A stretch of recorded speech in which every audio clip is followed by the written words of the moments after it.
time, different systems will be employed to reduce the chances of compromising the operation. As with most activities in the intelligence game, there are no hard and fast rules governing communication with secret agents. As long as the methods used are secure and workable, the case officer is free to devise any means of contact with his agent that is suitable to the operational situation. Many agents want to pass on their information verbally to the case officer. From their point of view, it is both safer and easier than dealing with official papers or using spy equipment, either of which could clearly incriminate them if discovered by the local authorities. The CIA, however, prefers documents. Documents can be verified, thus establishing the agent's reliability. They can be studied and analyzed in greater detail and with more accuracy by the intelligence experts at headquarters. In the Penkovsky case, for example, the secret Soviet documents he provided were far more valuable than his personal interpretations of events then occurring in Moscow's military circles. On the other hand, some agents want to have as little personal contact as possible with their case officers.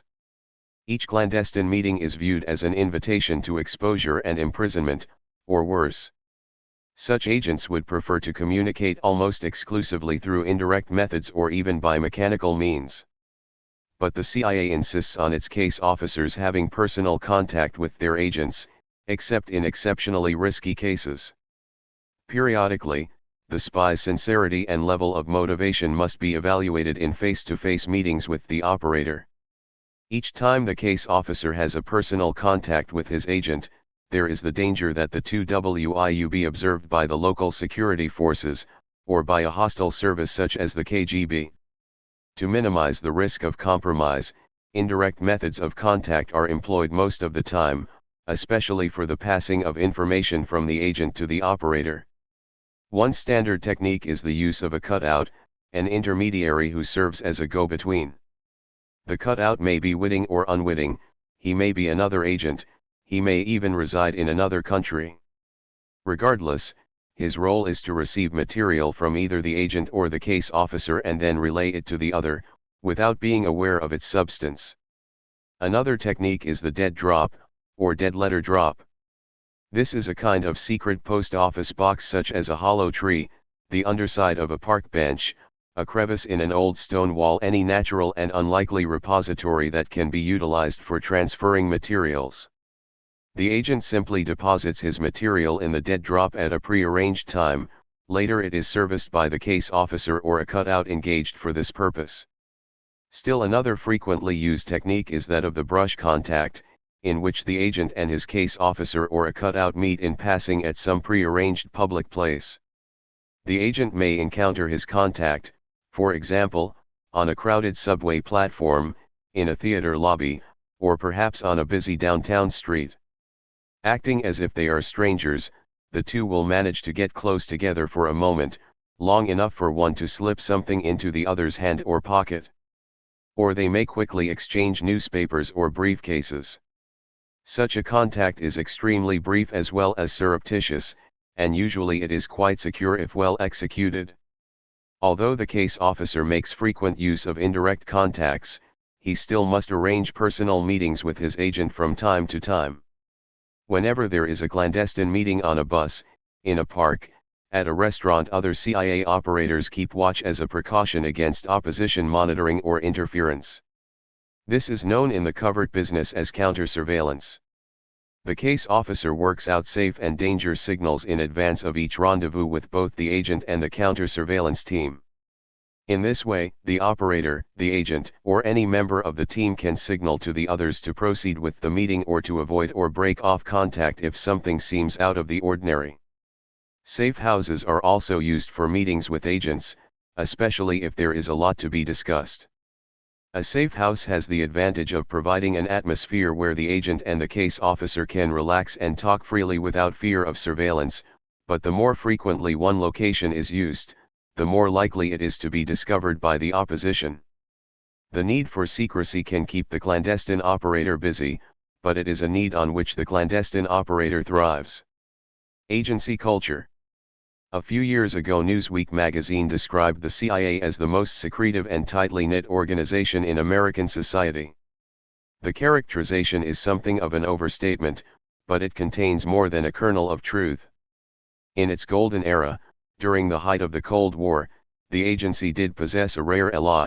It had a staff of imaginative and daring officers at all levels and in all directorates. But over the years the CIA has grown old, fat, and bureaucratic.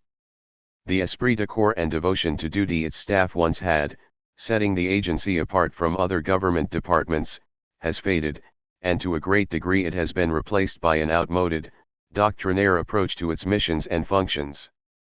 The true purpose of secrecy to keep the opposition in the dark about agency policies and operations has been lost sight of. Today the CIA often practices secrecy for secrecy's sake and to prevent the American public from learning of its activities. And the true purpose of intelligence collection to monitor efficiently the threatening moves of international adversaries has been distorted by the need to nourish a collective clandestine ego. After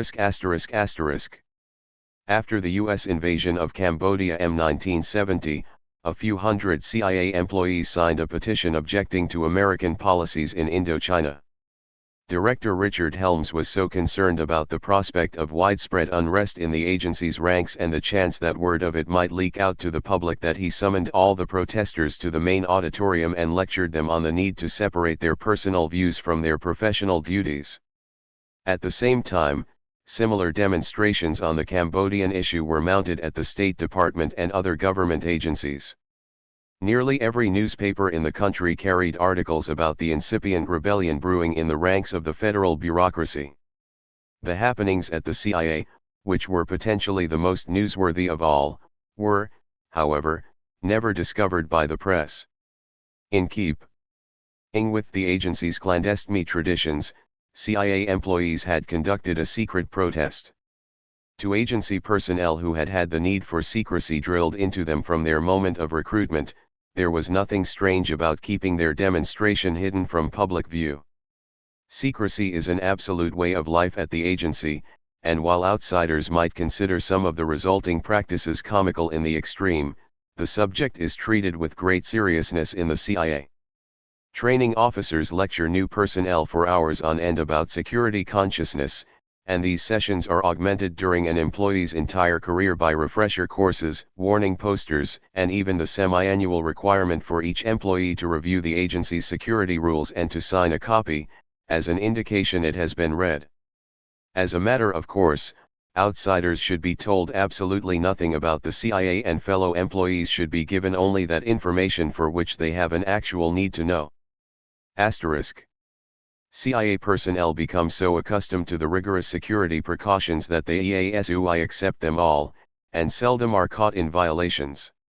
Nothing could be more natural than to work with a telephone book marked secret, an intentionally incomplete telephone book which lists no one working in the clandestine services and which in each semi-annually revised edition leaves out the names of many of the people employed by the overt directorates, so if the book ever falls into unauthorized hands, no enterprising foreign agent or reporter will be able to figure out how many people work at CIA headquarters, or even how many work in non-clandestine jobs. Those temporarily omitted can look forward to having their names appear in the next edition of the directory, at which time others are selected for telephonic limbo. Added to this confusion is the fact that most agency phone numbers are regularly changed for security reasons. Most employees manage to keep track of commonly called numbers by listing AEM in their own. The penchant for secrecy sometimes takes on an air of ludicrousness. Secret medals are awarded for outstanding performance, but they cannot be worn or shown outside the agency. Even athletic trophies for intramural bowling, softball, and so on cannot be displayed except within the guarded sanctuary of the headquarters building. Personal desk directories, although they have to be careful to lock these in their safes at night or else risk being charged with a security violation. For a first violation the employee is given a reprimand and usually assigned to several weeks of security inspection in his or her office. Successive violations lead to forced vacation without pay for periods up to several weeks, or to outright dismissal. Along with the phone books, All other classified material is placed in these safes whenever an office is unoccupied. Security guards patrol every part of the agency at roughly half-hour intervals in the evening and on weekends to see that no secret documents have been left out, that no safes have been left unlocked, and that no spies are lurking in the house. If a guard finds any classified material unsecured, both the person who failed to put it away and the person within the office who was assigned to double-check the premises have security violations entered in their personnel files. These security precautions all take place inside a headquarters building that is surrounded by a 12-foot fence topped with barbed wire, patrolled by armed guards and police dogs, and sealed off by a security check system that guarantees that no one can enter either the outer perimeter or the building itself without showing proper identification. Each CIA employee is issued a laminated plastic badge with his picture on it, and these must not only be presented to the guards on entry, but be kept constantly in view within the building. Around the edges of the badge are 20 or so little boxes which may or may not be filled with red letters. Each letter signifies a special security clearance held by the owner. Certain offices at the CIA are designated as restricted, and only persons holding the proper clearance, as marked on their badges, can gain entry. These areas are usually guarded by an agency policeman sitting inside a glass cage, from which he controls a turnstile that forbids passage to unauthorized personnel. Particularly sensitive offices are protected, in addition to the guarded turnstile, by a combination or cipher lock which must be opened by the individual after the badge is inspected. Even a charwoman at the CIA must gain security clearance in order to qualify for the badge that she, too, must wear at all times. Then she must be accompanied by an armed guard while she cleans offices. Some rooms at the agency are considered so secret that the charwoman and her guard must also be watched by someone who works in the office. The pervasive secrecy extends everywhere. Cards placed on agency bulletin boards offering items for sale conclude, "Call Bill, extension 6464. Neither clandestine nor overt CIA employees are permitted to have their last names exposed to the scrutiny of their colleagues, and it was only in 1973 that employees were allowed to answer their phones with any words other than those signifying the 4-digit extension number. Also, until recent years, all CIA personnel were required to identify themselves to non-agency people as employees of the State or Defense Department or some other outside organization. Now the analysts and technicians are permitted to say they work for the agency, although they cannot reveal their particular office. Clandestine SER/ICE employees are easily spotted around Washington because they almost always claim to be employed by defense or state, but usually are extremely vague on the details and unable to furnish an office address. They do sometimes give out a phone number which corresponds to the correct exchange for their cover organization, but these extensions, through some deft wiring, ring in Langley. **4i. The headquarters building, located on a partially wooded 125-acre tract 8 miles from downtown Washington, is a modernistic fortress structure. Until the spring of 1973, one of the 2 roads leading into the secluded compound was totally unmarked, and the other featured a sign identifying the installation as the Bureau of Public Roads, which maintains the Fairbanks Highway Research Station adjacent to the agency. Until 1961, the CIA had been located in a score of buildings scattered all over Washington. One of the principal justifications for the $46 million headquarters in the suburbs was that considerable expense would be saved by moving all employees under one roof. But in keeping with the best-laid bureaucratic plans, the headquarters building, from the day it was completed, proved too small for all. The CIA's Washington activities. The agency never vacated some of its old headquarters buildings hidden behind a naval medical facility on 23rd Street Northwest in Washington, and its National Photo Interpretation Center shares part of the Navy's facilities in Southeast Washington. Other large CIA offices located downtown include the Domestic Operations Division, on Pennsylvania Avenue near the White House. And in Washington's Virginia suburbs there are even more CIA buildings outside the headquarters complex. An agency training facility is located in the Broyhill Building in Arlington, and the CIA occupies considerable other office space in that county's Roslyn section. Also, at least half a dozen CIA components are located in the Tysons-Comer area of Northern Virginia, which has become something of a mini-intelligence community for technical work due to the presence there of numerous electronics and research companies that do work for the agency and the Pentagon. The rapid expansion of CIA office space in the last 10 years did not happen as a result of any appreciable increase in personnel. Rather, the technological explosion, coupled with inevitable bureaucratic lust for new frontiers, has been the cause. As director, Richard Helms paid little attention to the diffusion of his agency until one day in 1968 when a CIA official mentioned to him that still one more technical component was moving to Tysons-Comer. For some reason this aroused Helms' ire, and he ordered a study prepared to find out just how much of the agency was located outside of headquarters. The completed report told him what most Washington area real estate agents already knew, that a substantial percentage of CIA employees had vacated the building originally justified to Congress as necessary to put all personnel under one roof. Helms decreed that all future moves would require his personal approval, but his action slowed the exodus only temporarily.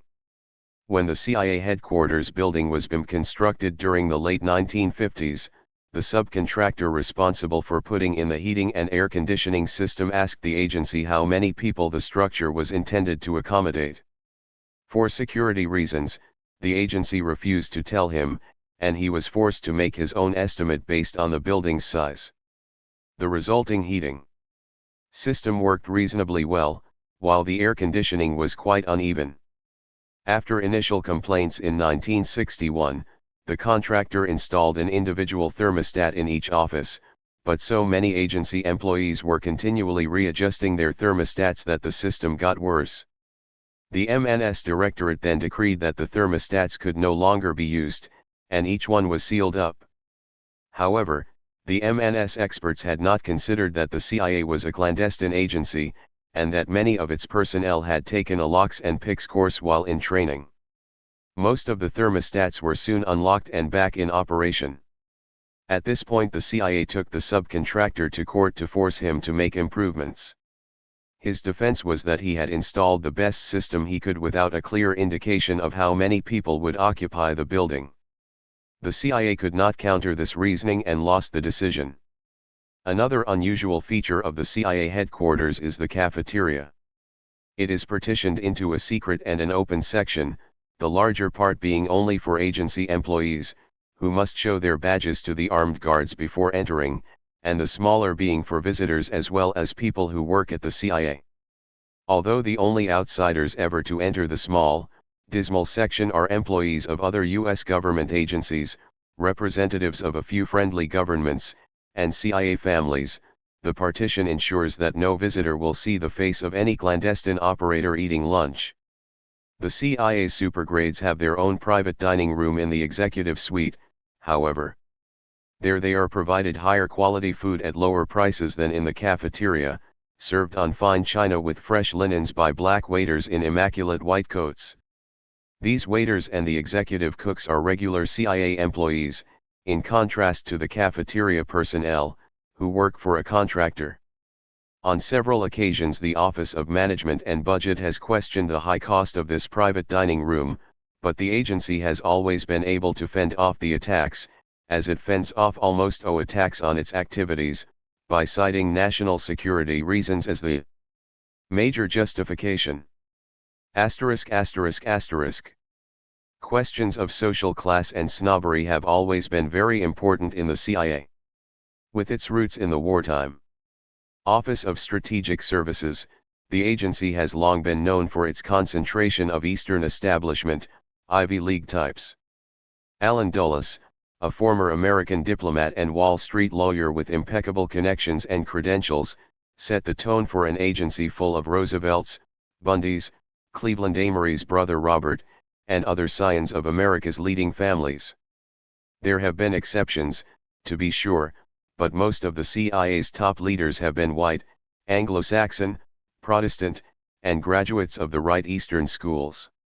While changing times and ideas have diffused the influence of the Eastern elite throughout the government as a whole, the CIA remains perhaps the last bastion in official Washington of WASP power, or at least the slowest to adopt the principle of equal opportunity.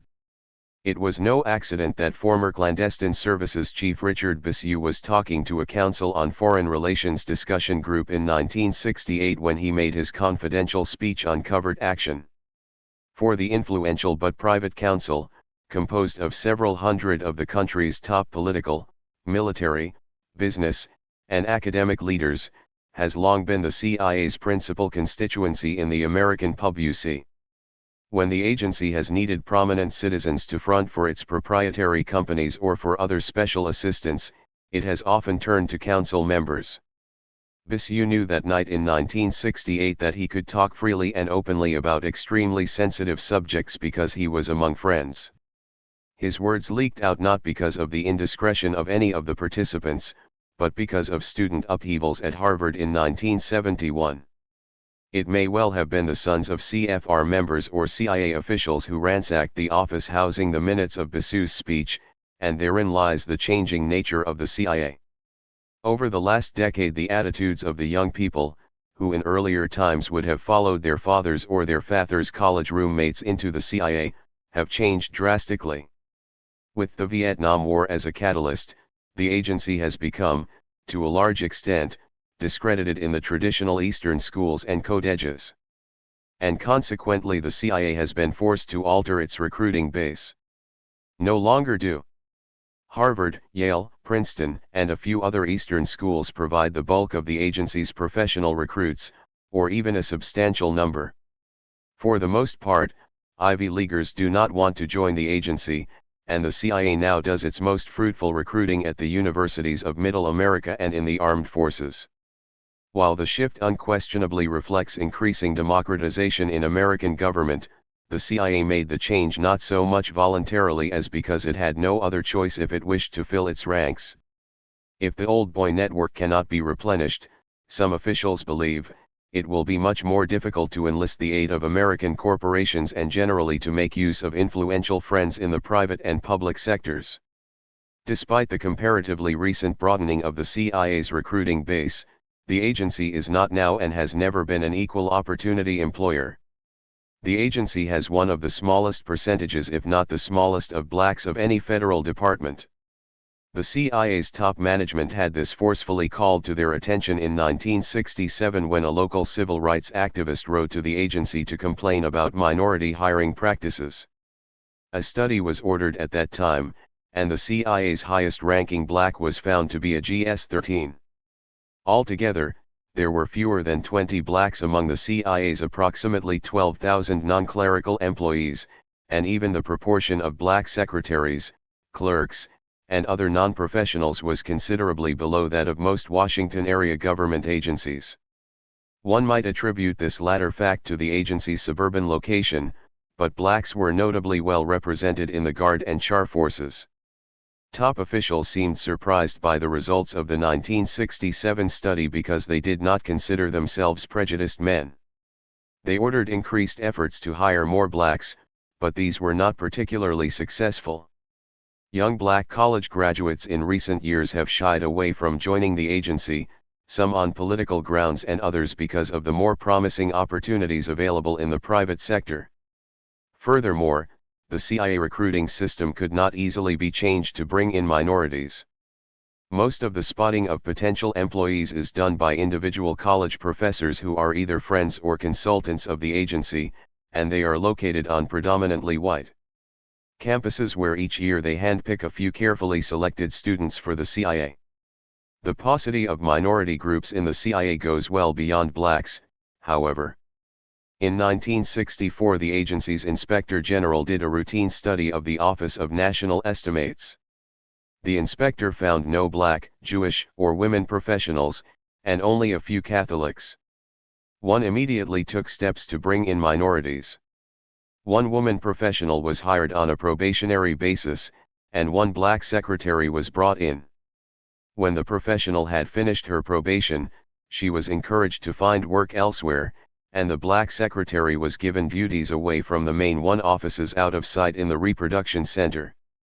One did bend somewhat by hiring a few Jews and some additional Catholics.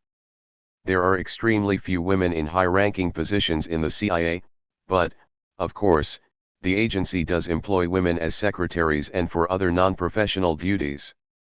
As is true with all large organizations, there is a high turnover in these jobs, and the agency each year hires 1,000 or more new applicants.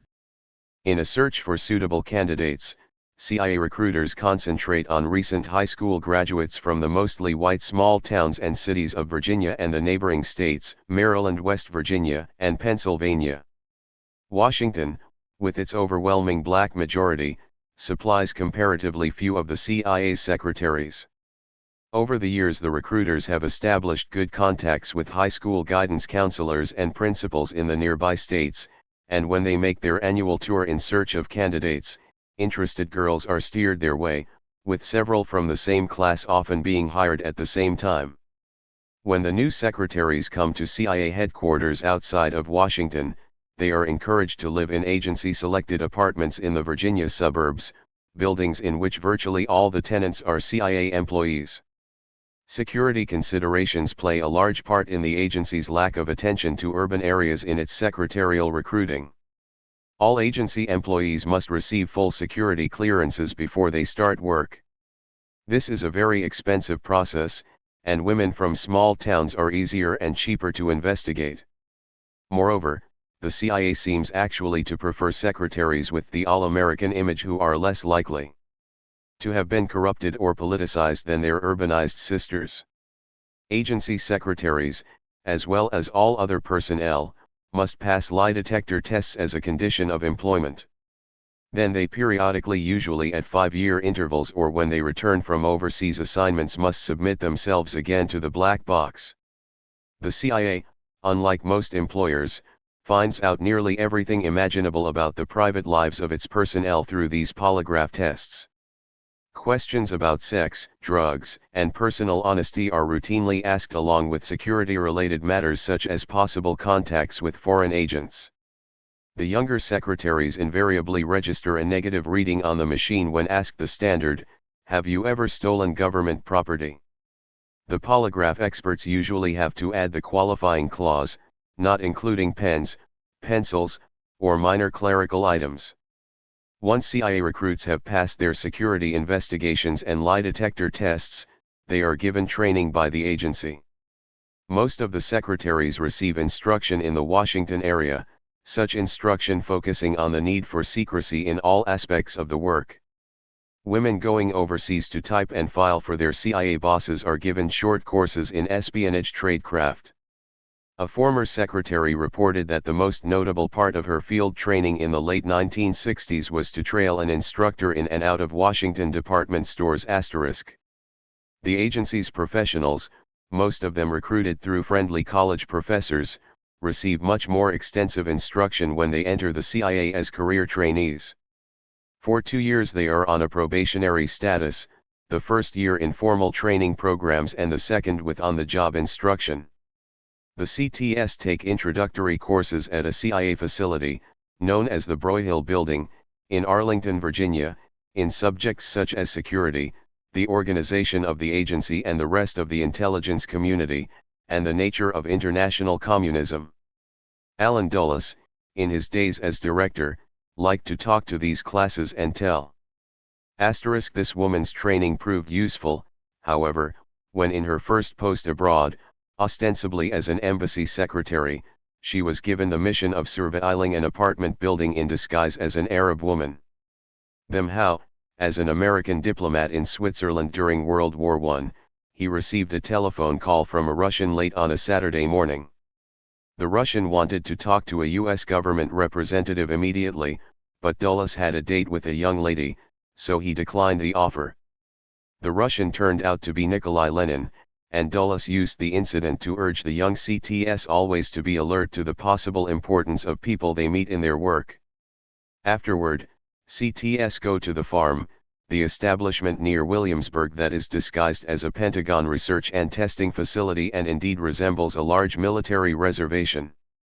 Barracks, OFLO and CES, classrooms and an Oflobsers club are grouped around a central point.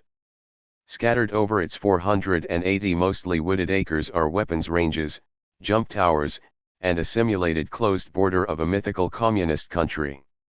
Away from these facilities are heavily guarded and off-limits sites, locations used for super-secret projects such as debriefing a recent defector, planning a special operation, or training an important foreign agent who will be returning to his native country to spy for the CIA.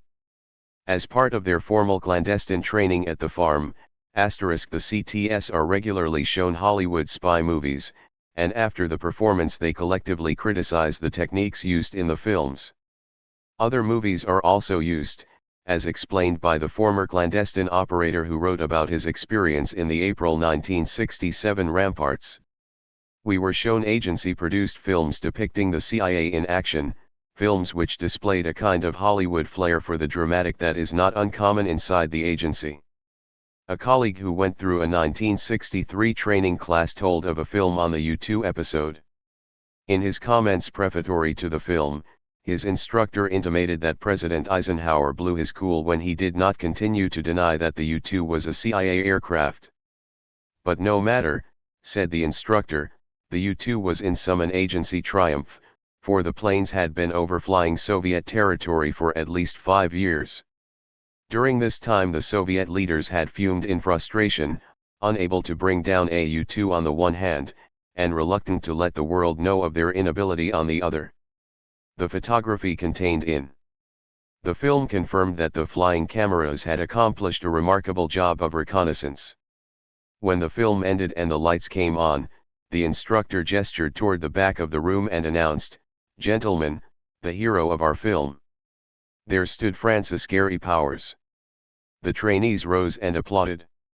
All the CTS receive some light weapons training, and those destined for paramilitary duties receive a full course which includes instruction in explosives and demolition, parachute jumps, air and sea operations, and artillery training. This paramilitary training is also taken by the contract soldiers who have been separately recruited for special operations. They join the CTS for some of the other courses, but generally tend to avoid the younger and less experienced recent college graduates who make up the bulk of the CT ranks. Many of these mercenaries and a few of the CTS continue on for an advanced course in explosives and heavy weapons given at a CIA training facility in North Carolina. Postgraduate training in paramilitary operations is conducted at Fort Bragg in North Carolina and at Fort Gulick in the Panama Canal Zone. Fringe benefits. Although agency personnel hold the same ratings and receive the same salaries as other government employees, they do not fall under civil service jurisdiction. The director has the authority to hire or fire an employee without any regard to normal governmental regulations, and there is no legal appeal to his decisions. In general, however, it is the CIA's practice to take extremely good care of the people who remain loyal to the organization. There is a strong feeling among agency management officials that they must concern themselves with the welfare of all personnel, and this feeling goes well beyond the normal employer-employee relationship in the government or in private industry. To a certain extent, security considerations dictate this attitude on the part of management, since an unhappy or financially insecure employee can become a potential target for a foreign espionage agent. But there is more to it than that. Nearly everyone seems to believe, we're all in this together and anyone who's on the team should be taken care of decently. The employees probably feel a higher loyalty to the CIA than members of almost any other agency feel for their organization. Again, this is good for security, but that makes the sentiments no less real. Some of the benefits for agency personnel are unique in the federal bureaucracy. For example, the CIA operates a summer intern program for college students.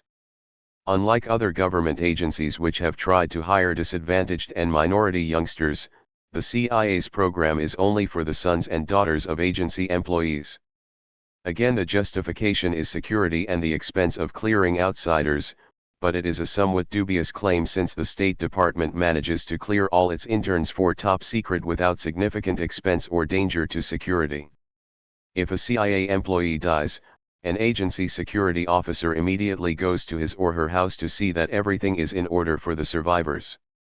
If the individual has been living under a cover identity, the security officer ensures that the cover does not fall apart with the death. Often the security man will even help with the funeral and burial arrangements.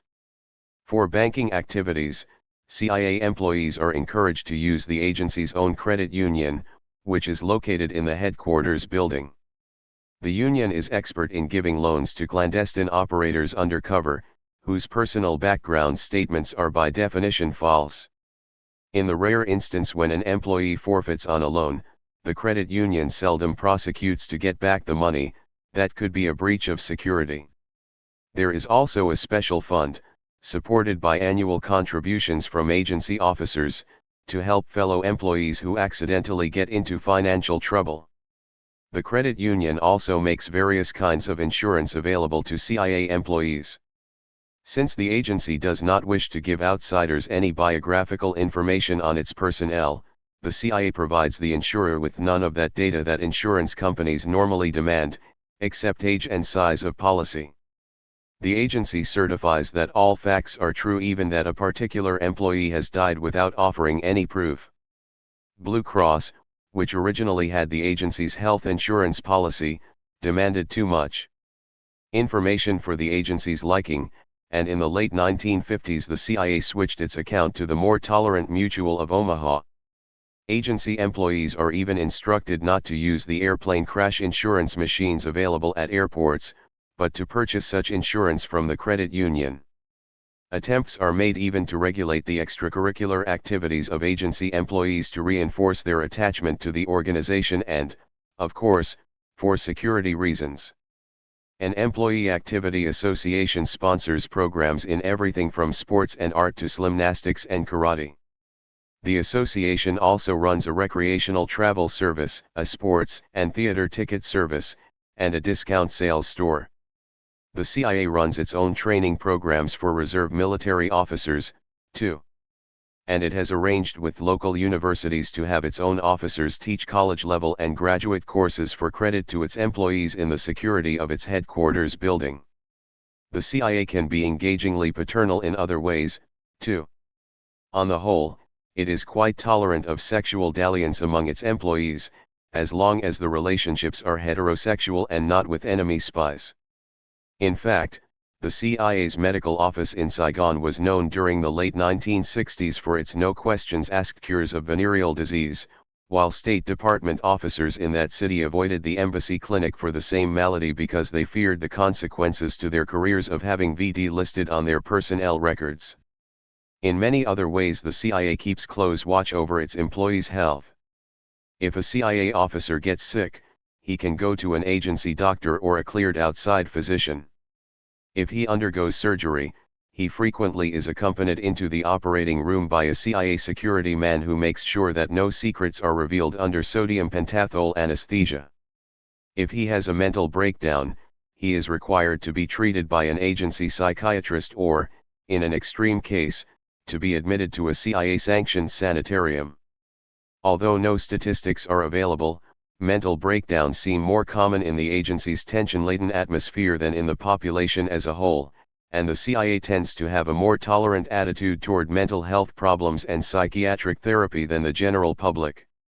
In the clandestine services, breakdowns are considered virtually normal work hazards, and employees are encouraged to return to work after they have completed treatment.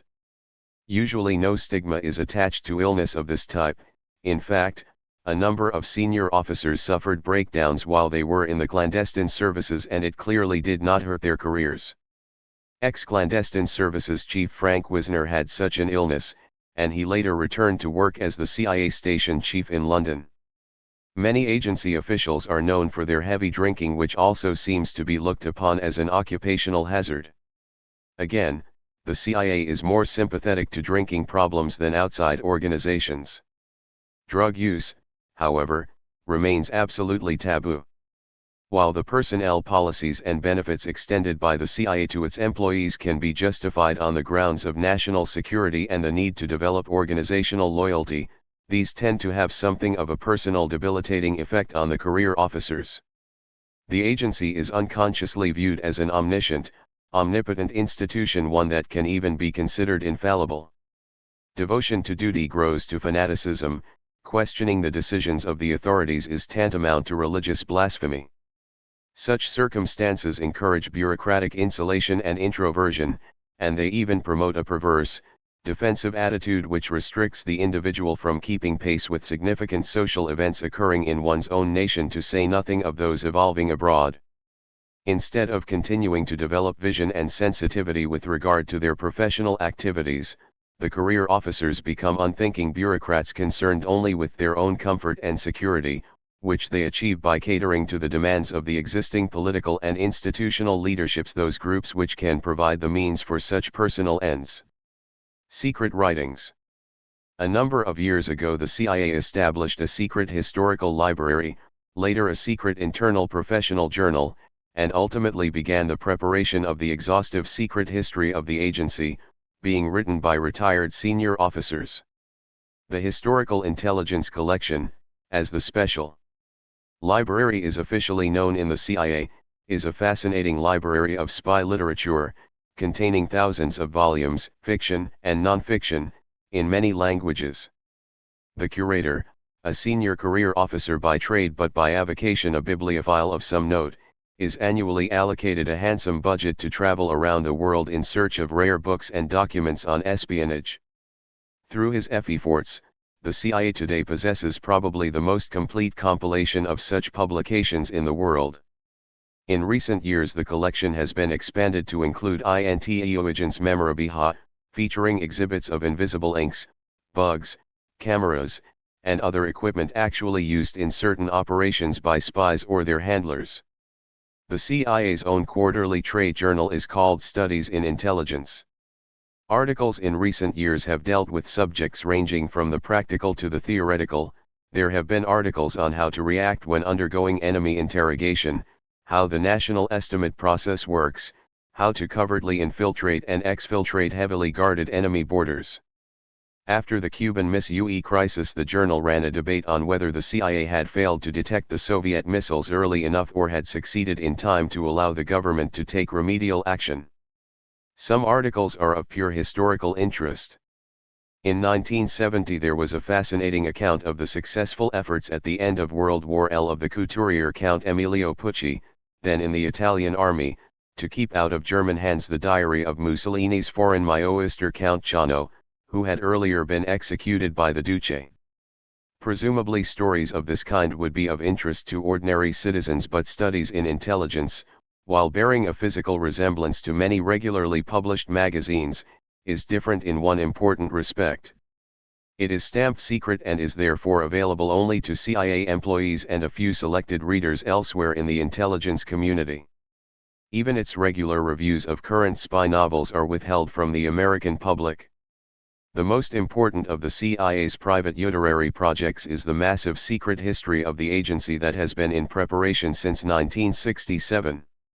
Recognizing the irresistible tendency of former intelligence officers to write their memoirs and, thereby, often to embarrass their organizations and their government with their revelations, Director Helms, the Clandestine Mentality (TJL), prudently agreed to permit the preparation of an official secret history of the CIA and its clandestine activities. A professor of history from a Midwestern university was hired to act as coordinator and as a literary/research advisor to those officers who would participate in the project. Retired senior officials were rehired on contract at their former salaries to spend a couple of additional years with the agency, putting their recollections down on paper for eventual incorporation in the encyclopedic summary of the CIA's past. Helms' decision was a masterstroke. The history will never be completed, nor will it ever be published.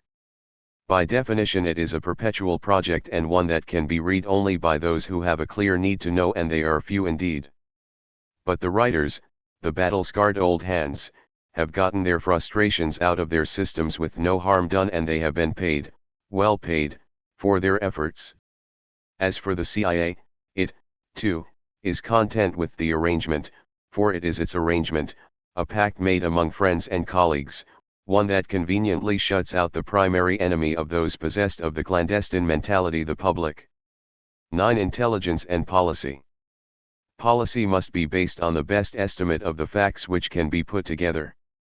That estimate in turn should be given by some agency which has no axes to grind and which itself is not wedded to any particular policy.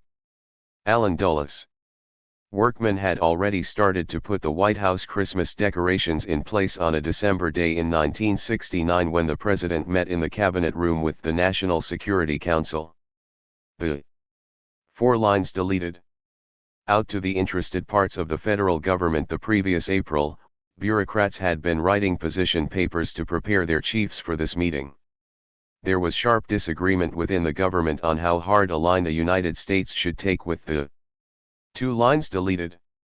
Now the time for decision-making was at hand, and those present included the Vice President, the Secretaries of State and Defense, the Under-Secretaries of State and Commerce, the Director of Central Intelligence, a representative of the National Aeronautics and Space Agency, the Assistant to the President for National Security Affairs, and the Chairman of the Joint Chiefs of Staff *. The President opened the session by stating that the NSC had before it some very complex problems, complex not only in the usual foreign policy sense but also in a *. Admiral Thomas Moorer, the newly named chairman of the JCS, was attending his first NSC meeting in this capacity. The President noted the occasion by introducing him to all assembled as Admiral Moorman. Moral context which, the President noted, concerned a large portion of the American population. Nixon then turned to his DCI, Richard Helms, and said, "Go ahead, Dick." The NSC meeting had officially begun, and, as was customary, Helms set the scene by giving a detailed briefing on the political and economic background of the countries under discussion. Using charts and maps carried in by an aide, he described recent developments in southern Africa. Next, Henry Kissinger talked about the kind of general posture the United States could maintain toward the and outlined the specific policy options open to the President. In the case of 44 lines deleted, the United States to do so. To what extent Helms' * arguments played a part in the presidential decision can be answered only by Richard Nixon himself. But, the following year, at the request of the British, the United States did end its 10 lines deleted. Was such an established factor that it was not even under review at the NSC meeting. It was quite extraordinary for Helms to speak out to the NSC about the detrimental effect his agency would suffer if they. Since the DCI's normal role at these sessions is limited to providing the introductory background briefing. As the * some of the statements were quite revealing. Early in the meeting, Secretary of State William Rogers jokingly pointed out, to general laughter in the room, that it might be inappropriate for the group to discuss the subject at hand, since some of those present had represented Southern African clients in earlier law practices. Vice President Spiro Agnew gave an impassioned speech on how the South Africans, now that they had recently declared their independence, were not about to be pushed around, and he went on to compare South Africa to the United States in its infant days. Finally, the President leaned over to Agnew and said gently, "You mean Rhodesia, don't you, Ted?" President's principal intelligence advisor, his function is to supply the facts and the intelligence community's best estimate of future events in order to help the decision-makers in their work. What Helms was saying to the NSC was entirely factual, but it had the effect of injecting intelligence operations into a policy decision. In theory at least, the decision-makers are supposed to be able to choose the most advantageous options with the benefit of intelligence, not for the benefit of intelligence. Analysis v. Operations. Many, but by no means all, intelligence professionals agree that the primary and, indeed, paramount purpose of the intelligence process is to produce meaningful, timely information on foreign developments after a careful analysis of secret and open sources. The finished product should be balanced in perspective and objective in presentation. Under no circumstances is intelligence supposed to advise a particular course of action. The intelligence function, when properly performed, is strictly an informational service. This is the theory, but in actual practice the U.S. intelligence community has deeply intruded and continues to into the policy-making arena. Perhaps it is unrealistic to expect that a $6 billion activity with more than 150,000 employees working in over 100 countries would do otherwise. Nevertheless, it should be understood that when someone like Richard Helms publicly declares, as he did in 1971, "We make no foreign policy," he may be technically correct in the sense that CIA officials must receive approval from the White House for their main programs, but he is absolutely incorrect in leaving the impression that the intelligence community, apart from supplying information, does not have a profound determinative effect on the formulation and carrying out of American foreign policy. The very existence of the CIA as an instrument for secret intervention in other countries' internal affairs changes the way the nation's highest leaders look at the world. They know that if open political or economic initiatives fail, they can call on the CIA to bail them out. One suspects that the Eisenhower administration might have made more of an effort during its last 10 months to prevent relations with Cuba from reaching the breaking point if the president had not already given his approval to the clandestine training of a refugee army to overthrow the Castro regime. The extreme secrecy in which the CIA works increases the chances that a president will call it into action. He does not have to justify the agency's activities to Congress, the press, or the American people, so, barring premature disclosure, there is no institutional force within the United States to stop him from doing what he wants. Furthermore, the secrecy of CIA operations allows a president to authorize actions in other countries which, if conducted openly, would brand the United States as an outlaw nation. International law and the United Nations Charter clearly prohibit one country from interfering in the internal affairs of another, but if the interference is done by a clandestine agency whose operations cannot readily be traced back to the United States, then a president has a much freer hand. He does not even have to worry about adverse public reaction at home or abroad. For example, after Salvador Allende had been elected president of Chile in 1970, President Nixon was asked at a press conference why the United States was willing to intervene militarily in Vietnam to prevent a communist takeover but would not do the same thing in Chile to prevent a Marxist from taking power. He replied that for the United States to have intervened in a free election and to have turned it around, I think, would have had repercussions all around Latin America that would have been far worse than what happened in Chile. The president failed to mention that he had approved. 2 lines deleted.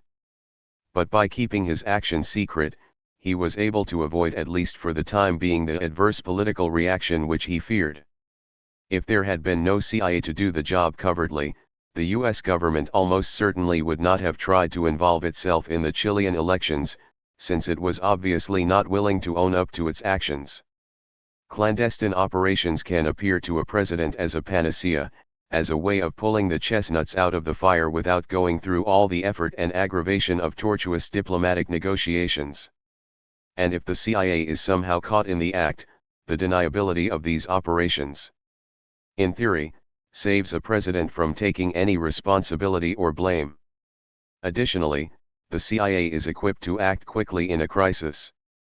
It is not hindered nearly as much by a cumbersome bureaucracy as is the Pentagon, and it has proved its ability to move with little advance notice, as it did in the Congo during the early 1960s, to put an instant air force into action. And the agency's field personnel do not demand the support facilities of their military colleagues. In Laos, 40 or 50 career CIA officers assisted by several hundred contractees ran an entire secret war, whereas the Pentagon, given the same mission, probably would have set up a military assistance command with thousands of personnel, at a much greater cost to the United States. Also, CIA operators are much less likely than the military to grouse publicly that political restrictions are forcing them to fight with one arm tied behind our back, and this makes the agency attractive to a president who has no desire to engage in a running battle with his generals over the tactics to be used in a particular situation. The CIA does not originate an American commitment to a country. The President and the State Department do that. But once CIA operations are started in a foreign land, the U.S. stake in that nation's future increases. Certainly the American interest would be even larger if the President decided to send in combat troops instead of his covert warriors, but such open intervention would have to be justified publicly. In the 1950s and early 1960s, neither President Eisenhower nor President Kennedy wanted to make such a commitment in Vietnam or Laos. Yet, by using foreign aid funds and heavy doses of covert operations, they were able to create and then keep alive anti-communist governments in both countries. When these palliatives proved insufficient later in the 1960s, President Johnson chose to send American ground troops into Vietnam and to begin the systematic bombing of Laos by the U.S. Air Force.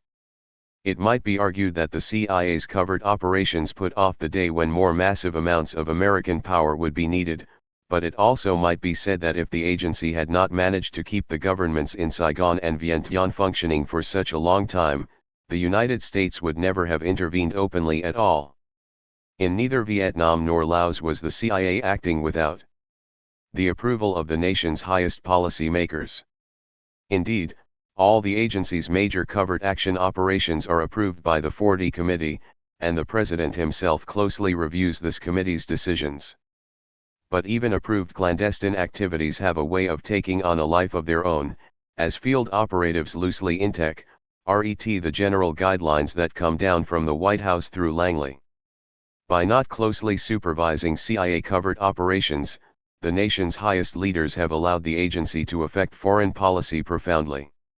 For example, during the CIA revolt against the leftist Guatemalan regime in 1954, an agency plane bombed a British freighter which was suspected of carrying arms to the embattled government troops. In fact, the ship was loaded with coffee and cotton, and, fortunately, no one was injured when only one of the bombs exploded. Richard Bissell admitted to the New York Times on April 28, 1966, that the attack on the British vessel was a sub-incident that went beyond the established limits of policy. Bissell continued, "You can't take on operations of this scope, draw boundaries of policy around them and be absolutely sure that those boundaries will not be overstepped." The CIA got involved in another sub-incident while it was training Cuban exiles at secret bases in Guatemala for an invasion of their homeland. In November 1960, a rebellion broke out against the Guatemalan government, which had been so gracious in allowing the agency to use its territory as the jumping-off point for the Cuban operation. The CIA returned the favor by sending its B-26 bombers to help crush the insurgency. It is not clear whether White House permission was given for these attacks, but there was no question that the CIA had again interfered in Guatemalan internal politics, this time to make sure that no new Guatemalan government would oust it from its secret bases. Once embarked on the attempt to overthrow Castro, the agency had become involved in a chain of events which forced it to intervene militarily in a second country to protect its operation against Cuba. The president may have set the original policy, but there was no way he could have known that simply by approving an attack on Cuba he would set in motion agency paramilitary activities against Guatemala. CIA operations can have another unforeseen effect on American foreign policy. They can subject the country to blackmail if something goes wrong. For instance, within 5 days after the CIA pilot was shot down and captured by Indonesia in 1958, the U.S. government approved the sale for local currency of 37,000 tons of American rice and lifted an embargo on $1 million in small arms and other military equipment.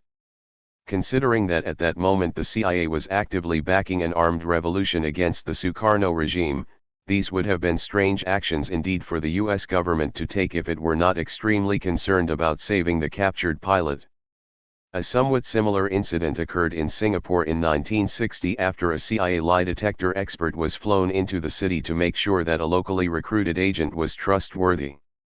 When the agency technician plugged in his polygraph machine in a hotel room, he blew out all the fuses in the building.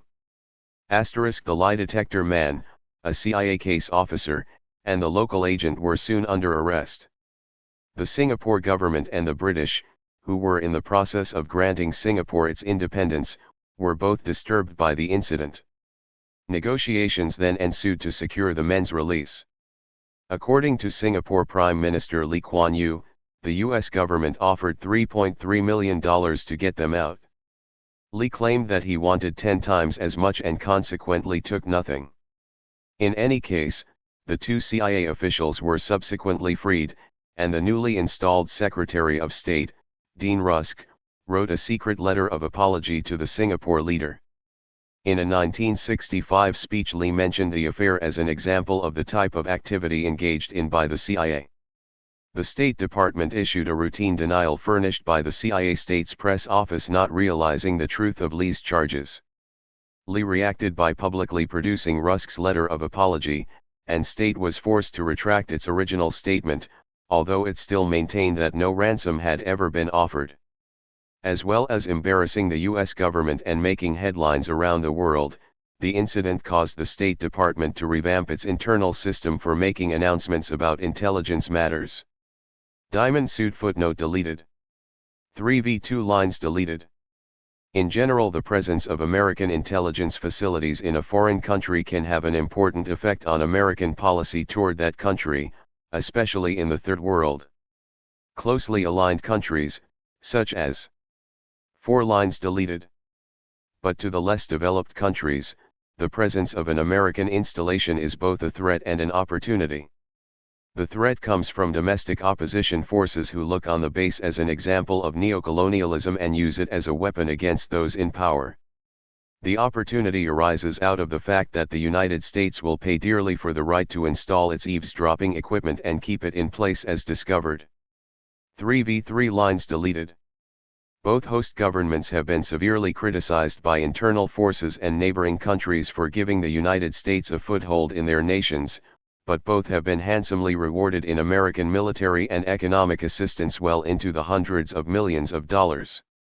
While comparatively modest amounts of aid would probably have been supplied even if there had been no bases, the large size of the programs represented, in effect, a direct payment for the intelligence facilities. Similarly, from 1956 until the end of 1969, the U.S. Air Force operated a huge base near Peshawar in Pakistan, which was primarily an intelligence facility. For several years before Francis Gary Powers' abortive flight over the Soviet Union in 1960, the CIA's U-2 planes used Peshawar as a principal takeoff point for reconnaissance flights over and along the edges of the Soviet Union. In addition, 3 lines deleted. From the early days of the Eisenhower administration, the United States had allied itself more closely with Pakistan than with India in those two countries' continuing struggle. Yet at least some experts on the region believe that an important factor in the American tilt toward Pakistan, at least until the late 1960s, was the desire to hold on to the base at Peshawar. Another site of large American technical espionage installations is the island of Taiwan. In this instance, the United States did not have to provide the nationalist Chinese government with much inducement to allow the construction of the facilities, since they were aimed against the nationalists' archenemy on the mainland, and some of the information gathered was shared with the Chiang Kai-shek government.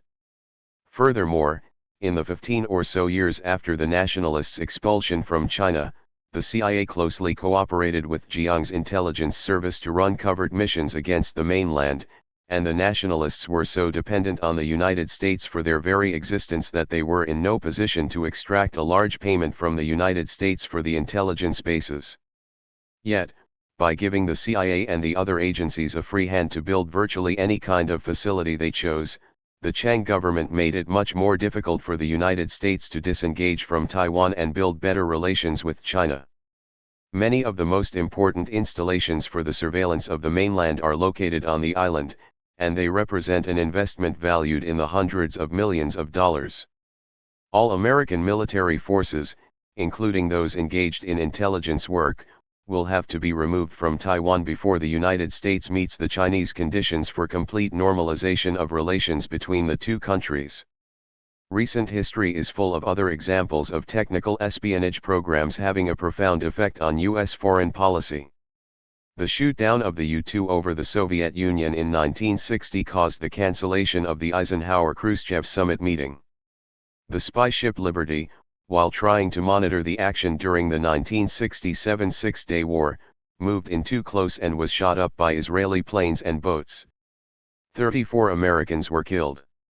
As a result, according to former DIA and CIA staffer Patrick McGarvey in his book CIA, The Myth and the Madness, the Joint Chiefs of Staff proposed a quick, retaliatory airstrike on the Israeli naval base which launched the attack.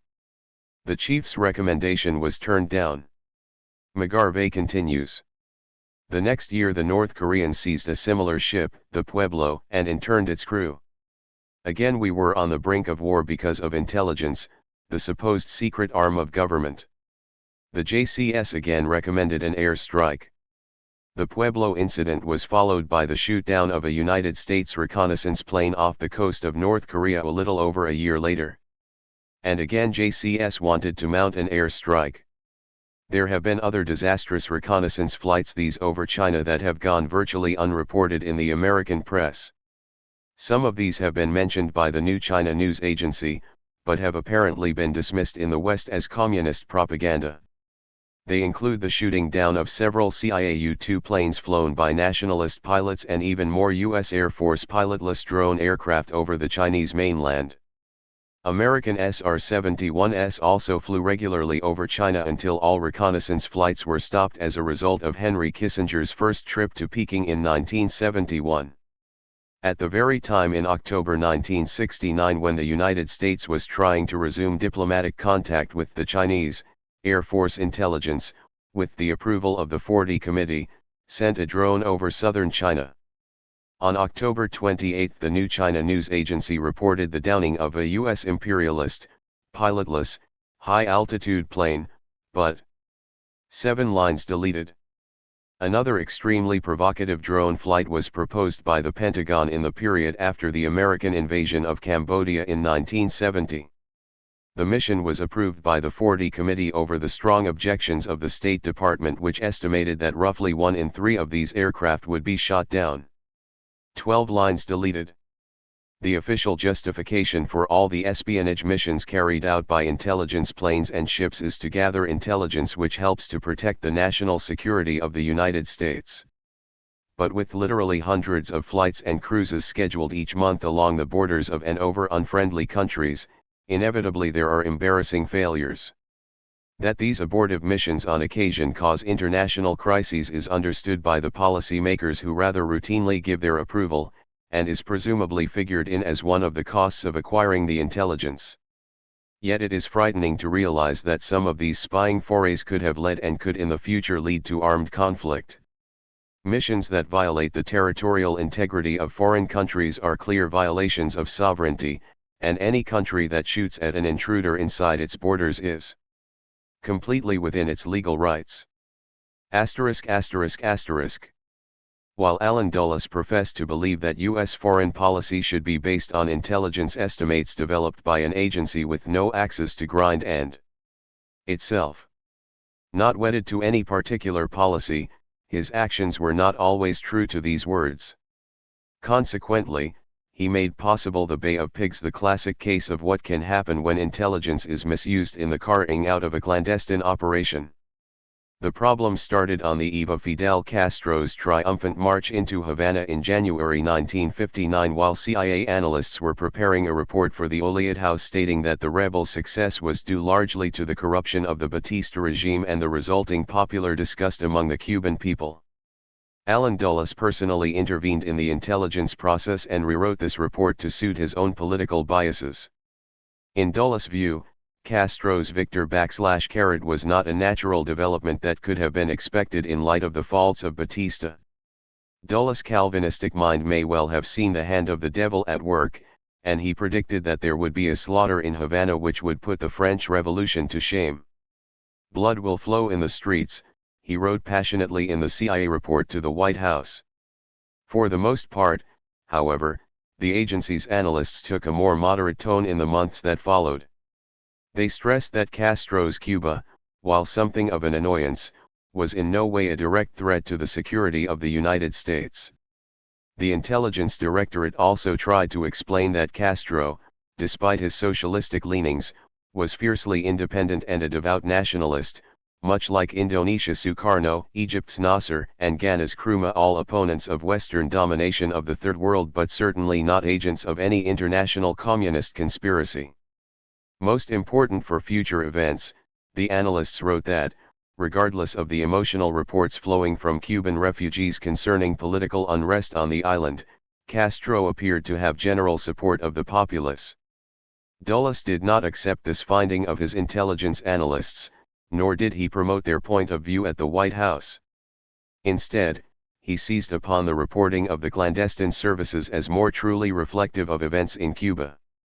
Dulles had always believed that the field operator was a more reliable judge of events than the intelligence analyst back at headquarters. Prior to Castro's takeover, there had not even been a full-time CIA analyst of Cuban problems in the Intelligence Directorate, and the two that were added after January 1959 never really won Dulles' trust. He preferred to read the assessments of the clandestine services officers, who did their own evaluation of the clandestine reports received from secret agents. Sometime during late 1959, Dulles decided that the best solution for the Cuban problem would be to invade Cuba with an army of Cuban refugees and to overthrow Castro. He was unquestionably influenced by the reports of the clandestine services, which, unlike those of the Intelligence Directorate, stressed the unpopularity of the Castro regime, its internal frictions, and its economic troubles. In March 1960, President Eisenhower, at Dulles' urging and with Dulles' facts at hand, gave his approval for the CIA to start recruiting and training the ill-fated invasion force. Robert Amory, the Deputy Director of Intelligence, was never officially told that the invasion was in the works so that his experts could analyze the chances of success. Dulles was convinced that Cuba was ripe for an invasion, and as he was the President's chief intelligence advisor, that was that. When the CIA's military force failed to topple Castro in the spring of 1961, the agency's intelligence directorate temporarily gained equal footing with the clandestine services. This did not occur because there was any newfound appreciation of the analysts' work, but rather because the operators were in a general state of disgrace after the Bay of Pigs. John McCone took over as director in November 1961, and after rising above his initial distrust of the entire organization, he ultimately saw the need for and the value of high-quality national intelligence. 7 lines deleted. Castro, whose secret agents had penetrated the CIA's operations long before the Bay of Pigs, knew perfectly well what the CIA was doing, and the ongoing American attacks against his rule may well have been an important factor in his decision in the spring of 1962 to allow the Soviet Union to install offensive nuclear weapons in his country. The Cuban Missile Crisis that developed as a result produced one of the finest hours for the CIA and the intelligence community, although the last national intelligence estimate, prepared by the CIA a little over a month before President Kennedy went on nationwide television to announce the Cuban quarantine, declared that it was unlikely that the Soviets would install nuclear-tipped missiles on the island. The fact remains, however, that the CIA and the other intelligence agencies did discover the Soviet miss. Assassination of Castro seemed to have been a recurrent idea in the CIA during these years. E. Howard Hunt claims to have recommended it before the Bay of Pigs, only to be turned down. In November of 1961, President Kennedy mentioned the idea in a private chat with Tad Sulk, then of the New York Times. Kennedy asked the newsman, "How would you feel if the United States assassinated Castro?" When Sulk said he thought it was a very poor idea, Kennedy said, "I'm glad you feel that way because suggestions to that effect keep coming to me, and I believe very strongly the United States should not be a party to political assassination." Lyndon Johnson told his former aide Leo Llanos, as recounted in a July 1973 Atlantic article, "We had been operating a damned murder incorporated in the Caribbean."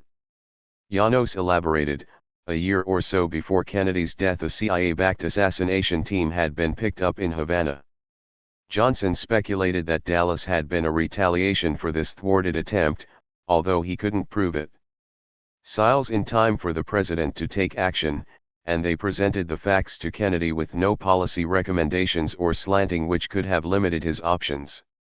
This was how the intelligence process was supposed to work. The affair started in the late spring of 1962 when CIA analysts noted that the Soviets were sending an increased amount of military assistance to Cuba. These shipments were not viewed with particular alarm in the agency, since there was still much to be done in the Soviet re-equipping of the Cuban army forces, which was then underway. Furthermore, the CIA had ways of keeping track of what arms flowed into Cuba. Since January 1961, when the Eisenhower administration had broken diplomatic relations with the Castro regime, there had been no agency operators working out of an American embassy in Havana, but the 5 lines deleted. Additionally, a steady flow of refugees was arriving in Miami and being debriefed by agency officers permanently assigned there. As was true before the Bay of Pigs, the stories told by many of these refugees were hysterical, but occasionally some valuable nugget of information would be gleaned from their tales. Based on President Kennedy's request, the USIB had set Cuba as a priority national intelligence objective, and the various military intelligence agencies had been assigned extensive collection requirements by the USIB. New requirements were almost continually levied in response to the specific needs of the analysts. The Air Force and the Navy carefully watched the shipping lanes and photographed Soviet ships destined for Cuba. Surveillance was provided by the 6th Fleet in the Mediterranean, by the Atlantic Fleet, and by the Air Force. U.S. intelligence photographed ship movements and listened in electronically on Cuban communications. The National Security Agency tuned its huge antennae in on Soviet shipping and Cuban communications. ITT had operated much of the Cuban communications system before Castro's nationalizations, and the company worked closely with the CIA and NSA to intercept messages. Much of the old equipment was still in use, and the NSA was collecting large amounts of information. Finally, the CIA was flying 2 U-2 missions each month over Cuba, and the photographs taken by these spy planes were quickly turned over to the analysts. So while Soviet military assistance to Castro was on the upswing in the late spring of 1962, there seemed little cause for alarm in the CIA or elsewhere in the US government. Moscow had recently eased tensions in Berlin, much to the relief of Washington policymakers, whose strong stand in that divided city appeared to have paid off. But still there were a few ominous signs. The CIA learned that Soviet military personnel were being secretly used in combat roles as submarine crews in Indonesia and as bomber crews in Yemen, a drastic departure from previous Soviet practice. Then, by July, the analysts noted further increases in the arms being shipped to Cuba, along with the arrival of a large number of young men from the Soviet Union who Moscow claimed were technical advisors to assist in economic development programs. The CIA doubted this, for, among other reasons, all the civilians were young, seemed to have a military bearing, and wore only 2 kinds of sport shirt. It was becoming clear that the Soviets were supplying too much military equipment for the Cuban armed forces to absorb. A small group of CIA analysts, expert in deciphering the ways Moscow and its allies conducted their foreign aid programs, became convinced that an unprecedented military buildup was occurring in Cuba. Their efforts during August to alert top US officials to this threat were hampered, surprisingly, by military intelligence agencies, namely the DIA and the NSA, which viewed the intensified Soviet activity on the island as mostly economic assistance.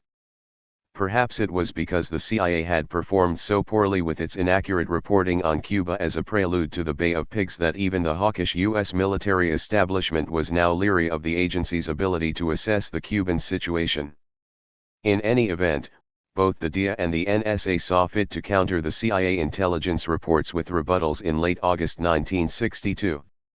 The basic reason that the CIA analysts were able to monitor the Soviet arms buildup more closely than the other intelligence agencies, which had essentially the same information available, was the more refined technique that the CIA had developed, including a special analytical tool known as cratology, a unique method of determining the contents of the large crates carried on the decks of the Soviet ships delivering arms.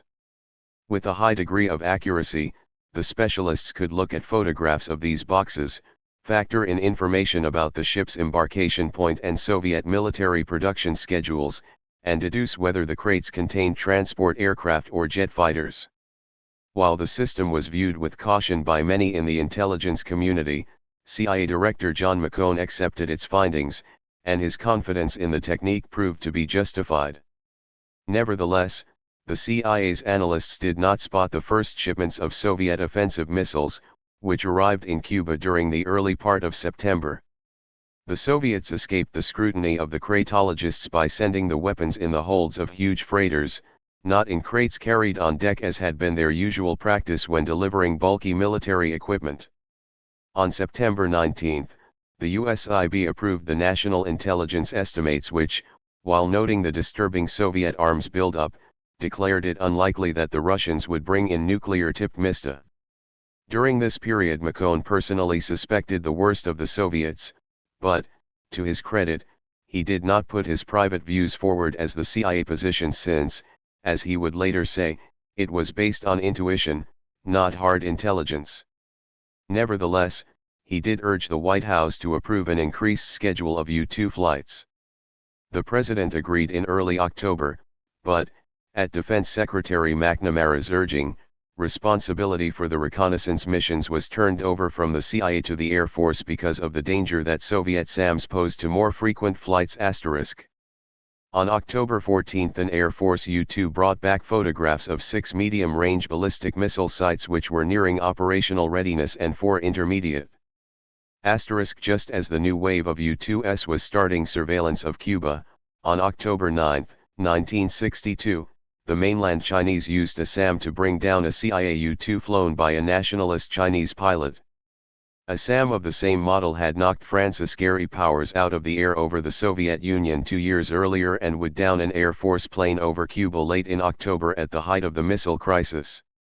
Range sites in the early stage of construction. CIA analysts were able to verify these pictures indisputably with the help of information previously provided by satellite surveillance of similar installations in the USSR and from documents supplied by Penkovsky, and also by comparing the 3 lines deleted. And thus the Cuban Missile Crisis began.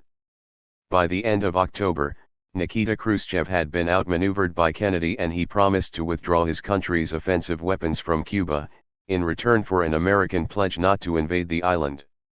The CIA and several military intelligence agencies maintained their surveillance of Cuba to make sure the withdrawal was complete. It was, despite persistent rumors in the press that the Soviets had hidden some of the missiles in caves. The CIA even noted that a group of LL-28 jet bombers had been removed from a hiding place which the agency had previously discovered. President Kennedy chose later to view the missile crisis as a nearly disastrous intelligence failure, since the CIA had been unable to give early warning of the Soviet offensive build-up and had predicted in last estimate the unlikelihood of Soviet missiles being placed on the island. He was not willing to concede that the agency's warning of heavily increased Soviet military activity on the island during the summer months compensated for the CIA's inability to predict that nuclear missile sites would be constructed, even though it was as a direct result of the agency's warning that surveillance of the island was intensified and ultimately led to the discovery of the missiles. To what extent the president still mistrusted the CIA for its Bay of Pigs blunder is unclear, but Kennedy obviously expected better information. The Cuban Missile Crisis illustrated the inherent limitations of intelligence, among the most important of which is that certain events simply cannot be predicted with accuracy or constance. Khrushchev's decision to install nuclear missiles in Cuba was not knowable until the Soviets had actually embarked on that course of action. Careful psychological studies of Khrushchev's character could provide suppositions that he might act in an unpredictable way, but to have known exactly what he would do would have required divine analytical wisdom or spies in the inner reaches of the Kremlin, neither of which the CIA possessed. As for those people in the intelligence community whose visceral feelings led them to expect the worst of Khrushchev and Castro before either had contemplated the missile gamble, to have accepted their speculations as intelligence would have been the height of irresponsibility. Allen Dulles and his clandestine services lieutenants had had their own gut reactions to events in Cuba nearly 2 years earlier, and when their feelings were presented to the nation's leaders as intelligence, the outcome was the Bay of Pigs. John McCone proved himself a much more responsible intelligence officer than his predecessor when, unlike Dulles, he refused to impose his own suspicions upon the president. Hindsight may indicate that the Dulles technique, employed by McCone, would have had more favorable results, but hindsight is too easy. The CIA and the rest of the intelligence community conducted extensive post-mortems of the missile crisis. They found that enough bits and pieces of information and other tenuous evidence had been available to have warranted an earlier judgment that the Soviets were installing their mis-UEs. Bureaucratic entanglements and frictions, coupled with some degree of human imperfection, however, prevented even the most astute intelligence officers from determining the true purpose of Khrushchev's actions. Yet intelligence seems to have done the best it could in the existing circumstances. The one or two accurate agent reports picked up during September were buried among thousands of useless, inaccurate, or misleading ones. The collection of huge amounts of secret information from a multitude of sources and the availability of analytical staffs even larger than those available at the time are by themselves no guarantee that the CIA and the intelligence community will produce correct predictions. Intelligence is in essence a guessing game, albeit one that is grounded in fact, logic, and experience. It can be a useful tool to the policy makers, but it is not, even in its purest form, a magic art. Abusing the product. Unfortunately, intelligence reports are often sent to the nation's leaders in a far from pure form, especially when the subject is Soviet military capabilities. Yet, estimating the quantity and quality of Soviet weapons is probably the intelligence community's most important task, since the Soviet Union, on a strategic basis, is the only country in the world that offers a real threat to the security of the United States. Every president since World War II has wanted to know about any dangerous imbalances between American and Soviet forces, and presidential decisions on whether or not to go ahead with the development of new and expensive weapons systems have been based, to a great extent, on intelligence estimates of how strong the Russians are. The Pentagon knows all too well that to justify its constant demands for new weapons and larger forces, intelligence must show that the Soviets are moving into a position of strength ** to support a request for additional ships. The Navy will often magnify an increased threat from the Soviet fleet. The Air Force can much more easily obtain funds for a new bomber if it can show that the Soviets are developing one. Similar justifications can be and have been made for missiles, tanks, and even the continuance of American programs for chemical and biological warfare. Military analysts have tended to take a worst-case view of the Soviets, from which they predict the most dire possible consequences from Soviet actions. Major General Daniel Graham, formerly chief of estimates at the DIA, described the process in an April 1973 article in Army magazine.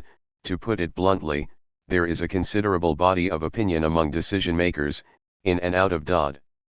Senator Stuart Symington has pointed out that scare stories about Soviet military strength appear at congressional budget time in springtime Washington as regularly as the cherry blossoms, which regards threat estimates prepared by the military as being self-serving, budget-oriented, and generally inflated.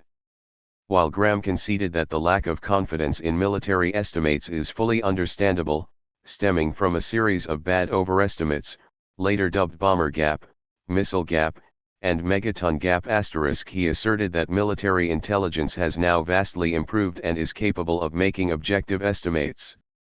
Most observers of the intelligence community would agree with his assessment of the military's bad record in estimates.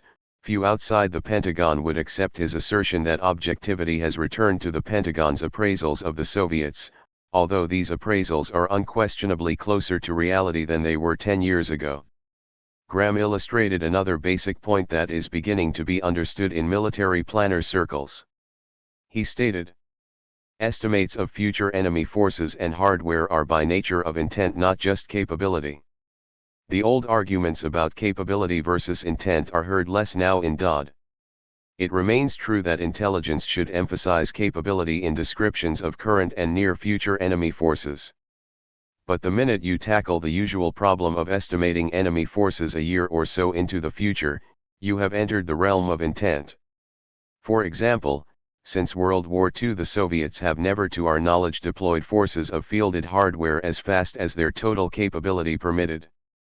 To estimate that they would do so with regard to some weapons system or type of force in the future would make little sense. It is remarkable how long it has taken some of our military users to wise up to it. As a result of the military's propensity to overestimate, the CIA is almost always suspicious of Pentagon positions. Thus, the agency tends to resist and counter military judgments, which in turn has led to CIA underestimation. In the national security bureaucracy, the agency's tendency to be wrong on the low side, while occurring far less frequently than the Pentagon's errors, is considered more serious, since if estimates of Soviet capabilities run too high, that provides a margin for safety to the military planners, who may well spend billions of dollars reacting to a non-existent threat but who at least do not endanger the country by developing too few weapons. This continuing conflict between the military agencies and the civilians in the intelligence community was most evident in the preparation of the national intelligence estimates, which until 1973 were considered the highest form of national intelligence. In the internal CIA reshuffling begun by James Schlesinger during his short stay at the agency and continued by present Director Colby, the 12 to 14-man Board of National Estimates and its staff of 40 to 50 specialists have been largely phased out along with the production of thoroughly researched and well thought-out community-wide NIS. These documents, long the epitome of finished intelligence production, were found to be inadequate for the more immediate foreign policy purposes of Henry Kissinger and the Nixon administration. Thus, the BNE has been replaced by a group of 8 senior officers known as National Intelligence Officers who on short notice produce brief assessments of whatever international situation is of immediate concern to Kissinger's NSC staff. The net result of this change has been that long-term estimates on broad subjects have given way to short-term predictions which are little more than extensions of current intelligence analysis. But the intelligence system is the servant of the policymaker and must meet his needs and demands. Even so, the CIA's new estimating system has failed to satisfy the NSC staff and the White House. The tactical approach to world problems has proved to be of no more value and probably less than the traditional strategic view. In the past, while the majority of the 50 or more NIS written each year dealt with political matters, both the CIA and the Pentagon devoted the most work and attention to estimates that dealt with foreign military capabilities, especially the Soviet Union's. These NIS, on such subjects as Soviet strategic strike forces, air defense forces, and general-purpose forces, influenced large decisions about the American military budget, and each branch of the service as well as the DIA as a whole would fight fiercely to have its point of view included. For example, in the 1963 to 1965 period when the Pentagon was seeking funds to build an anti-ballistic missile system, the military services joined together to promote the idea that Moscow was in the process of deploying its own ABM which would nullify the offensive nuclear threat of American strategic forces. Thus, the Pentagon reasoned, the United States would no longer have the power to stop the Soviets from taking bold initiatives in Western Europe and the Third World, and the security of the United States itself would be threatened. Although the military may have believed sincerely that the Soviets were outdistancing the United States and that Moscow would go on the offensive once it had an advantage, the benefits to be received by the armed services through an ABM system were still tremendously large. The Army stood to receive billions of dollars to build the system.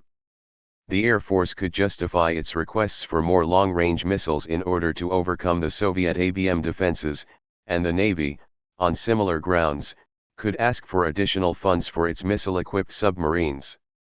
The CIA and the State Department, on the other hand, did not see the Soviet ABM construction to be such a large threat to the United States.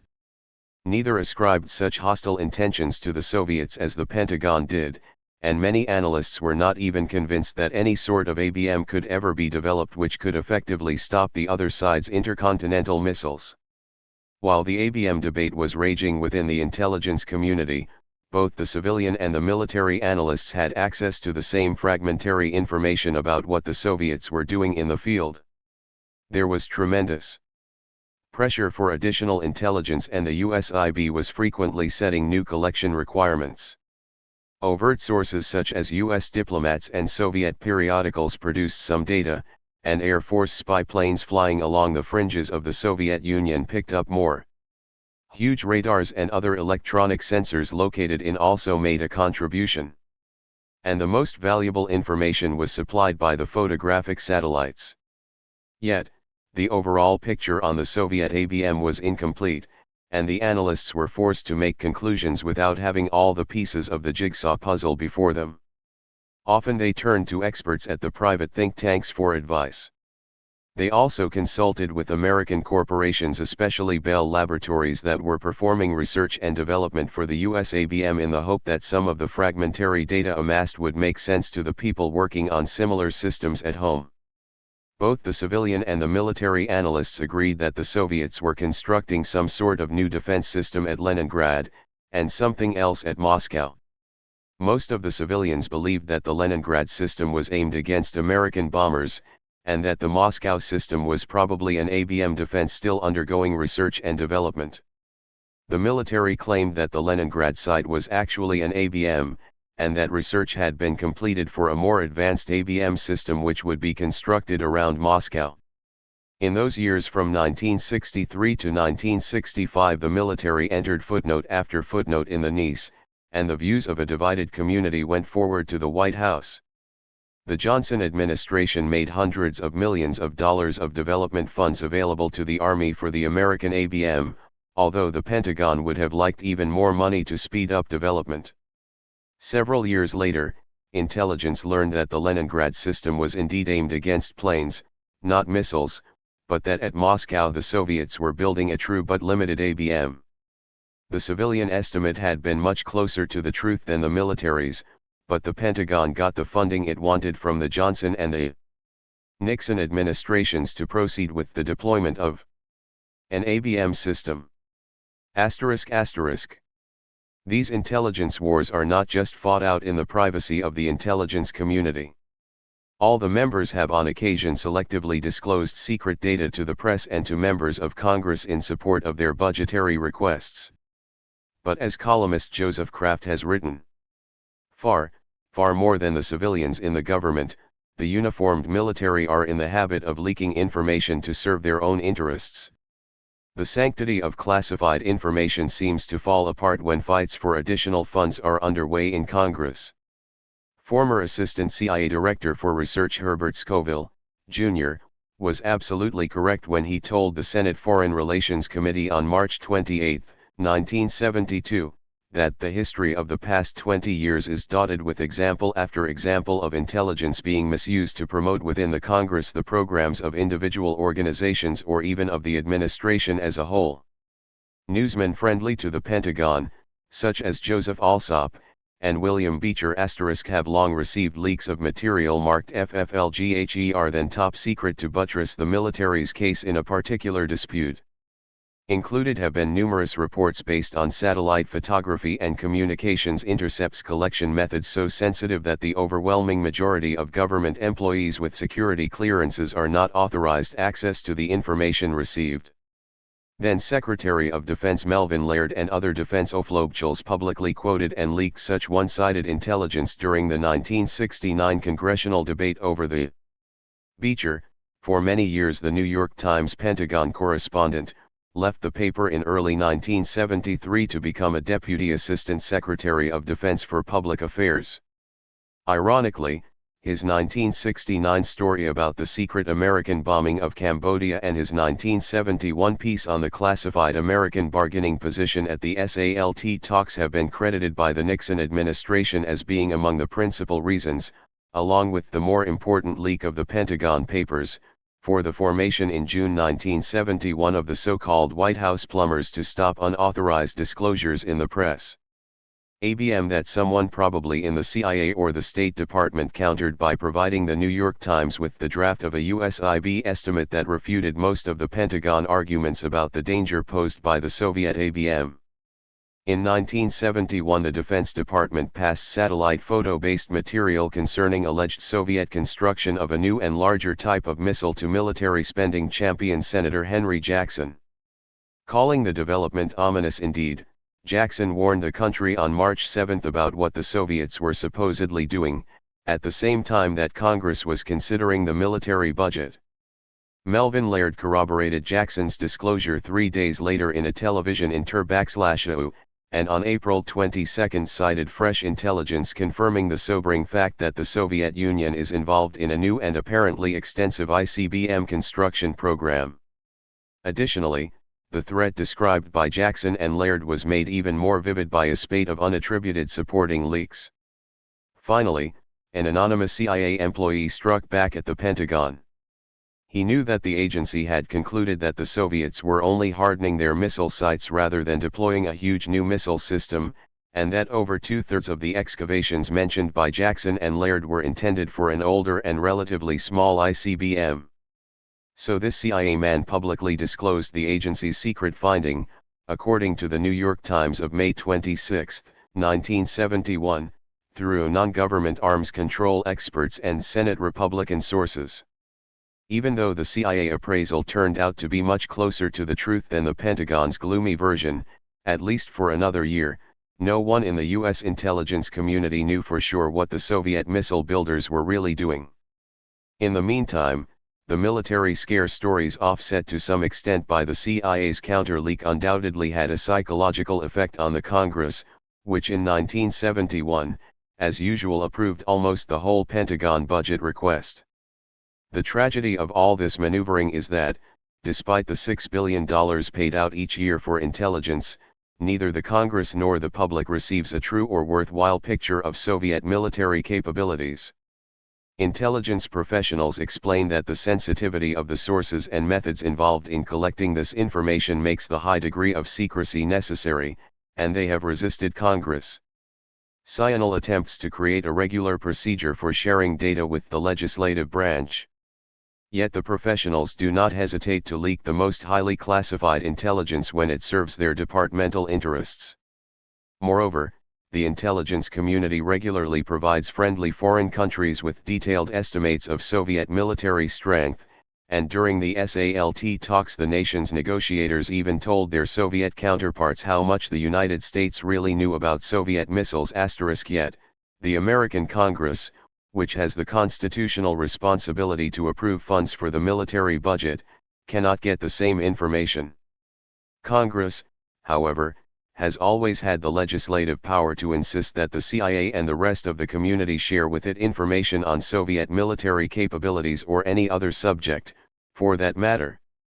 Yet, to date, Congress as a whole has refused to take such action, despite the loud protests of a vocal minority. And Congress's unwillingness to take even so small a step to make itself better informed about the data used to justify military spending is symptomatic of the legislative branch's much larger failing, its refusal to exercise any degree of meaningful control over American intelligence activities.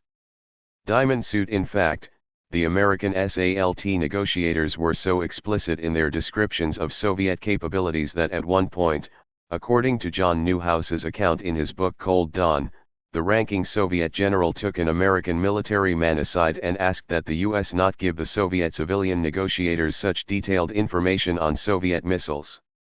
10. Controlling the CIA. 1. Submit that there is no federal agency of our government whose activities receive closer scrutiny and control than the CIA. Lyman Kirkpatrick, former Executive Director, CIA, October 11, 1971. The reverse of that statement is true in my opinion, and it is shameful for the American people to be so misled. There is no federal agency of our government whose activities receive less scrutiny and control than the CIA. Senator Stuart Symington, Member, Joint Senate Committee for CIA Oversight. November 23, 1971. Although Harry Truman wrote in 1963 that I never had any thought when I set up the CIA that it would be injected into peacetime cloak and dagger operations, he and each president after him willingly employed the agency to carry out clandestine espionage and covert intervention in the internal affairs of other countries. Those activities, in short, subsumed under the such other functions and duties language in the enabling legislation. In that phrase lies the authority, according to Richard Helms, for overthrowing foreign governments, subverting elections, bribing officials, and waging secret wars. As Helms told the American Society of Newspaper Editors in 1971, this language was designed to enable us to conduct such foreign activities as the national government may find it convenient to assign to what can best be described as a secret service. From its beginning, the CIA's actual functions were couched in deception and secrecy.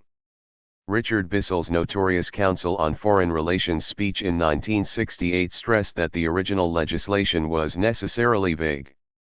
He continued, "CIA's full charter has been frequently revised, but it has been, and must remain, secret. The absence of a public charter leads people to search for the charter and to question the agency's authority to undertake various activities.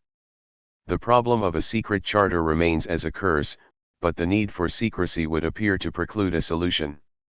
There was never any doubt in the minds of men like Bissell that the CIA's functions should not be a matter of public record. In fact, the National Security Act of 1947 and the supporting Central Intelligence Act of 1949 are little more than legal covers which provide for the existence of the CIA and authorize it to operate outside the rules affecting other government agencies. The CIA's actual role is spelled out in Bissell's secret charter, that series of classified executive orders called National Security Intelligence Directives. These directives were codified in 1959, but remain unavailable to all but a few key government officials. Not until July 1973 did the CIA offer the congressional subcommittees which supposedly oversee its activities a glimpse at the secret charter. And the public still has no way of knowing if the agency is exceeding its mandate, because it has no way of knowing what that mandate is. During the 1947 congressional debate concerning the agency's formation, Representative Fred Busby asked, "I wonder if there is any foundation for the rumors that have come to me to the effect that through the CIA they are contemplating operational activities." The rumors were indeed accurate, and the following year President Truman approved NSC Directive 10-halves, which authorized first the semi-independent Office of Policy Coordination, and then in 1951 the CIA itself, to carry out dirty tricks overseas, with the two stipulations that the operations be secret and plausibly deniable. A whole series of NSCIDs expanding the CIA's activities were issued in the years that followed. 1. NSID 7 gave the CIA powers inside the United States to question Americans about their foreign travels, and to enter into contractual arrangements with American universities, even though the National Security Act of 1947 forbade the agency to exercise any police, subpoena, law enforcement powers, or internal security functions. Another NSID was apparently shown to the judge in the 1966 court case in which one Estonian American slandered a fellow refugee and then claimed absolute privilege to have done so because he was acting under the CIA's orders. Having seen the secret directive, the judge ruled that the agency had the power to operate among émigré groups in the United States, and he dismissed the suit. Yet another, NSID 6, apparently spells out the functions of the National Security Agency, since in the Nixon administration's 1970 secret plan for domestic espionage there is a recommendation that this directive be revised to allow NSA coverage of the communications of U.S. citizens using international facilities. The essential point is that successive presidents have regularly enlarged the functions of the CIA by executive fiat. No new laws have been passed, and only a handful of congressmen have been informed of what was happening. And sometimes presidents have acted without informing even these normally indulgent congressional watchdogs, as was the case when President Nixon approved the domestic spying program, and received the CIA's cooperation. The CIA, if nothing else, has always considered that anything a president told it to do was permissible, indeed, necessary for the defense of the country. Out of the crisis of World War II and ensuing Cold War, Senator Jacob Javits said on July 18, 1973, lawyers for the president had spun a spurious doctrine of inherent commander-in-chief powers broad enough to cover virtually every national security contingency. Top CIA officials heartily endorse this broad interpretation of presidential powers, even though they understand that the agency's activities often are of doubtful legality. Senator Symington asked Director-designate William Colby on July 2, 1973, "Do not large-scale operations, such as the war in Laos, go considerably beyond what Congress intended when it provided for other functions and duties related to intelligence?" Colby replied, "I think it undoubtedly did." But Colby justified the Laotian operation on the grounds it was carried out with proper review, instructions, and direction of the National Security Council and most important the President. The legality of the matter, in Colby's apparent view, stemmed from the chief executive's authorization, not the law. Senator Harold Hughes later asked Colby, "Do you believe it is proper under our Constitution for such military operations to be conducted without the knowledge or approval of the Congress?" Colby's written response is an interesting commentary on the modern meaning of congressional approval. The appropriate committees of the Congress and a number of individual senators and congressmen were briefed on CIA's activities in Laos during the period covered. In addition, CIA's programs were described to the appropriations committees in our annual budget hearings. Asterisk. Colby's explanation reflects the general belief in the CIA that legislative and judicial restraints simply do not apply to the agency as long as it is acting under presidential order. The CIA sees itself, in Senator Symington's words, as the king's men or the president's army. Nevertheless, Congress must take some responsibility for contributing to the agency view of being above the law, since it specifically exempted the CIA from all budgetary limitations which apply to other government departments. The 1949 statute reads, "Notwithstanding any other provision of law, sums made available to the agency by appropriation otherwise may be expended for purposes necessary to carry out its functions." This law, which also gives the DCI the right to spend unvouchered funds, does not say, however. Colby's claim that these committees were informed conflicts directly with the 1971 statements of the late Senate Appropriations Committee Chairman, Alan E. Yender, that he knew nothing about the CIA's 36,0-man secret army in Laos. These provisions, along with Congress's practice of hiding the CIA's budget in appropriations to other government departments, may well violate the constitutional requirement that no money shall be drawn from the Treasury, but in consequence of appropriations made by law, and a regular statement and account of the receipts and expenditures of all public money shall be published from time to time. A legal challenge to the CIA's secrecy in budgetary matters, based on these constitutional grounds, is currently pending in the federal court system. That the CIA should not be accountable to Congress, but that, essentially, has been the experience of the past 25 years. The 40 Committee. The executive branch has its own mechanisms to control the CIA. While these procedures are slanted greatly to favor the agency's position, they do require high-level, usually presidential approval of all major covert operations except the CIA's classical espionage activities. By the 1947 law, the CIA falls under the National Security Council, reports to the President through it, and takes its orders from it. But the NSC has, in fact, become a moribund body during the Nixon administration, and the agency reports sometimes to the President but more often to the NSC staff headed by Henry Kissinger. By levying intelligence collection priority requirements and requesting analytical contributions to policy studies, the Kissinger staff plays a large part in directing the CIA's information gathering effort.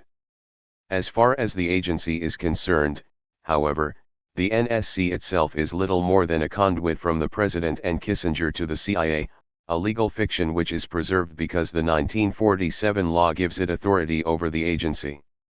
Every major CIA proposal for covert action, including subsidies for foreign political leaders, political parties, or publications, interference in elections, major propaganda activities, and paramilitary operations, still must be approved by the President or the 40 Committee. The nearly ubiquitous Kissinger chairs this committee, just as he heads the three other principal White House panels which supervise the intelligence community.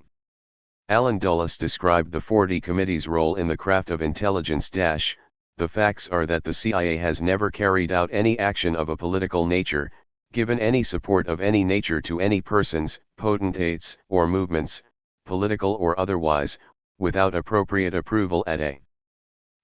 Over the last 25 years this body has also been called the Special Group, the 54-12 Group, and the 303 Committee. Its name has changed with new administrations or whenever its existence has become publicly known. High political level in our government outside the CIA. Dulles' statement was and is correct, but he carefully omitted any mention of the CIA's espionage activities. He also did not mention that the 40 committee functions in such a way that it rarely turns down CIA requests for covert action. The committee is supposed to meet once a week, but the busy schedule of its members causes relatively frequent cancellations. When it does meet roughly once or twice a month in the Nixon administration, intentionally incomplete minutes are kept by its one permanent staff member, who is always a CIA officer. All the proposals for American intervention overseas that come before the committee are drafted by the CIA's clandestine services, and thus are likely to maximize the benefits to be gained by agency action and to minimize the disadvantages and risks. More often than not, these proposals are put into final form only a few days before the 40 committee meets. Thus, the non-CIA members often have little time to investigate the issues adequately. And even when sufficient prior notice is given, the staff work that can be done is extremely limited by the super-secrecy surrounding the 40 committee's deliberations and the fact that only a handful of people outside the agency are cleared to know about its activities.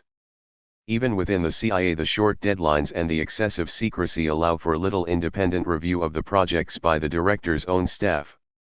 The 40 committee's members have so many responsibilities in their own departments that they usually have only a general knowledge about most countries of the world. On specific problems, they generally rely on advice from their agency's regional experts, but these officials are often denied access to 40 committee proposals and never are allowed to accompany their bosses to committee sessions. Only the DCI is permitted to bring with him an area specialist, and the other high officials, deprived of their own spear carriers, are at a marked disadvantage. Moreover, the 40 committee members are men who have been admitted into the very In addition to Kissinger, they are currently the Under-Secretary of State for Political Affairs, the Deputy Secretary of Defense, the Director of Central Intelligence, and the Chairman of the Joint Chiefs of Staff. Private and exclusive word of covert operations, and they have an overwhelming tendency to agree with whatever is proposed, once they are let in on the secret. The non-CIA members of the committee have had little or no experience in covert operations, and they tend to defer to the views of the experts. Columnist Stuart Alsop, himself an OSS veteran, described in the May 25, 1973, Washington Post how the brightest men in the Kennedy administration could have approved an adventure with so small a chance of success as the Bay of Pigs invasion, and his explanation applies just as well to other CIA activities. Alsop stated, "The answer lies somewhere in the mystique of the Secret Service professional vis divus the amateur. Somehow in such a confrontation, the amateur tends to put a childish faith in the confident assertions of the professional." Similarly, Marilyn Berger in the May 26, 1973, Washington Post quoted a veteran intelligence official about his experiences in dealing with the 40 committee. "They were like a bunch of schoolboys. They would listen and their eyes would bug out. I always used to say that I could get $5 million out of the 40 committee for a covert operation faster than I could get money for a typewriter out of the ordinary bureaucracy." The 40 committee process is further loaded in favor of the CIA because the agency prepares the proposals, and discussion is thereby within the CIA's terms of reference. The non-CIA members have no way of verifying that many of the agency's assertions and assumptions are correct. For example, 6LE*es deleted. The non-CIA members had to accept the agency's word that this program would have a chance of success. For security reasons, the specific people and methods that the CIA intends to use in a secret operation of this type are never included in the proposal. 40 committee members can ask about the details at the actual meetings, but they have no way of knowing, without their own regional experts present, whether or not the CIA is providing them with self-serving answers. In fact, much of the intelligence upon which the recommended intervention is based comes from the clandestine service's own sources, and this mixing of the CIA's informational and operational functions can cause disastrous results, as occurred when the agency led the Kennedy administration to believe in 1961 that a landing of an exile military force would lead to a general uprising of the Cuban people. A more recent if less cataclysmic case occurred in 1970 when intervention in the Chilean elections was under government consideration. At 9 lines deleted. The content of the report provided a strong argument for U.S. intervention to forestall Soviet gains. This report may or may not have been genuine. In either case, it was disseminated by the people in the clandestine services who favored intervention, and they were well aware of the effect it would have on the 40 committee members. If, in this instance, the covert operators were not actually misleading the committee, they certainly could have been, and there was no way that any independent check could be made on them. Until the 1967 disclosure of secret CIA funding of the National Student Association and scores of other ostensibly private organizations, the 40 Committee was called on only to give initial approval to covert action programs. Thus, most CIA-penetrated and subsidized organizations went on receiving agency funds and other support year after year without any outside review whatever of the continuing worthiness of the project. But the 1967 scandal caused the 40 Committee to revise its procedures so that all ongoing non-espionage operations were regularly reviewed. In these reviews, however, the committee is perhaps even more dependent on the CIA for information and guidance than. Final approval for a covert action program is normally given by the 40 Committee Chairman still Henry Kissinger, even since he has become Secretary of State. He, in turn, notifies the President of what has been decided, and if there is a matter on which the committee was in disagreement, the Chief Executive makes the final decision. Although the President either reviews or personally authorizes all these secret interventions in other countries' internal affairs, he never signs any documents to that effect. Instead, the onus is placed on the 40 Committee, and if he chooses, the President can plausibly deny he has been involved in any illegal activities overseas. With new programs. For unless there has been a public controversy, only the clandestine services usually know whether their efforts to subsidize a particular organization or undermine a certain government have been successful. And the clandestine services would be unlikely to admit that their own operation was going badly, even if that were the case. 3 loves deleted. American officials hoped that through this Democratic front Theo could widen his political base by rallying various non-communist opposition elements to his camp. The effort was a resounding failure from the American point of view, since Theo showed no interest in broadening his support as long as the Vietnamese army and the U.S. government still supported him. Even though this was one of the few instances where the State Department, through its diplomatic reporting from Saigon. 5 lines deleted. Even Richard Bissell in his 1968 Council on Foreign Relations talk admitted that the 40 Committee is of limited effectiveness. Bissell stated that if the committee were the only control instrument, he would view it as inadequate, but he believed that prior discussions on covert projects at working levels in the bureaucracy compensated for the failings of the interdepartmental committee composed of busy oflobchels who meet only once a week. To some extent what Bissell says is true, but he omits the fact that the most important projects, such as the Bay of Pigs, are considered so sensitive the working levels outside the CIA are forbidden all knowledge of them. And he does not state that even when a few outside oflobchels at the assistant secretary level or just below are briefed on covert operations, they are told the programs are so secret that they cannot talk to any of their colleagues about them, which prevents them from calling into play the bureaucratic forces usually needed to block another agency's projects. Furthermore, these officials, having been let in on the U.S. government's dirtiest and darkest activities, are often reluctant to do anything in opposition that will jeopardize their right to be told more secrets at a later time. Nevertheless, the bureaucracy in state and, to a much lesser extent, in defense does have some effect in limiting the CIA's covert operations, although not nearly so much as Bissell claimed. As previously mentioned, there is one CIA activity, classical espionage, over which there is no outside control not from the 40 Committee, from the bureaucratic working level, nor from Congress. The Director of Central Intelligence has a statutory responsibility to protect intelligence sources and methods from unauthorized disclosure, and every DCI since Allen Dulles has taken this to mean that the CIA cannot inform any other government agencies of the identity of its foreign agents, the agency's most closely guarded secrets. While this secrecy in order not to jeopardize the lives of foreigners who spy for the CIA is understandable, the use of a particular agent can sometimes have a political effect as large as, or larger than, a covert action program. For example, if the CIA recruits a foreign official who is or becomes his country's Minister of Interior, then discovery of his connection to the agency can cause an international incident.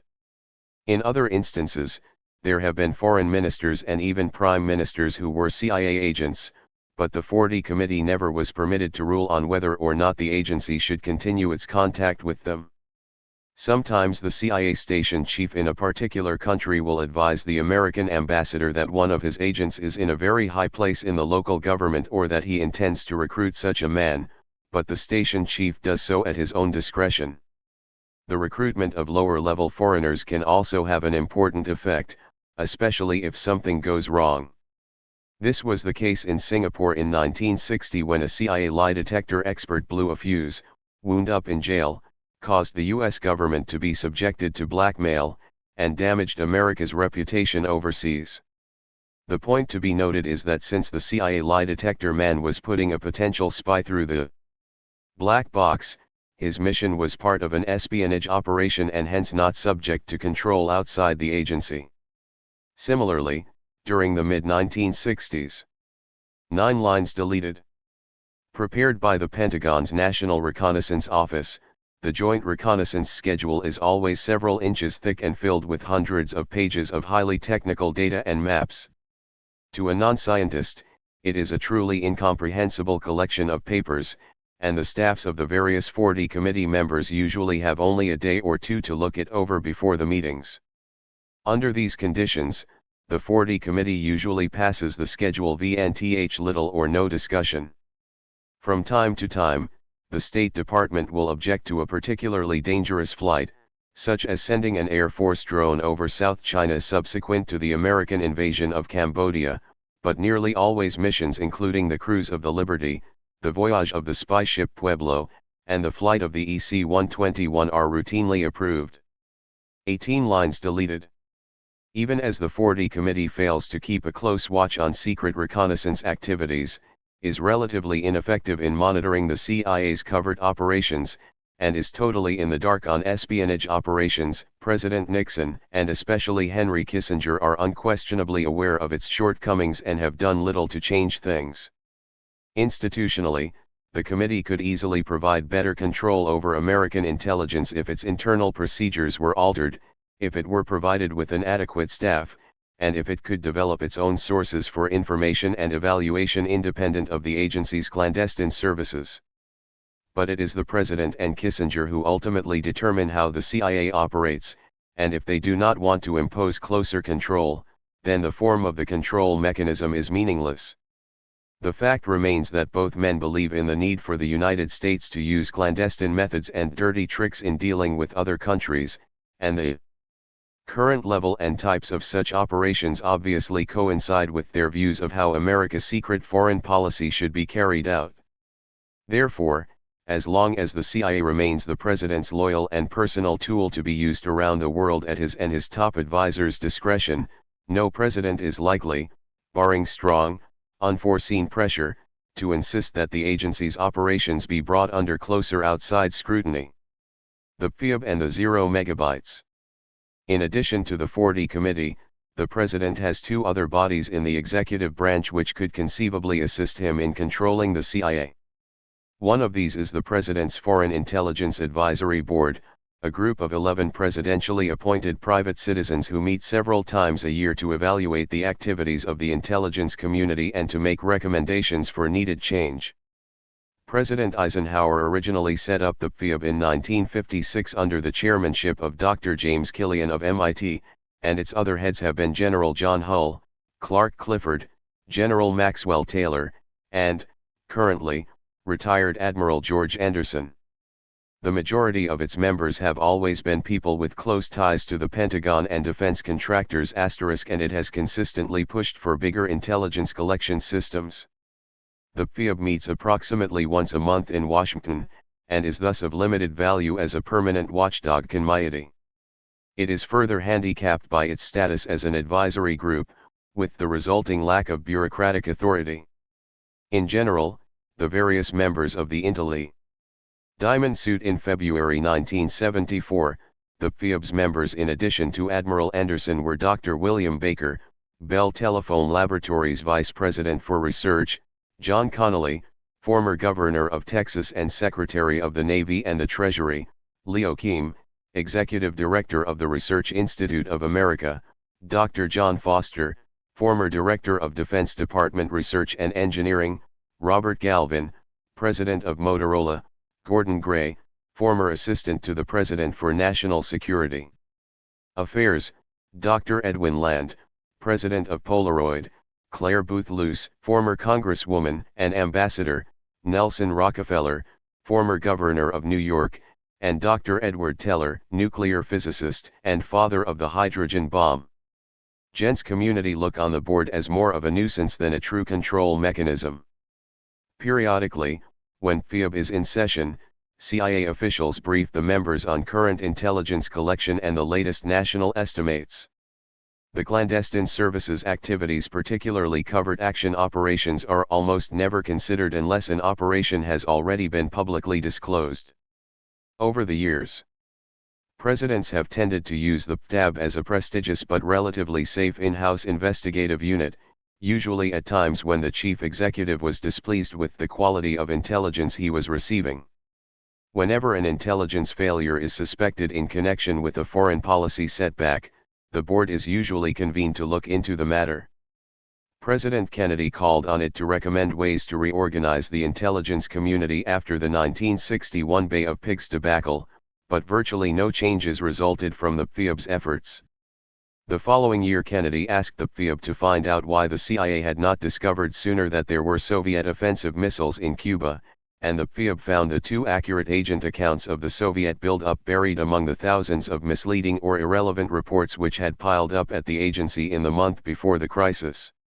With perfect hindsight, the PHIB declared that the CLA should have recognized the truth of these reports and rejected all the others. Similarly, in 1968 President Johnson had the board investigate why the CIA had not determined the precise timing of the Soviet invasion of Czechoslovakia in advance. These PHIB postmortems can be of great value to the intelligence community in pinpointing specific weaknesses and recommending solutions. They could be even more useful in making clear that certain events simply cannot be predicted in advance, even by the most efficient intelligence system. However, the PHIB has tended to operate with the assumption that all information is knowable and that the intelligence community's problems would be solved if only more data were collected by more advanced systems. This emphasis on quantity over quality has served to accentuate the management problems that plague American intelligence and, in recent years at least, has often been counterproductive. Probably the PHIB's most notable contribution to the nation's intelligence effort occurred in the 1950s and early 1960s when one of its subcommittees, headed by Polaroid's Dr. Edwin Land, conceived several new technical collection programs. Land's subcommittee was instrumental in advancing the development of the U-2 spy plane, which, with the exception of the ill-fated Powers flight over the Soviet Union, may be considered one of the CL-S greatest successes. 7 lines deleted. The new systems are technologically feasible, but they are fantastically expensive, costing billions of dollars, and the intelligence benefits to be gained are marginal. The President's last potential regulatory body for intelligence affairs is the Office of Management and Budget. Known as the Bureau of the Budget until 1969, the OMB is the White House agency which closely scrutinizes the spending of all government departments and determines fiscal priorities for the administration. It has the power to cut the spending of federal agencies and even eliminate entire programs. Cabinet secretaries can sometimes appeal the OMB's decisions to the President, but he is understandably reluctant to overrule his own budgetary watchdog. For the CIA, however, the OMB has never been more than a minor irritant. Its International Affairs Division's intelligence branch, which in theory monitors the finances of the intelligence community, has a staff of only 5 men, a branch chief and 1 examiner each for the CIA, the NSA, the National Reconnaissance Office, and the DIA. These 5 men could not possibly do a complete job in keeping track of the $6 billion spent annually for government spying, even if they received full cooperation from the agencies involved, which they do not. The theology of national security, with its emphasis on secrecy and deception, greatly limits the effectiveness of the president's budget examiners, who are generally treated as enemies by the intelligence agencies. In this regard, the CIA has been particularly guilty. When the OMB started monitoring the agency in the 1950s, the budget man was refused a permanent pass to visit headquarters. He was regularly forced to wait at the building's entrance while a CIA official upstairs was telephoned and asked to verify the auditor's credentials. The situation improved somewhat in 1962 after Robert Amory, former CIA Deputy Director for Intelligence, became head of the OMB's International Division, and the examiner received his own badge. In the mid-1960s, President Johnson gave the OMB expanded power to scrutinize agency spending, but even this presidential mandate did not appreciably improve the Bureau's access. For example, after the 4LCVES deleted, the OMB examiner wanted to look into how the money was being spent. At one point, he came to the agency with the intention of speaking to the knowledgeable personnel in the clandestine services, after first stopping off to see one of the CIA's planning, programming, and budgeting officers. The PPB man was told not to let the OMB representative leave his office while Director Helms was being informed of what the OMB was trying to investigate. Helms promptly called a high White House official to complain that the OMB was interfering with a program already approved by the 40 Committee. The White House, in turn, ordered the OMB to drop its inquiry. 4 lines deleted. The significance of this incident is not so much that the CIA makes it difficult for the OMB and gets away with it. Rather, what happened reflects the agency's attitude that its operations are above normal bureaucratic restraints, and that when the president has given his approval, not even the technicalities can be questioned. The CIA has also resorted to the use of outright lies and deceit to prevent the OMB from being informed about its activities. In 1968, an examiner made a fact-finding tour of CIA installations in Europe and the Middle East. He was accompanied by an agency officer from headquarters. And his escort was specifically told by the Clandestine Services European Division Chief that the budget man should not be allowed to see anything which might later cause us difficulty or embarrassment. The examiner was to be entertained, given cursory briefings, but not educated. 12 lines deleted. CIA headquarters knew that the OMB man was extremely interested in guns and police work, and the field stations were so informed. 2 lines deleted. He was asked if he would first like to visit Scotland Yard. With his interest in police work, he was unable to resist such an offer and, by pre-arrangement, the British police snowed him under with extensive briefings and tours of the facilities. This diversion, which had nothing to do with the purpose of his trip, cost him a whole day out of his tight schedule. The next day he was slated to drive to another CIA installation about 100 miles from London. But the agency did not want him to have much time to ask questions or to look around. Thus, his route was planned to pass through Banbury, the picturesque old English town whose cross is of nursery rhyme fame. As the agency's operators had suspected, he could not forego the pleasure of stopping in a typical English pub for lunch and then doing some sightseeing. The better part of another day was killed in this fashion, and he never had time to dig deeply into matters the agency did not want him to know about.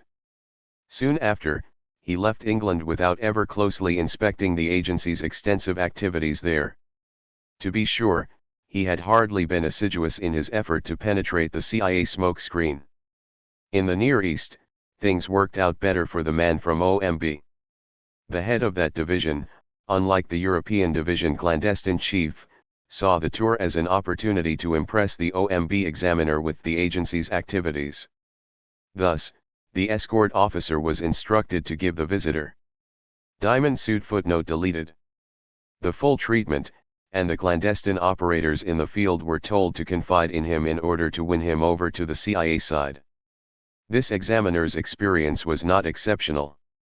Many similar instances point up the OMB's and, earlier, the Bob's failure to exercise any degree of meaningful control over the CIA. As director, Richard Helms was fully aware and indeed encouraging of the agency's efforts to escape OMB scrutiny.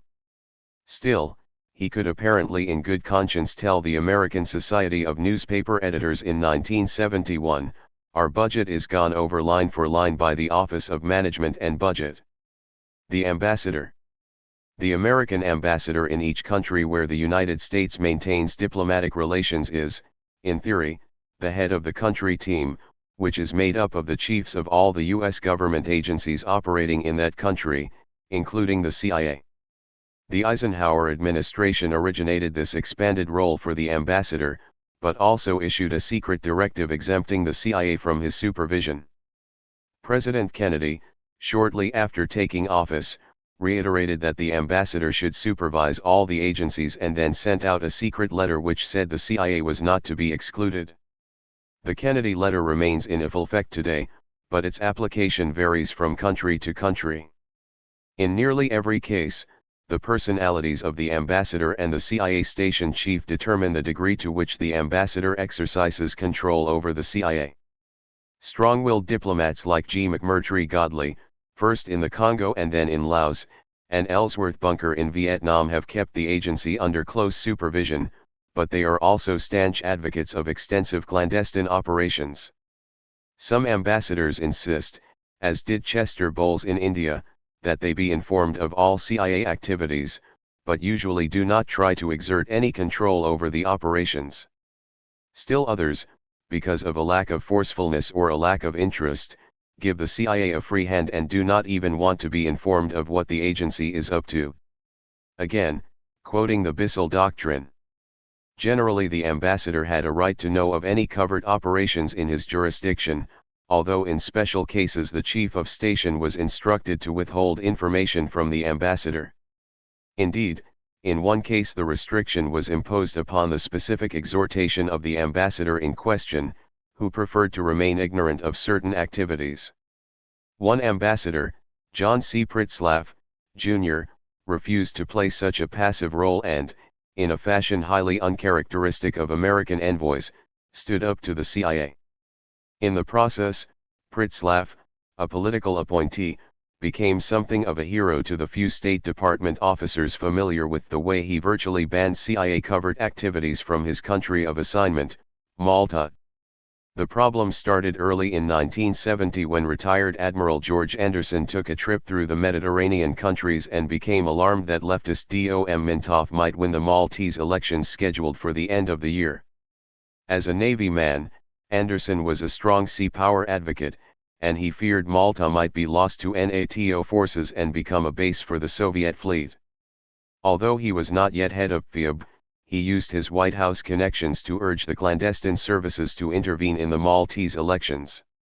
The agency was not enthusiastic about the project, partly because of its lack of assets on the island, but it agreed to send a clandestine operative to make a study of how the election could be fixed.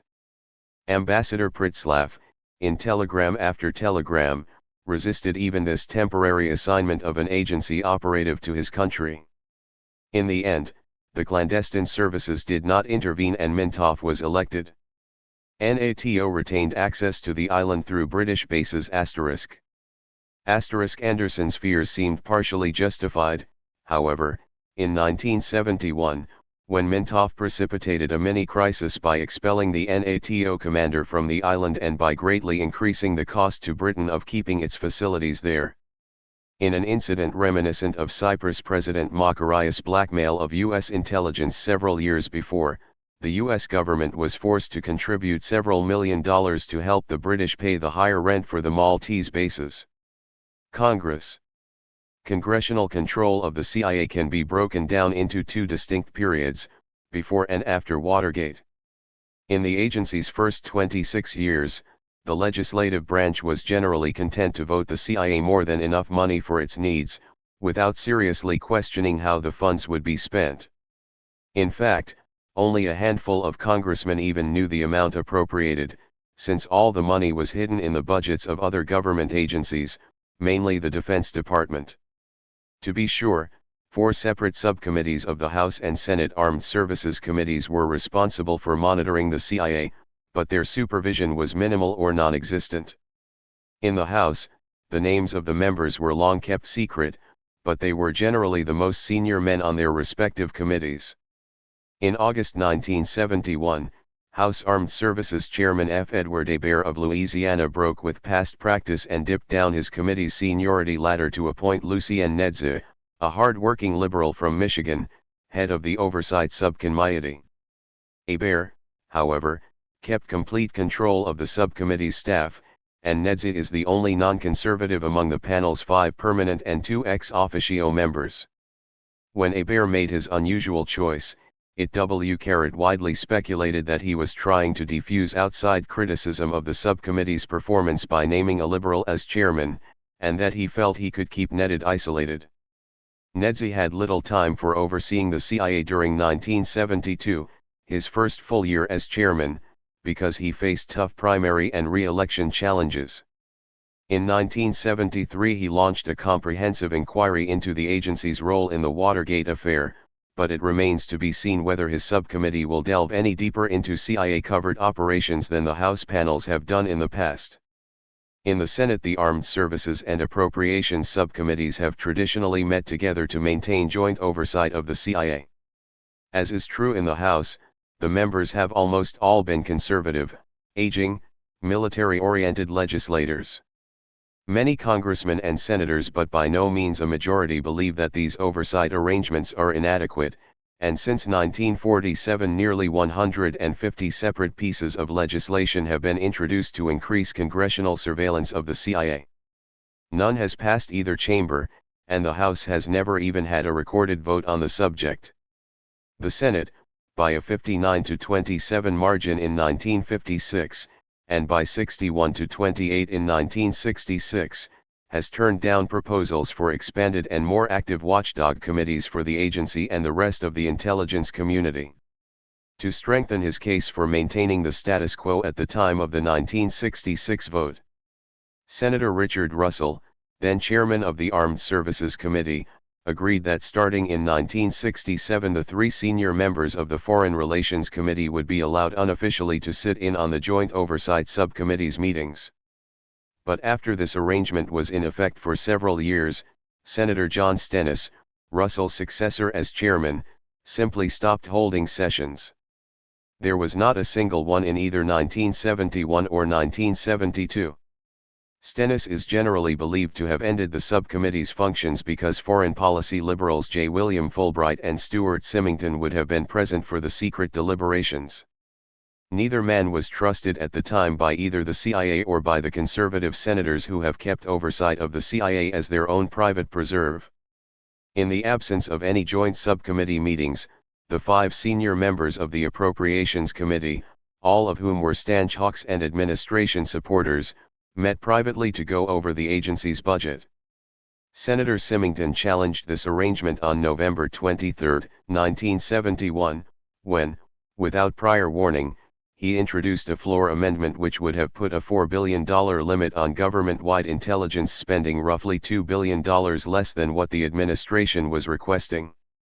Although Symington's amendment was defeated 51-36, it produced perhaps the most illuminating debate on intelligence ever heard in the Senate.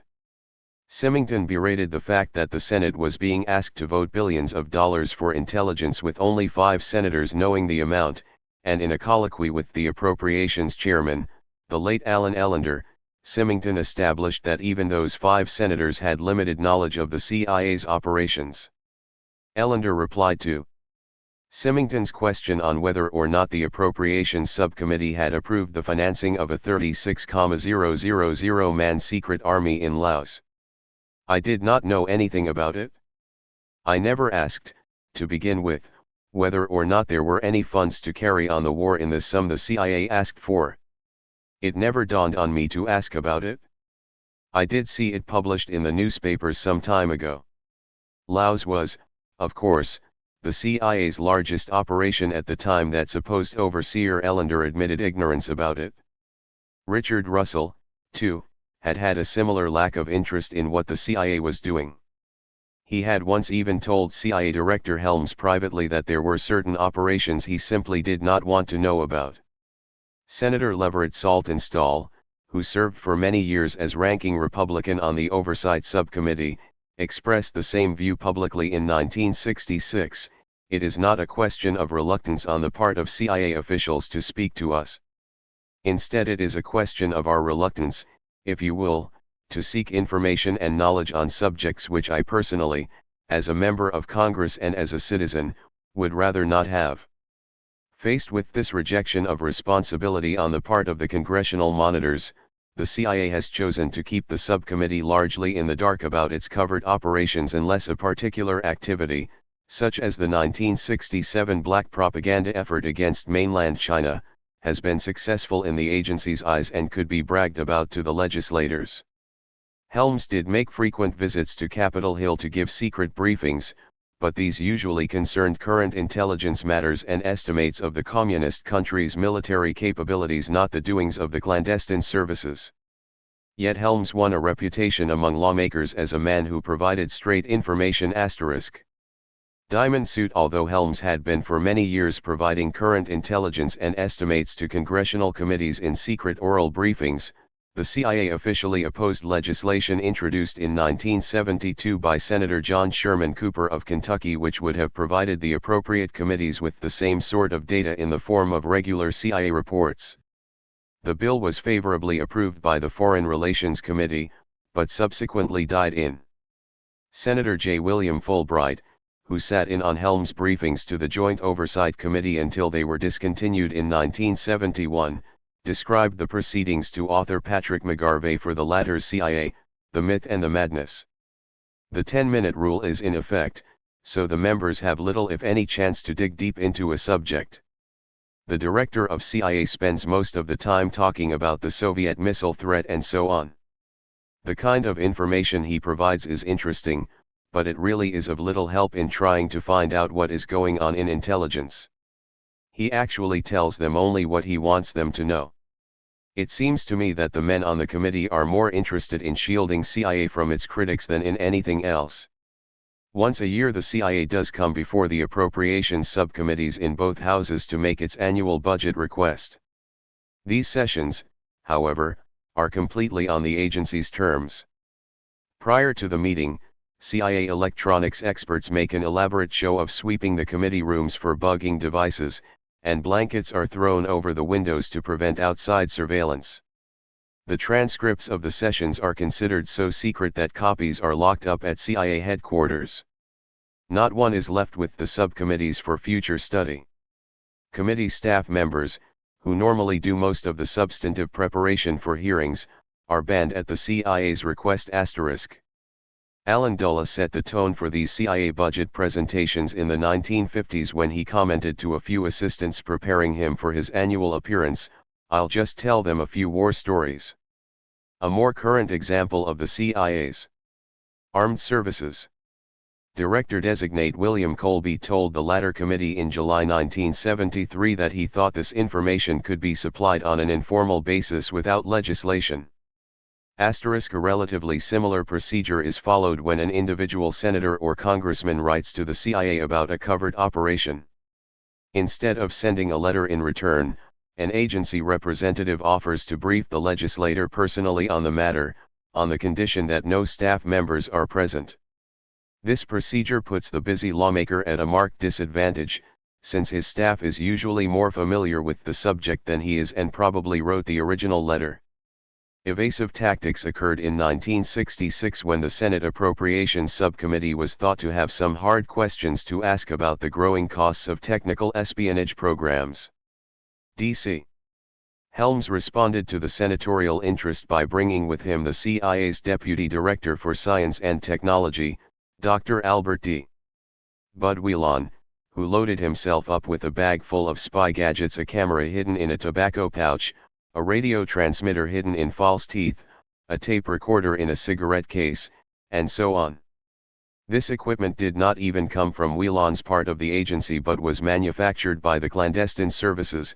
If, however, the senators wanted to talk about technical matters, Helms and his assistant were perfectly willing to distract them with James Bond-type equipment. Whelan started to discuss the technical collection programs, but as he talked he let the senators inspect the gadgets. Predictably, the discussion soon turned to the spy paraphernalia. One persistent senator asked two questions about the new and expensive technical collection systems the CIA was then putting into operation, but Whelan deftly turned the subject back to the gadgets. When the senator asked his question a third time, Chairman Russell told him to hold his inquiry until the CIA men were finished. But the senators became so enthralled with the equipment before them that no more questions were asked. In 1967 the CIA, as usual, prepared its budget request with a dazzling collection of slides and pictures, emphasizing the agency's role in fighting communism around the world and producing intelligence on the military threat posed by the Soviet Union and China. Also included in the canned briefing was a description of the CIA's technical collection expertise, its work with computers and other information processing systems, and even its advanced techniques in printing, but, again, no dirty tricks. The presentation was rehearsed several times at CIA headquarters while calls were awaited from Capitol Hill to set specific dates.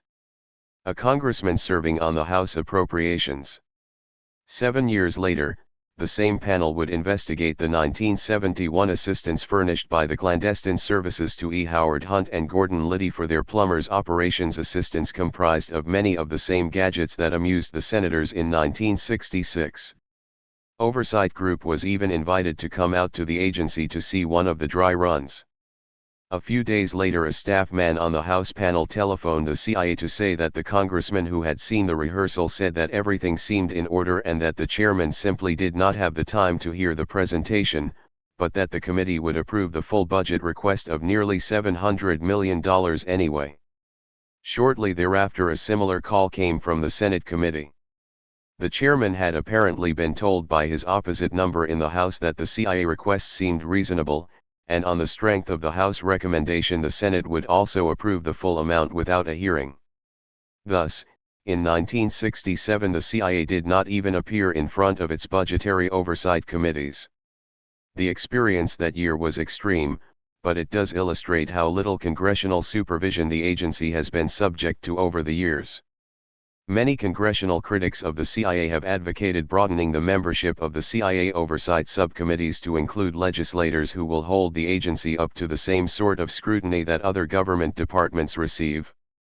They argue that in the equally sensitive field of atomic energy a joint congressional committee has kept close track of the Atomic Energy Commission without any breach in security. However, some liberals who advocate greater control of the CIA fear that a joint CIA committee analogous to the Joint Atomic Energy Committee might easily be captured by the agency, just as the Atomic Energy Committee has, to a large extent, been co-opted by the AEC. Those who oppose increased congressional control of the agency claim that if the CIA is to operate effectively, total secrecy must be maintained, and that expanding the functions and the membership of the oversight subcommittees would mean much greater likelihood of breaches in security.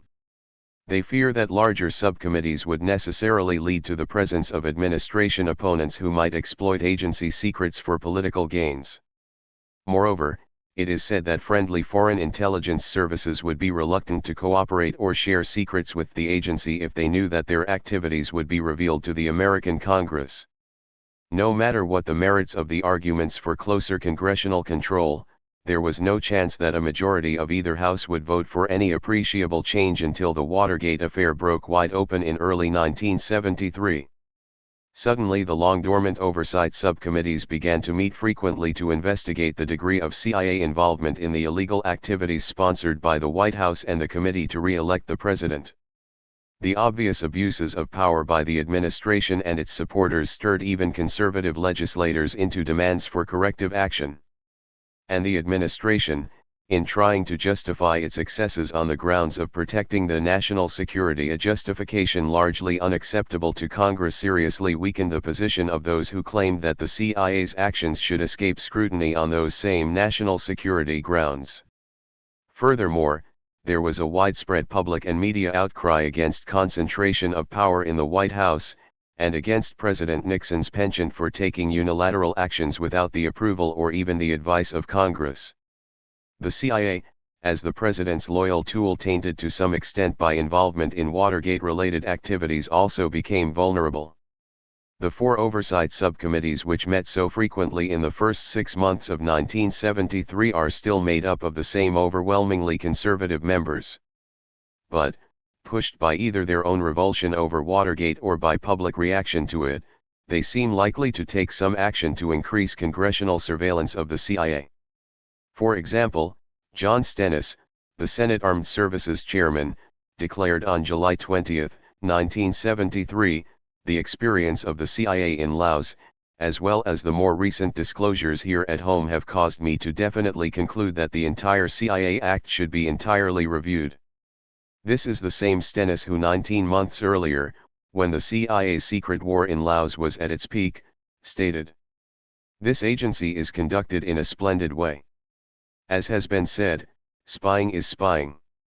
But if we are going to have an intelligence agency, it cannot be run as if you were running a tax collector's office or the HU or some other such department. You have to make up your mind that you are going to have an intelligence agency and protect it as such, and shut your eyes some and take what is coming." Yet, from all indications, Stennis has become sincerely convinced that the chief executive, on his own, should never again be able to take the country into a Vietnam-type conflict. On October 18, 1973, he introduced legislation while reserving his right to change it after study and hearings extending into 1974, which would modify the CIA's legal base. First, it would limit the agency's domestic activities to those which are necessary and appropriate to its foreign intelligence mission, apparently defining this in a way to abolish covert activities in the United States. Second, it would set up tighter procedures for congressional oversight, while recognizing essential security requirements. A simple majority in either chamber would be sufficient to change the present system of CIA oversight. As much as the agency wants to keep its activities secret, it would have little choice but to comply with serious congressional demands for more information and more supervision. The power of the purse gives the legislative branch the means to enforce its will on a reluctant CIA, and even one house standing alone could use this power as a control mechanism. That is, assuming that Congress is willing to accept the responsibility. CIA and the press. In a recent interview, a nationally syndicated columnist with close ties to the CIA was asked how he would have reacted in 1961 if he had uncovered advance information that the agency was going to launch the Bay of Pigs invasion of Cuba. He replied somewhat wistfully, "The trouble with the establishment is that I would have gone to one of my friends in the government, and he would have told me why I shouldn't write the story. And I probably wouldn't have written the story." It was rather fitting that this columnist, when queried about exposing a CIA operation, should have put his answer in terms of the establishment, since much of what the American people have learned or have not learned about the agency has been filtered through an old boy network of journalists friendly to the CIA. There have been exceptions, but, by and large, the CIA has attempted to discourage, alter, and even suppress independent investigative inquiries into agency activities. The CIA's principal technique for fending off the press has been to wrap itself in the mantle of national security. Reporters have been extremely reluctant to write anything that might endanger an ongoing operation or, in Tom Wicker's words, get an agent killed in Timbuktu. The CIA has, for its part, played upon these completely understandable fears and used them as a club to convince newsmen that certain stories should never be written. And many reporters do not even have to be convinced, either because they already believe that the CIA's activities are not the kind of news that the public has a right to know, or because in a particular case they approve of the agency's aims and methods. For example, on September 23, 1970, syndicated columnist Charles Bartlett was handed, by a Washington-based official of ITT, an internal ITT report sent in by the company's TV-O representatives in Chile, Hal Hendricks and Robert Barrales. This 8-page document marked personal and confident. Lajel said that the American ambassador to Chile had received the green light to move in the name of President Nixon. Maximum authority to do all possible short of a Dominican Republic-type action to keep Allende from taking power. It stated that the Chilean army has been assured full material and financial assistance by the U.S. military establishment and that ITT had pledged support if needed to the anti-Allende forces. The document also included a lengthy rundown of the political situation in Chile. With the material for an expose in his hands, Bartlett did not launch an immediate investigation. Instead, he did exactly what ITT hoped he would do. He wrote a column about the dangers of a classic communist-style assumption of power in Chile. He did see some hope that Chile will find a way to avert the inauguration of Salvador Allende, but thought there was little the United States could profitably do and that Chilean politics should be left to the Chileans. He did not inform his readers that he had documentary evidence indicating that Chilean politics were being left to the CIA and ITT. Asked why he did not write more, Bartlett replied in a 1973 telephone interview, "I was only interested in the political analysis. I didn't take seriously the Washington Stu-Pound the description of machinations within the U.S. government. Had not been in Washington, they had been in Chile." Yet, by Bartlett's own admission, his September 28 colon was based on the ITT report in places, to the point of paraphrase. He wrote about several incidents occurring in Chile that he could not possibly have verified in Washington. Most reporters will not use material of this sort unless they can check it out with an independent source, so Bartlett was showing extraordinary faith in the reliability of his informants. But he used their material selectively to write an anti-Allende scare piece, not to blow the whistle on the CIA and ITT. An ITT official gave the same report to Times Pentagon correspondent, John Mulliken. Mulliken covered neither the CIA nor Chile as part of his regular beat, and he sent the ITT document to Times headquarters in New York for possible action. As far as he knows, Time never followed up on the story. He attributes this to bureaucratic stupidity, the system, not the people. He explains that Time had shortly before done a long article on Chile, and New York didn't want to do any more. Thus, the public did not learn what the U.S. government and ITT were up to in Chile until the spring of 1972, when columnist Jack Anderson published scores of ITT internal documents concerning Chile. Included in the Anderson papers, as one of the most important exhibits, was the very same document that had been given 18 months earlier to Bartlett and Time magazine. Jack Anderson is very much a maverick among Washington journalists, and he will write about nearly anything he learns and can confirm about the U.S. government and the CIA. With a few other notable exceptions, however, the great majority of the American press corps has tended to stay away from topics concerning the agency's operations. One of the reasons for this is that the CIA, being an extremely secretive organization, is a very hard beat to cover.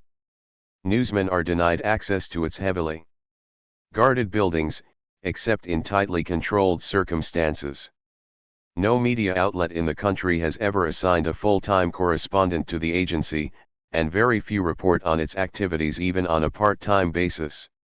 Except in cases where the CIA wants to leak some information, almost all CIA personnel avoid any contact whatsoever with journalists.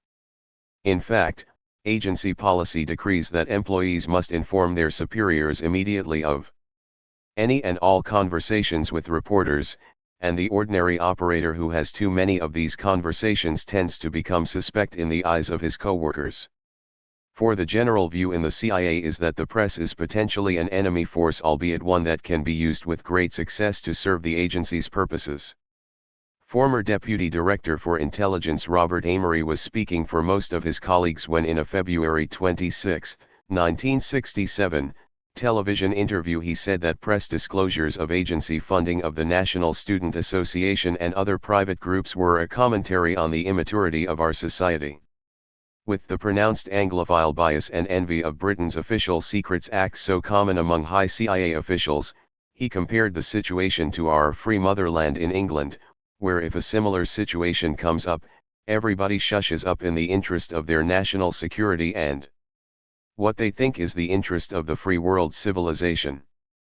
Former CIA official William J. Bamds * was even more critical of journalistic probes of the agency in a January 1969 article in the influential quarterly Foreign Affairs. The disclosure of intelligence activities in the press in recent years is a clear national liability. These disclosures have created a public awareness that the U.S. government has, at least at times, resorted to covert operations in inappropriate situations, failed to maintain secrecy and failed to review ongoing operations adequately. The public revelations of those weaknesses, even though they are now partially corrected, hampers. Bamds had been with the agency's Office of National Estimates until he joined the staff of the Council on Foreign Relations in the mid-1960s. In 1968 he was the secretary at the CFR session where Richard Bissell laid out his views on covert operations. CIA by limiting those willing to cooperate with it and its activities. As long as such disclosures remain in the public mind, any official effort to improve CIA*'s image is as likely to backfire as to succeed. Bamds' admission that the CIA has certain weaknesses is unusual coming from a former agency official, but very few in the CIA would disagree with his statement that press stories about intelligence operations are a national liability. The CIA's concern about how to deal with reporters and how to use the press to best advantage dates back to the agency's beginnings. During the 1950s the agency was extremely wary of any formal relations with the media, and the standard answer to press inquiries was that the CIA does not confirm or deny published reports. To be sure, there was a CIA press office, but it was not a very important part of the agency's organization. To CIA insiders, its principal function seemed to be to clip newspaper articles about the CIA and to forward them to the interested component of the agency. The press office was largely bypassed by Director Allen Dulles and a few of his chief aides who maintained contact with certain influential reporters. Dulles often met his friends of the press on a background basis, and he and his clandestine services chief, Frank Wisner, were extremely interested in getting across to the American people the danger posed to the country by international communism. They stressed the CIA's role in combating the communist threat, and Dulles liked to brag, after the fact, about successful agency operations. The reporters who saw him were generally fascinated by his war stories of the intelligence trade. Wisner was particularly concerned with publicizing anti-communist émigré groups, and he often encouraged reporters to write about their activities. According to an ex-CIA official who worked closely with Wisner, the refugees from the captive nations were used by the CIA to give credence to the idea that the United States was truly interested in rolling back the Iron Curtain. This same former CIA man recalls Dulles and Wisner frequently telling subordinates, in effect, try to do a better job in influencing the press through friendly intermediaries. Nevertheless, the agency's press relations during the Dulles era were generally low-keyed.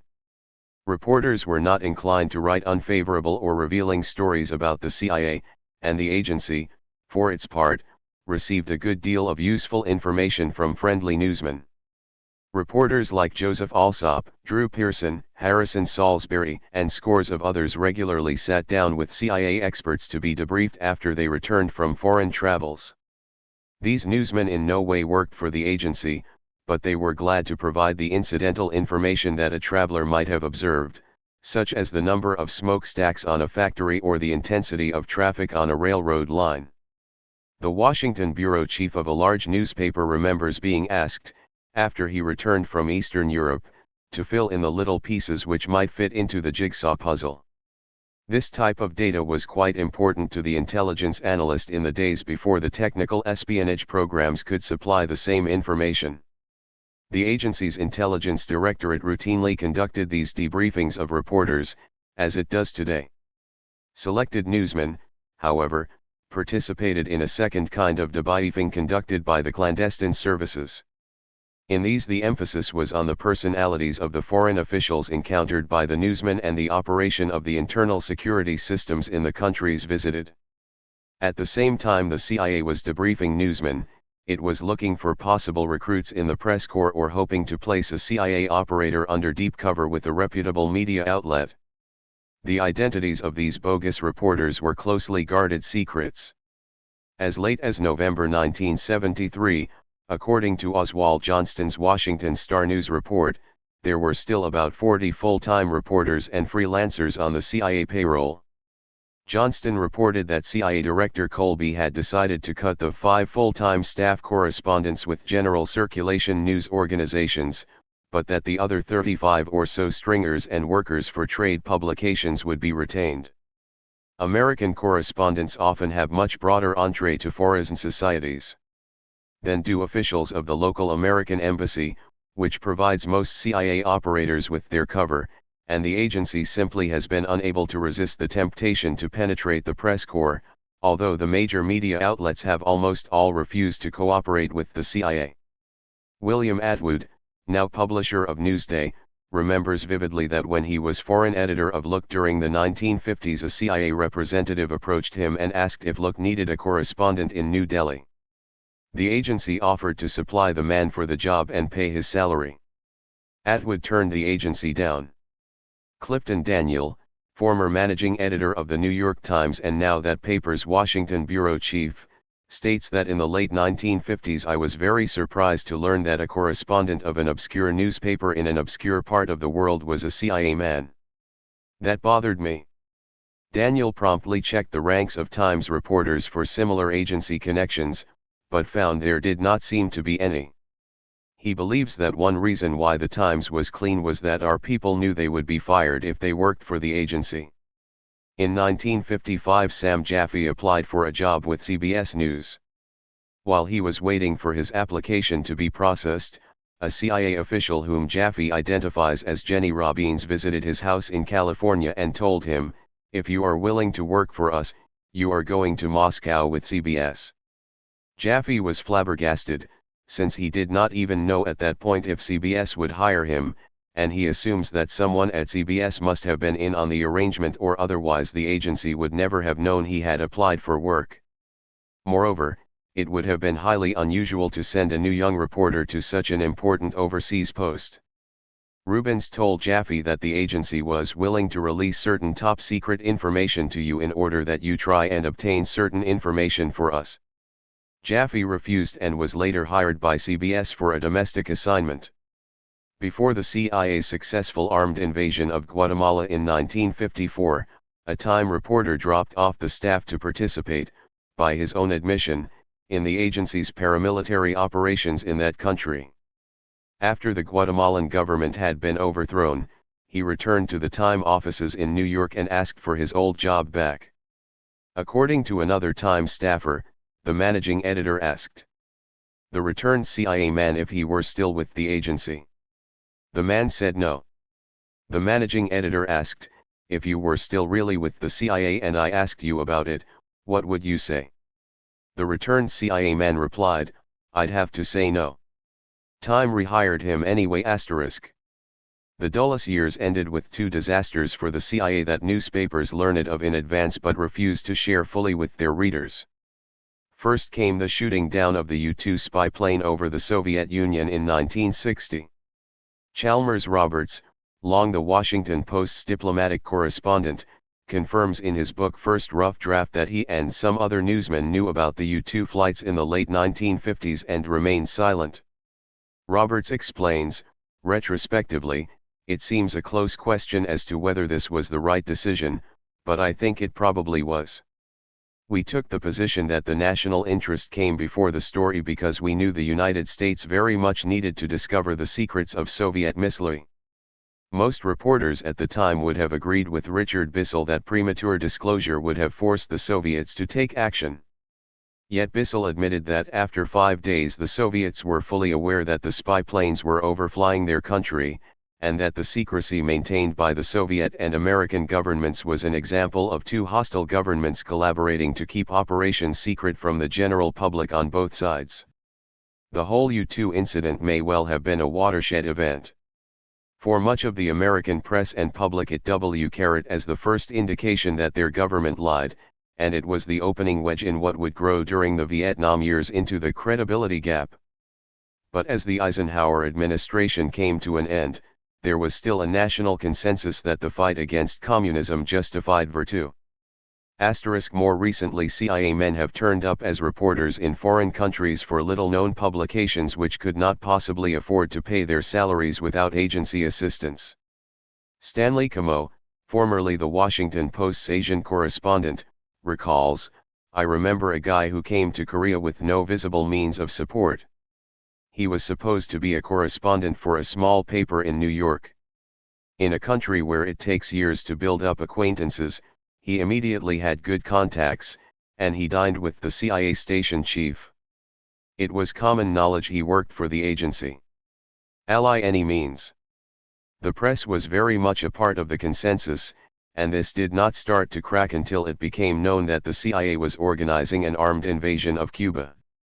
5 months before the landing took place at the Bay of Pigs, the Nation published a second-hand account of the agency's efforts to train Cuban exiles for attacks against Cuba and called upon all U.S. news media with correspondents in Guatemala, where the invaders were being trained, to check out the story. The New York Times responded on January 10, 1961, with an article describing the training, with U.S. assistance, of an anti-Castro force in Guatemala. At the end of the story, which mentioned neither the CIA nor a possible invasion, was a charge by the Cuban foreign minister that the U.S. government was preparing mercenaries in Guatemala and Florida for military action against Cuba. Turner Catledge, then the managing editor of the Times, declared in his book My Life and the Times, "I don't think that anyone who read the story would have doubted that something was in the wind, that the United States was deeply involved, or that the New York Times was onto the story." As the date for the invasion approached, the New Republic obtained a comprehensive account of the preparations for the operation, but the liberal magazine's editor-in-chief, Gilbert Harrison, became wary of the security implications and submitted the article to President Kennedy for his advice. Kennedy asked that it not be printed, and Harrison, a friend of the president, complied. At about the same time, New York Times reporter Tad Sulk uncovered nearly the complete story, and the Times made preparations to carry it on April 7, 1961, under a 4-column headline. But Times publisher Orville Dreyfuss and Washington bureau chief James Reston both objected to the article on national security grounds, and it was edited to eliminate all mention of CIA involvement or an imminent invasion. The truncated story, which mentioned only that 5,000 to 6,000 Cubans were being trained in the United States and Central America for the liberation of Cuba, no longer merited a banner headline and was reduced to a single column on the front page.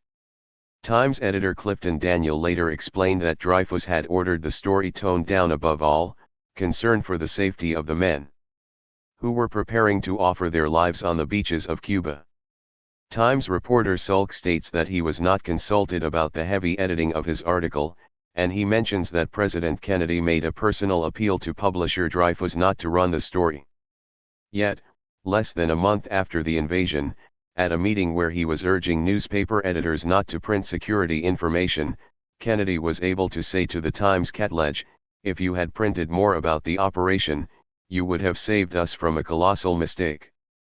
The failure of the Bay of Pigs cost CIA Director Dulles his job, and he was succeeded in November 1961 by John McCone. McCone did little to revamp the agency's policies in dealing with the press, although the matter obviously concerned him, as became evident when he reprimanded and then transferred his press officer, who he felt had been too forthcoming with a particular reporter. In McCone's first weeks at the agency, the New York Times got wind of the fact that the CIA was training Tibetans in paramilitary techniques at an agency base in Colorado, but, according to David Wise's account in The Politics of Lying, the Office of the Secretary of Defense pleaded with the Times to kill the story, which it did. In the Cuban Missile Crisis of 1962, President Kennedy again prevailed upon the Times not to print a story this time. The news that Soviet missiles had been installed in Cuba which the Times had learned of at least a day before the president made his announcement to the country. Then, in 1964, McCone was faced with the problem of how to deal with an upcoming book about the CIA, and his response was an attempt to do violence to the First Amendment. The book was The Invisible Government, by reporters David Wise of the New York Herald Tribune and Thomas. According to the Times, Max Frankel, writing in the winter 1973 Columbia Forum, there was still a feeling that the paper had been remiss in withholding information on the Bay of Pigs, so the Times extracted a promise from the president that while the paper remained silent he would shed no blood and start no war. Frankel notes that no such bargain was ever struck again, though many officials made overtures. The essential ingredient was trust, and that was lost somewhere between Dallas and Tonkin. Ross of the Chicago Sun-Times. Their work provided an example of the kind of reporting on the agency that other journalists might have done but had failed to do. In short, it was an example of investigative reporting at its best and, perhaps as a result, it infuriated the CIA. McCone and his deputy, Lieutenant General Marshall Carter, both personally telephoned Wise and Ross's publisher, Random House, to raise their strong objections to publication of the book. Then a CIA official offered to buy up the entire first printing of over 15,000 books. Calling this action laughable, Random House's president, Bennett Cerf, agreed to sell the agency as many books as it wanted, but stated that additional printings would be made for the public. The agency also approached Look magazine, which had planned to run excerpts from the book, and, according to a spokesman, asked that some changes be made, things they considered to be inaccuracies. "We made a number of changes but do not consider that they were significant." The final chapter in the agency attack against the invisible government came in 1965 when the CIA circulated an unattributed document on the Soviet and Communist bloc defamation campaign to various members of Congress and the press. This long study detailed the many ways used by the KGB to discredit the CIA, including the development and milking of Western journalists. Americans figure prominently among these. The study singled out as an example of KGB disinformation a Soviet radio broadcast that quoted directly from the invisible government. The agency's message was not too subtle, but then the CIA never put its name on the document. Diamond Suit **. When Richard Helms took over the agency in 1966, press relations changed noticeably. Helms himself had been a reporter with United Press in Germany before World War II, and he thought of himself as an accomplished journalist. He would tell his subordinates, when the subject of the press came up in the agency's inner councils, that he understood reporters' problems, how their minds worked, what the CIA could and could not do with them. He had certain writing habits which set him apart from others in the clandestine part of the agency, where writing is considered a functional, as opposed to a literary, skill. For instance, he would not sign his name to any document prepared for him that included a sentence beginning with the words however or therefore. It soon became clear within the agency that Helms was intent on taking care of most of the CIA's relations with the press himself. Acutely aware that the agency's image had been badly tarnished by the Bay of Pigs and other blown operations during the early 1960s, he was determined to improve the situation. He later told a congressional committee, "In our society even a clandestine outfit cannot stray far from the norms. If we get the public, the press, or the Congress against us, we can't hack it." So Helms began to cultivate the press. He started a series of breakfasts, lunches, and occasional cocktail and dinner parties for individual reporters and groups of them. On days when he was entertaining a gathering of journalists, he would often devote part of his morning staff meeting to a discussion of the seating arrangements and make suggestions as to which CIA official would be the most compatible eating partner for which reporter. While a few senior clandestine personnel were invited to these affairs, Helms made sure that the majority came from the CIA's analytical and technical branches. As always, he was trying to portray the agency as a predominantly non-clandestine organization. Helms' invitations were not for every reporter. He concentrated on what the New York Times' John Finney calls the double domes: the bureau chiefs, columnists, and other opinion makers. David Wise, who headed the New York Herald Tribune's Washington staff, has a similar impression. In almost every Washington bureau, there's one guy who has access to the agency on a much higher level than the press officer. Other reporters who call up get the runaround. Finney states that Helms and his assistants would work with flattery on the prestige of these key journalists. CBS News' Marvin Kalb, who attended several of Helms' sessions with the press, recalls that Helms had the capacity for astonishing candor but told you no more than he wanted to give you. He had this marvelous way of talking, of suggesting things with his eyes. Yet, he usually didn't tell you anything.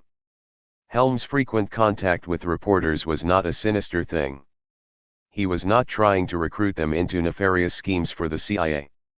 Rather, he was making a concerted effort to get his and his agency's point of view across to the press and, through them, to the American public, a common activity among top government officials. Furthermore, Helms was an excellent news source for his friends. Columnist Joseph Kraft generally sums up the view of Helms by reporters who saw him frequently: "I wanted to see Helms a lot because he was talking with the top men in government. He was a good analyst, rapid, brief, and knowledgeable about what was going on." Kraft recalls that Helms was the only government official who forecast that South Vietnamese President Thieu would successfully block implementation of the Vietnamese peace accords until after the 1972 American election, and other reporters tell similar stories of Helms being among the most accurate high government sources available on matters like Soviet missiles or Chinese nuclear testing. He did not usually engage in the exaggerated talk about communist threats that so often characterizes informed sources in the Pentagon, and he seemed to have less of an operational axe to grind than other Washington officials. Percent 4. The source of a news leak is not usually revealed in the newspapers. Yet when Helms, or any other government official, gives a not for attribution briefing to reporters, he always has a reason for doing so which is not necessarily based on a desire to get the truth out to the American people. He may leak to promote or block a particular policy, to protect a bureaucratic flank, to launch a trial balloon, to pass a message to a foreign government, or simply to embarrass or damage an individual. Most reporters are aware that government officials play these games. Nevertheless, the CIA plays them more assiduously, since it virtually never releases any information overtly. The New York Times Washington bureau chief, Clifton Daniel, notes that although the agency issues no press releases, it leaks information to support its own case and to serve its own purposes. "It doesn't surprise me that even secret bureaucrats would do that."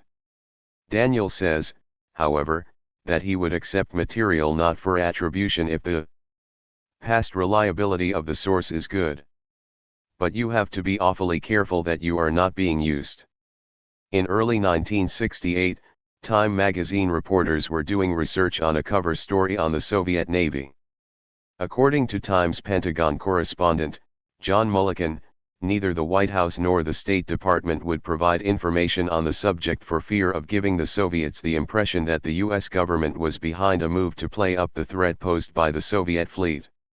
Mulliken says that, with Helms' authorization, CIA experts provided Time with virtually all the data it needed.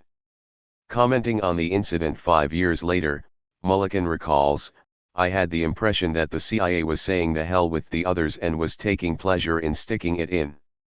He never did find out exactly why Helms wanted that information to come out at that particular time when other government agencies did not, nor, of course, did Times readers, who did not even know that the CIA was the source of much of the article which appeared on February 23, 1968. From the days of Henry Luce and Allen Dulles, Time had always had close relations with the agency. In more recent years, the magazine's chief Washington correspondent, Hugh Sidey, relates, "With McCone and Helms, we had a setup that when the magazine was doing something on the CIA, we went to them and put it before them. We were never misled." Similarly, when Newsweek decided in the fall of 1971 to do a cover story on Richard Helms and the new espionage, the magazine, according to a Newsweek staffer, went directly to the agency for much of its information. And the article, published on November 22, 1971, generally reflected the line that Helms was trying so hard to sell, that since the latter 1960s, the focus of attention and prestige within CIA had switched from the clandestine services to the analysis of intelligence, and that the vast majority of recruits are bound for the Intelligence Directorate. This was, of course, written at a time when over two-thirds of the agency's budget and personnel were devoted to covert operations and their support. Newsweek did uncover several previously unpublished anecdotes about past covert operations and published at least one completely untrue statement concerning a multi-billion-dollar technical espionage program. Assuming that the facts for this statement were provided by reliable intelligence sources, it probably represented a CIA disinformation attempt designed to make the Russians believe something untrue about U.S. technical collection capabilities. Under Helms, the CIA also continued its practice of intervening with editors and publishers to try to stop publication of books either too descriptive or too critical of the agency. In April 1972, this book, as yet unwritten, was enjoined. 2 months later, the number 2 man in the clandestine services, Cord Meyer, Jr., visited the New York offices of Harper & Row Incorporated, on another anti-book mission. The publisher had announced the forthcoming publication of a book by Alfred McCoy called The Politics of Heroin in Southeast Asia, charging the agency with a certain degree of complicity in the Southeast Asian drug traffic. Meyer asked old acquaintances among Harper & Row's top management to provide him with a copy of the book's galley proofs. While the CIA obviously hoped to handle the matter informally among friends, Harper & Row asked the agency for official confirmation of its request. The CIA's General Counsel, Lawrence Houston, responded with a letter of July 5, 1972, that while the agency's intervention in no way affects the right of a publisher to decide what to publish, I find it difficult to believe that a responsible publisher would wish to be associated with an attack on our government involving the vicious international drug traffic without at least trying to ascertain the facts.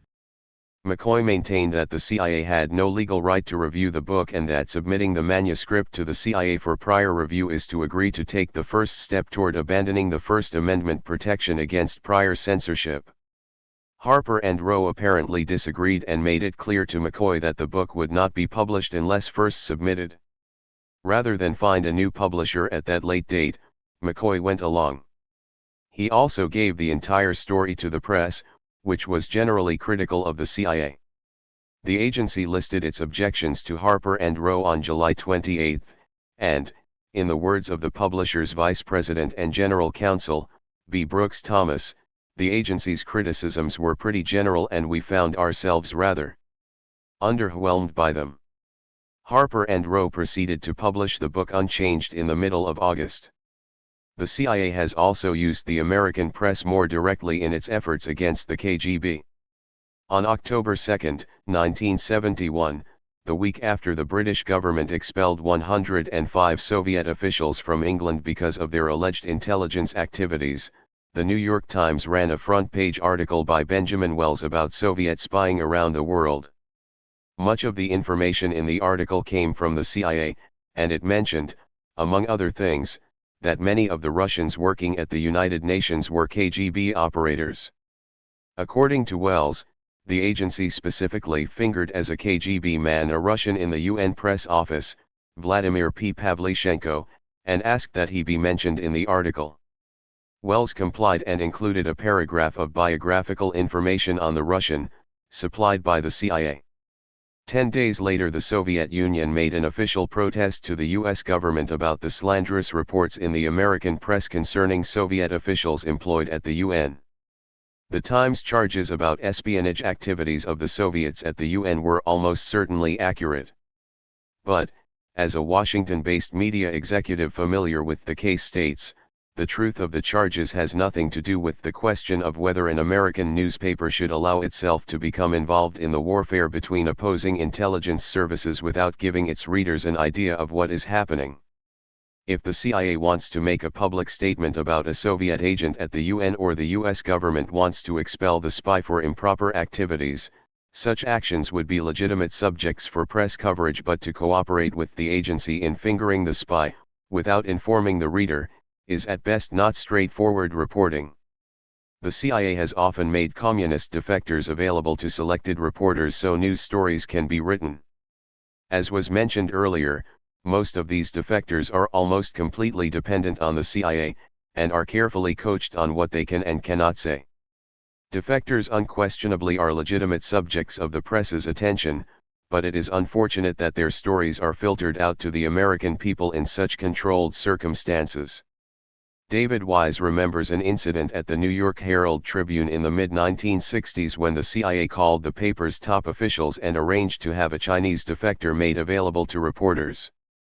According to Wise, CIA officials brought him down from Langley and then put him back on ice. Similarly, in 1967 the agency asked the Times Wells to come out to CIA headquarters to talk to the Soviet defector Lieutenant Colonel Yevgeny Runge. On November 10 Wells wrote 2 articles based on the interview with Runge and additional material on the KGB supplied by CIA officers. But Wells also included in his piece several paragraphs discussing the CIA's motivation in making Runge available to the press. The article mentioned that at least some U.S. intelligence officials desired to counter the international attention, much of it favorable, surrounding the Soviet Union's 50th anniversary, which was then taking place. Publicizing the defection, Wells continued, also gave United States intelligence men a chance to focus public attention on what they consider a growing emphasis on the use of illegal Soviet agents around the world. According to Wells, these paragraphs stating, in effect, that the CIA was exploiting Runge's defection for its own purposes infuriated the agency, and he was cut off by his CIA sources. He experienced long periods of coolness, and was told by friends in the agency that Helms had personally ordered that he was to be given no stories for several months. **** Diamond suit. The CIA is perfectly ready to reward its friends. Besides provision of big news breaks such as defector stories, selected reporters may receive exclusives on everything from U.S. government foreign policy to Soviet intentions. Hal Hendricks, described by 3 different Washington reporters as a known friend of the agency, won a Pulitzer Prize for his 1962 Miami Daily News reporting of the Cuban Missile Crisis. **** Much of his inside story was truly inside, it was based on CIA leaks. Because of the CIA's clever handling of reporters and Diamond suit. This is the same Hal Hendricks who later joined ITT and sent the memo saying President Nixon had given the green light for covert U.S. intervention in Chile. CP 330 above. Because of the personal views held high many of those reporters and their editors, most of the American press has at least tacitly gone along, until the last few years, with the agency view that covert operations are not a proper subject for journalistic scrutiny. The credibility gap arising out of the Vietnam War, however, may well have changed the attitude of many reporters. The New York Times' Tom Wicker credits the Vietnam experience with making the press more concerned with its fundamental duty. Now that most reporters have seen repeated examples of government lying, he believes, they are much less likely to accept CIA denials of involvement in covert operations at home and abroad. As Wicker points out, lots of people today would believe that the CIA overthrows governments, and most journalists no longer believe in the sanctity of classified material. In the case of his own paper, the New York Times, Wicker feels that the Pentagon Papers made the big difference. The unfolding of the Watergate scandal has also opened up the agency to increased scrutiny. Reporters have dug deeply into the CIA's assistance to the White House plumbers and the attempts to involve the agency in the Watergate cover-up. Perhaps most important, the press has largely rejected the national security defense used by the White House to justify its actions. With any luck at all, the American people can look forward to learning from the news media what their government, even its secret part, is doing. As Congress abdicates its responsibility, and as the President abuses his responsibility, We have nowhere else to turn. Conclusions. In the eyes of posterity it will inevitably seem that, in safeguarding our freedom, we destroyed it, that the vast clandestine apparatus we built up to probe our enemies' resources and intentions only served in the end to confuse our own purposes, that the practice of deceiving others for the good of the state led infallibly to our deceiving ourselves, and that the vast army of intelligence personnel built up to execute these purposes were soon caught up in the web of their own sick fantasies, with disastrous consequences to them and us. Malcolm Mugarose. May 1966. It is a multi-purpose, clandestine arm of power. More than an intelligence or counterintelligence organization. It is an instrument for subversion, manipulation, and violence, for the secret intervention in the affairs of other countries. Allen Dulles wrote those words about the KGB in 1963 so that Americans would better understand the nature of the Soviet security service. His description was a correct one, but he could just as accurately have used the same terms to describe his own CIA. He did not, of course, because the U.S. leaders of Dulles' generation generally tried to impute the worst possible methods and motives to the forces of international communism, while casting the defensive actions of the free world as honest and democratic. Both sides, however, resorted to ruthless tactics. Neither was reluctant to employ trickery, deceit, or, in Dulles' phrase, subversion, manipulation, and violence. They both operated clandestinely, concealing their activities not so much from the opposition as from their own peoples. Secrecy itself became a way of life, and it could not be challenged without fear of a charge that one was unpatriotic or unmindful of the national security. In the dark days of the Cold War the communist threat was real to most Americans. Sincere men believed that the enemy's dirtiest tricks must be countered. Fire was to be fought with fire, and America's small elite corps of intelligence professionals claimed they knew how to do this.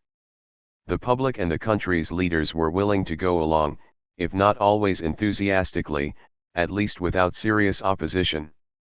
Consequently, clandestine operatives from the United States as well as the Soviet Union were turned loose in virtually every nation in the world. Each side won secret victories, but the overall results were decidedly mixed. For its part, the CIA played some role in forestalling a communist takeover of Western Europe, but the agency's record in the Middle East, Asia, and elsewhere in the world left much to be desired. When the CIA's invaders were defeated in 1961 on the beaches of the Bay of Pigs, it should have been a signal to the country that something was wrong both with the CIA and the government that directed the secret agency's activities. It should have been clear that events in the Third World could no longer be easily and blatantly manipulated by Washington. It should have been obvious that the times were rapidly changing, that the fears, following on the heels of World War II, that the communist monolith was on the verge of dominating the free world were invalid. It should have been apparent to the American public that the CIA was living in the past. Columnist Tom Braden, a former high-ranking CIA covert expert, reflecting on the latter-day life of the CIA, wrote in January 1973, Joseph Stalin's decision to attempt conquest of Western Europe by manipulation, the use of fronts and the purchasing of loyalty turned the agency into a house of dirty tricks. It was necessary. Absolutely necessary, in my view. But it lasted long after the necessity was gone.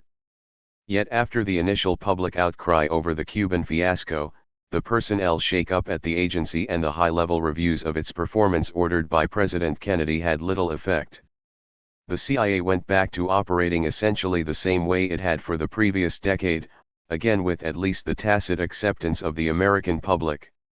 Not until the Indo-Chinese War shocked and outraged a significant part of the population were CIA's tactics, such as secret subsidies, clandestine armies, and covert coups, seriously called into question. Now Watergate has brought the issue of an inadequately controlled secret intelligence agency home to us. The clandestine techniques developed over a quarter-century of Cold War have, at last, been dramatically displayed for the people of this country, and the potential danger of a CIA which functions solely at the command of the President has been demonstrated to the public. *******. The CIA has a momentum of its own, and its operatives continue to ply their trade behind their curtain of secrecy. They do not want to give up their covert activities, their dirty tricks. They believe in these methods and they rather enjoy the game. Of course, without a presidential mandate they would have to stop, but the country has not had a chief executive since the agency's inception who has not believed in the fundamental need and rightness of CIA intervention in the internal affairs of other nations. When a president has perceived American interests to be threatened in some faraway land, he has usually been willing to try to change the course of events by sending in the CIA. That these covert interventions often are ineffective, counterproductive, or damaging to the national interest has not prevented presidents from attempting them. 6 lines deleted. Kissinger and Nixon were concerned with what they believed to be a legitimate end preventing a Marxist from being elected president of Chile, and the means employed mattered little to them, as long as secrecy could be maintained. The new CIA director, William Colby, has indicated on the public record that he intends to keep the agency functioning largely as it has in the past. When Senator Harold Hughes asked him where the line should be drawn between the use of CIA paramilitary warriors and the regular U.S. armed forces, Colby replied that the dividing line should be at the point in which the United States acknowledges involvement in such activities. Senator Hughes specifically put this answer into perspective when he said on August 1, 1973, Mr. Colby believes that CIA-run military operations are perfectly acceptable as long as they can be concealed.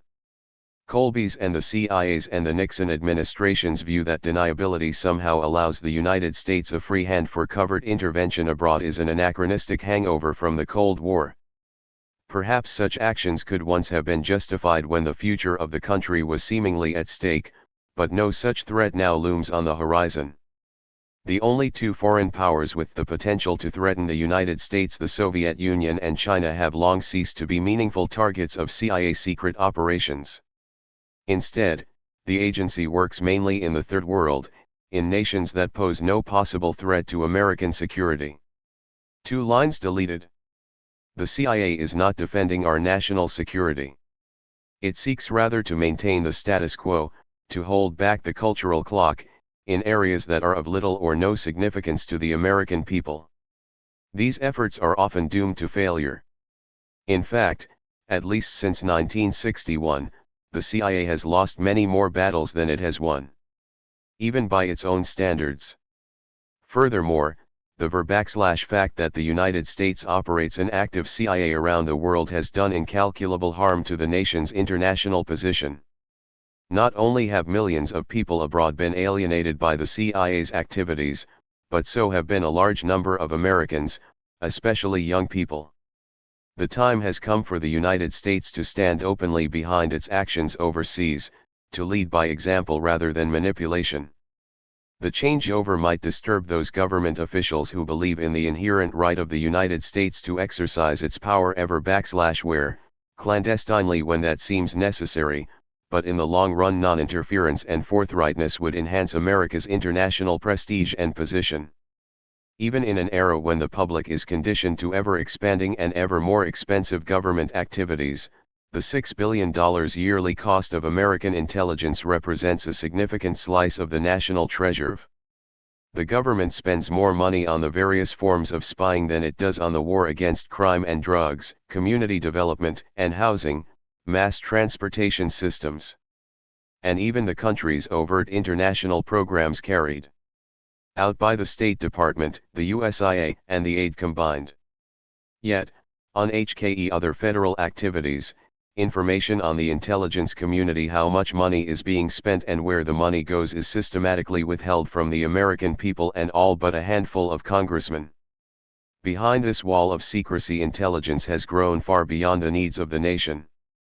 The time has come to demysticize the intelligence profession, to disabuse Americans of the ideas that clandestine agents somehow make the world a safer place to live in, that excessive secrecy is necessary to protect the national security. These notions simply are not true. The CIA and the other intelligence agencies have merely used them to build their own covert empire. The U.S. intelligence community performs a vital service in keeping track of and analyzing the military capability and strengths of the Soviet Union and China, but its other functions, the CIA's dirty tricks and classical espionage, are, on the whole, a liability for the country, on both practical and moral grounds. But because of bureaucratic tribalism, vested interests, and the enormous size of the intelligence community, internal reform never makes more than a marginal dent in the community's operations. The people in charge like things essentially as they are, and they have never been subjected to the kind of intense outside pressure which leads to change in our society. Presidents, furthermore, have not wanted to greatly disturb the existing system because they have always wanted more, if not better, intelligence, because they were afraid of opening up the secret world of intelligence to public scrutiny, because they did not want to risk losing their personal action arm for intervention abroad. The Congress, which has the constitutional power and, indeed, the responsibility to monitor the CIA and U.S. intelligence, has almost totally failed to exercise meaningful control. Intelligence has always been the sacred shibboleth which could not be disturbed without damaging the national security, and, despite loud protests from a few outspoken critics, neither legislative house has been willing to question seriously the scope or the size of intelligence activities. Yet, if there is to be any real, meaningful change in the intelligence community, it must come from Congress, and, judging from past experience, Congress will act only if prodded by public opinion. The Watergate affair has, to some extent, played such a role, and the full review of the CIA's secret charter promised by Senate Armed Services Chairman John Stennis should be the first step in limiting the CIA's covert operations and cutting down the duplication and inefficiency of the rest of the community. Congress should require the various intelligence agencies to keep it informed of the information collected. This kind of data should be routinely supplied to the legislative branch so it can properly carry out its foreign policy functions and vote funds for the national defense. If the same information can be given to foreign governments and selectively leaked to the press by administrations in search of votes on military spending issues, then there is no security reason why it must be denied to the Congress. The Soviets know that U.S. spy satellites observe their country and that other electronic devices monitor their activities. It makes little sense to classify the intelligence gathered higher than top secret. No one is asking that technical details such as how the cameras work be given to the Congress or made public, but the excessive secrecy which surrounds the finished intelligence product could certainly be eased without in any way limiting the nation's ability to collect raw intelligence data by technical means. As for the CIA proper, Congress should take action to limit the agency to the role originally set out for it in the National Security Act of 1947, namely, the CIA should concern itself exclusively with coordinating and evaluating intelligence. At the minimum, if clandestine activities must be continued by the U.S. government, the operational part of the CIA should be separated from the non-covered components. In the analytical and technical field, the agency can make its most important contribution to the national security, but these functions have been neglected and at times distorted by the clandestine operatives who have almost always been in control of the CIA. Intelligence should not be presented to the nation's policymakers by the same men who are trying to justify clandestine operations.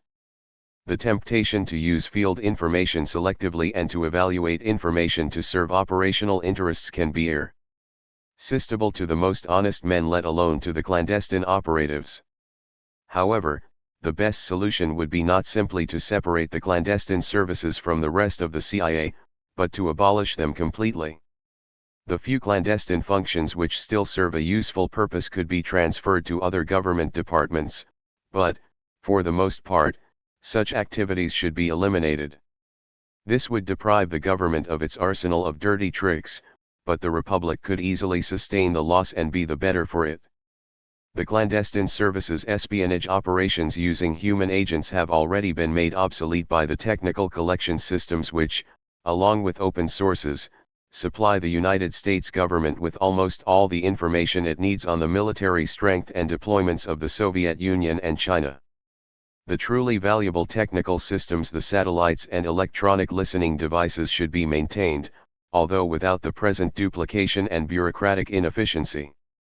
Since Oleg Penkovsky's arrest by Soviet authorities in 1962, There has been no CIA spy who has supplied the United States with important information about any communist power, and it is difficult to justify the expenditure of over $1 billion in the last decade for classical espionage simply on the hope that another Penkovsky will someday offer himself up as a CIA agent. Assuming that the CIA's most valuable agents will continue to be volunteers, walk-ins and defectors, a small office attached to the State Department and embassy contacts could be established to receive the information supplied by these sources. While the CIA has been much more successful in penetrating the governments of the Third World and some of America's allies, the information received is simply not that important and can be duplicated to some extent through diplomatic and open sources. While it might be interesting to know about the inner workings of a particular Latin American, Asian, or African country, this intelligence has little practical use if the CIA has no intention of manipulating the local power structure. The clandestine services counter-espionage functions should be taken over by the FBI. Protecting the United States against foreign spies is supposed to be the Bureau's function anyway, and the incessant game playing with foreign intelligence services, the provocations, deceptions, and double agents would quickly become a relic of the past if the CIA were not involved in its own covert operations. Playing chess with the taxpayers' money against the KGB is unquestionably a fascinating exercise for clandestine operatives, but one that can properly be handled by the Internal Security Agency of the United States, the FBI. As for the CIA's paramilitary tasks, they have no place in an intelligence agency, no place in a democratic society. Under the Constitution, only Congress has the power to declare war, and the United States should never again become involved in armed conflict without full congressional approval and public knowledge. If American advisors are needed to assist another country legitimately, they can be supplied by the Pentagon. The other forms of covert action, propaganda, subversion, manipulation of governments should simply be discontinued. These are more often than not counterproductive and, even when successful, contrary to the most basic American ideals. The CIA's proprietary companies should be shut down or sold off. The agency would have little use for one of the largest aircraft networks in the world if it were not constantly intervening in foreign countries. The proprietaries, with their unregulated profits, potential conflicts of interest, and doubtful business practices, should in no case be allowed to continue operations. The other countries of the world have a fundamental right not to have any outside power interfere in their internal affairs. The United States, which solemnly pledged to uphold this right when it ratified the United Nations Charter, should now honor it.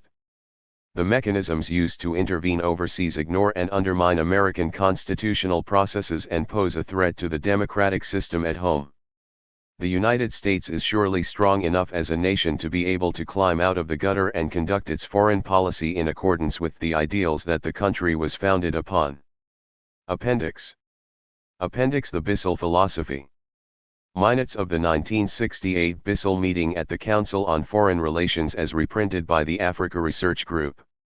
The third meeting of the Discussion Group on Intelligence and Foreign Policy was held at the Harold Pratt House on January 8, 1968, at 5 p.m. Present were, Richard M. Bissell, Jr., Discussion Leader, Douglas Dillon, Chairman, William J. Barnes, Secretary, William R. Harris, Rapporteur, George Agree, Frank Alchel, Robert Amory, Jr., Meyer Bernstein, COL.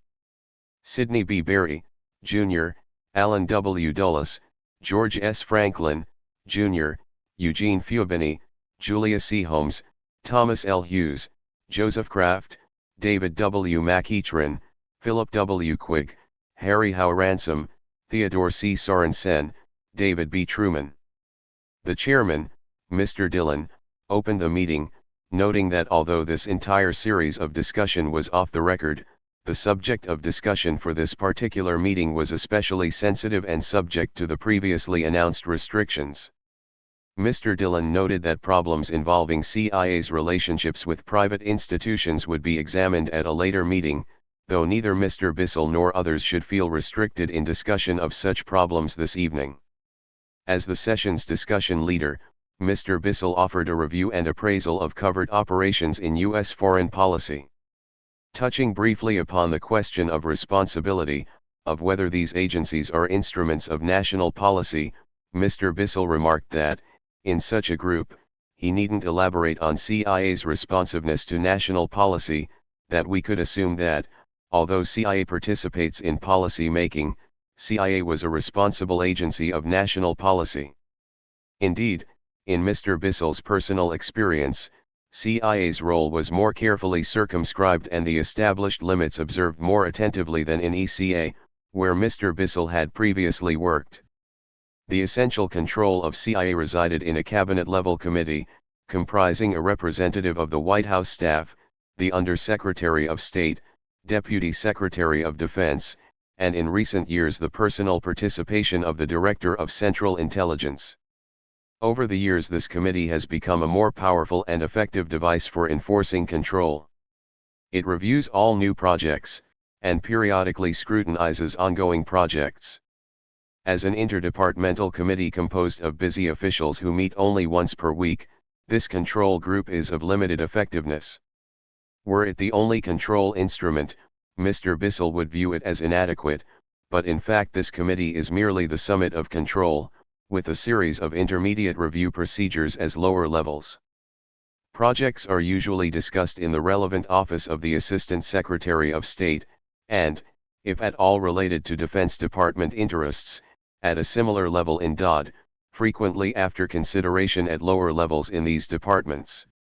It was rare to take an issue before the special group prior to discussion at lower levels, and if there was objection at lower levels, most issues were not proposed to the special group excepting large projects or key issues, which would be appealed at every level, including the special group.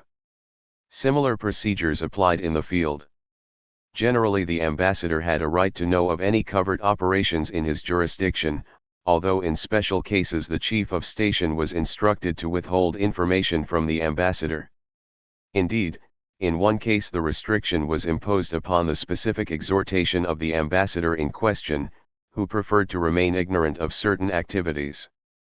Of the blown operations, frequently among the larger ones, most are known to have been approved by the President himself. The U-2 project, for example, was an offshoot of the Land Committee of the Killian Panel on Surprise Attack. It was proposed as a Killian Panel recommendation to the President, supported by USIB.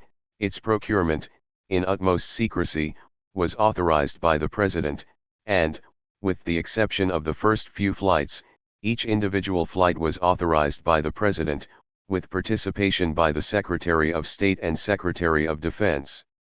Covert operations should, for some purposes, be divided into two classifications: intelligence collection, primarily espionage or the obtaining of intelligence by covert means, and covert action, attempting to influence the internal affairs of other nations, sometimes called intervention by covert means.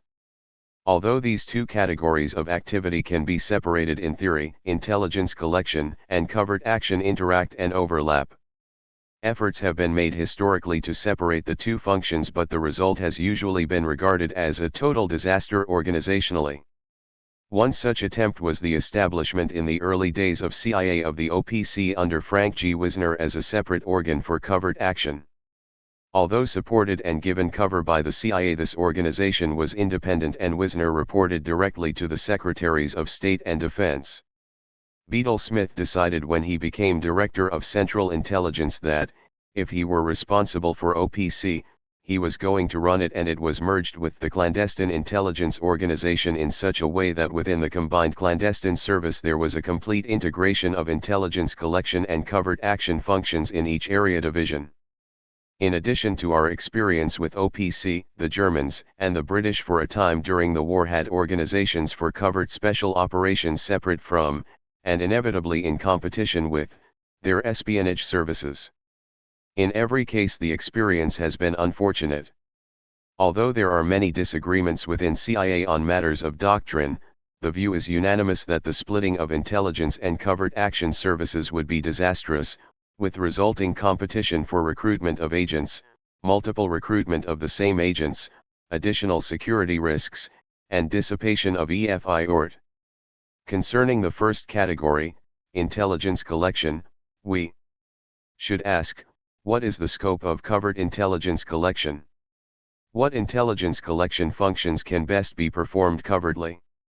The scope of covert intelligence collection includes reconnaissance, communications and electronic intelligence, primarily undertaken by NSA, and classical espionage, by agents.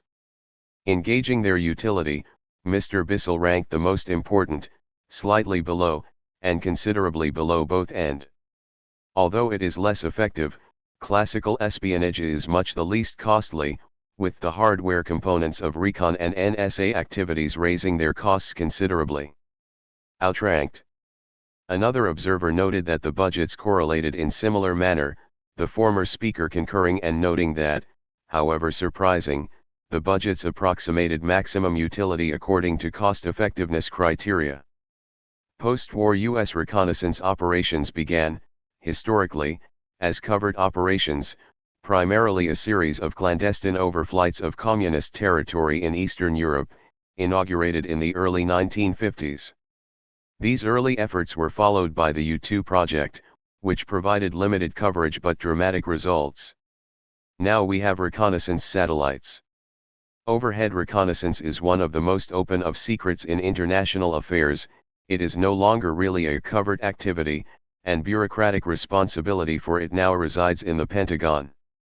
Classical espionage, in the early post-war years, was conducted with special intensity in West Germany, and before the Berlin Wall, in that CIT /, which was ideal for the moving of agents in both directions, providing a sizable flow of political and economic intelligence. Throughout the period since the early 50s, of course, the Communist bloc, and more especially the USSR itself, has been recognized as the primary target for espionage activities. Circumstances have greatly limited the scale of operations that could be undertaken within the bloc. So much of the effort has been directed at bloc nationals stationed in neutral or friendly areas, and at third country operations that seek to use the nationals of other non-communist countries as sources of information on the Soviet bloc. More recently there has been a shift in priorities for classical espionage toward targets in the underdeveloped world.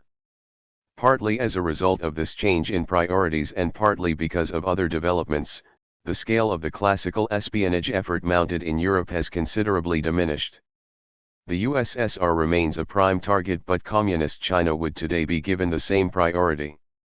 As to the kinds of information that could be obtained, espionage has been of declining relative importance as a means of learning about observable developments, such as new construction, the characteristics of transportation systems, the strength and deployment of military forces and the like, because reconnaissance has become a far more effective collection technique and travel is freer and far more extensive than some years ago. It had been hoped that espionage would contribute to the collection of intelligence on Soviet and East European technology, since this is a body of information not readily observable. Another type of intelligence for which espionage would seem to be the only available technique is that concerning enemy intentions. In practice, however, espionage has been disappointing with respect to both these types of intelligence.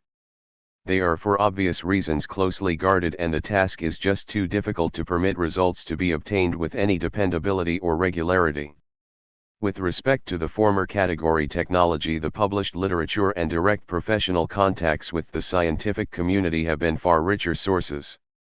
As to friendly neutrals and allies, it is usually easier to learn what one wishes by overt contacts, human contacts of overt members of the U.S. mission or private citizens.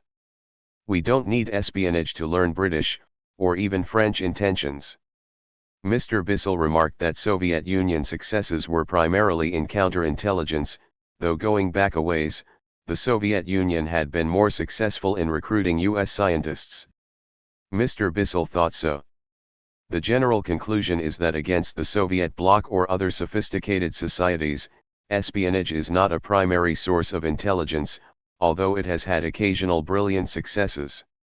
A basic reason is that espionage operates mainly through the recruitment of agents, and it is enormously difficult to recruit high-level agents. A low-level agent, even assuming that he remained loyal and that there is some means of communicating with him, simply cannot tell you much of what you want to know. The secrets we cannot find out by reconnaissance or from open sources are in the minds of scientists and senior policy makers and are not accessible to an ordinary citizen even of middle rank. In contrast, the underdeveloped world presents greater opportunities for covert intelligence collection, simply because governments are much less highly oriented, there is less security consciousness, and there is apt to be more actual or potential diffusion of power among parties, localities, organizations, and individuals outside of the central governments. The primary purpose of espionage in these areas is to provide Washington with timely knowledge of the interall power balance, a form of intelligence that is primarily of tactical significance. Why is this relevant? Changes in the balance of power are extremely difficult to discern except through frequent contact with power elements. Again and again we have been surprised at coups within the military. Often, we have failed to talk to the junior officers or non-coms who are involved in the coups. The same problem applies to labor leaders, and others.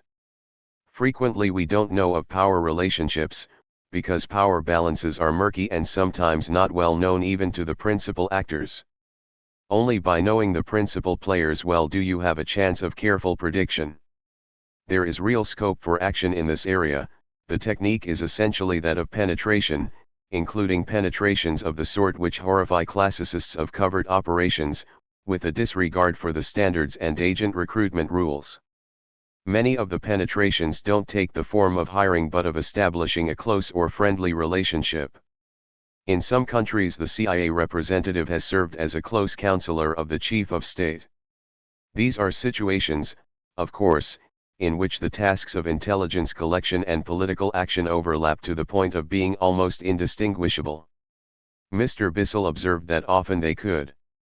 There were special cases, however, such as in one republic where the chief of state had a special relationship with the senior CIA officers without the knowledge of the U.S. ambassador because the president of the republic had so requested it. The CIA man sent reports by CIA channels back to the Secretary of State, but the ambassador in the field, as agreed by the Secretary of State, wasn't to be informed. In this case, a problem arose when the relevant Assistant Secretary of State became the new ambassador, but the President of the Republic liked the new ambassador and asked that a special relationship be established with him too. Aside from this unique case, it seems to have been true generally that the ambassador has to be a formal representative of the United States, most of whose relations with the government to which he is accredited are through or with the knowledge of its foreign office.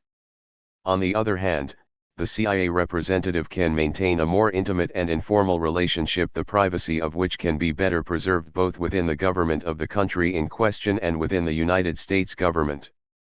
Moreover, if a chief of state leaves the scene or changes his mind, you can quietly move a station chief, but it could be embarrassing if it were necessary suddenly to recall the U.S. ambassador. The cover may be to shield visibility from some junior officials or, in the case of a private advisor to a chief of state, to shield this fact from politicians of the local government.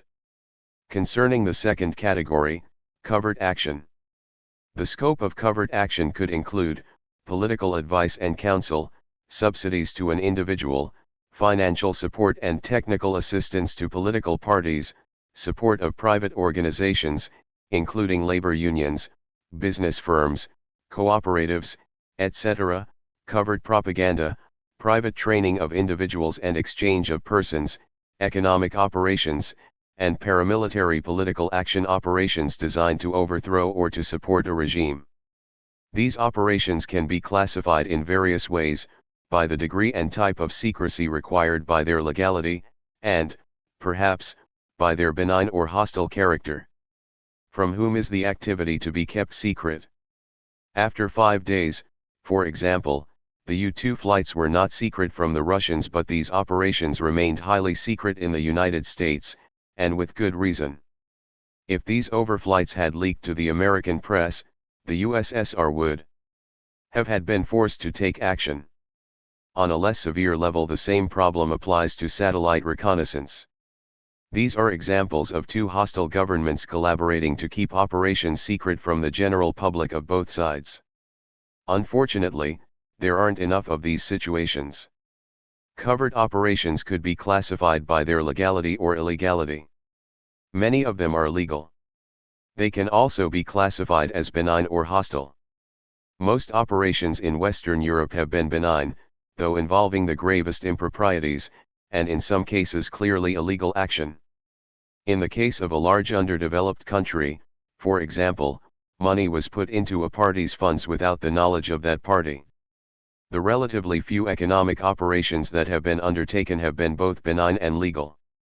One of these involved the provision by CIA of interim ostensibly private financing of an overt project pending an overt and official loan by aid. Its purpose was to give aid time for some hard bargaining without causing a complete failure of the transaction. The stereotype, of course, is that all covert operations are illegal and hostile, but this is not really the case. The role of covert intervention can best be understood by contrast with the overt activities of the United States government. Diplomacy seeks results by bargaining on a government-to-government basis, sometimes openly, sometimes privately. Foreign economic policy and cultural programs seek to modify benignly the economies of other countries and the climate of opinion within them. Covert intervention is usually designed to operate on the internal power balance, often with fairly short-term objectives in view. An effort to build up the economy of an underdeveloped country must be subtle, long-continued, probably quite costly, and must openly enlist the cooperation of major groups within the country if it is to have much influence. On the other hand, an effort to weaken the local Communist Party or to win an election, and to achieve results within at most 2 or 3 years, must obviously be covert. It must pragmatically use the people and the instrumentalities that are available and the methods that seem likely to work. It is not surprising that the practitioners within the United States government of these two types of intervention differ temperamentally and in their preferences for methods, friends, and ideologies. The essence of such intervention in the internal power balance is the identification of allies who can be rendered more effective, more powerful, and perhaps wiser through covert assistance.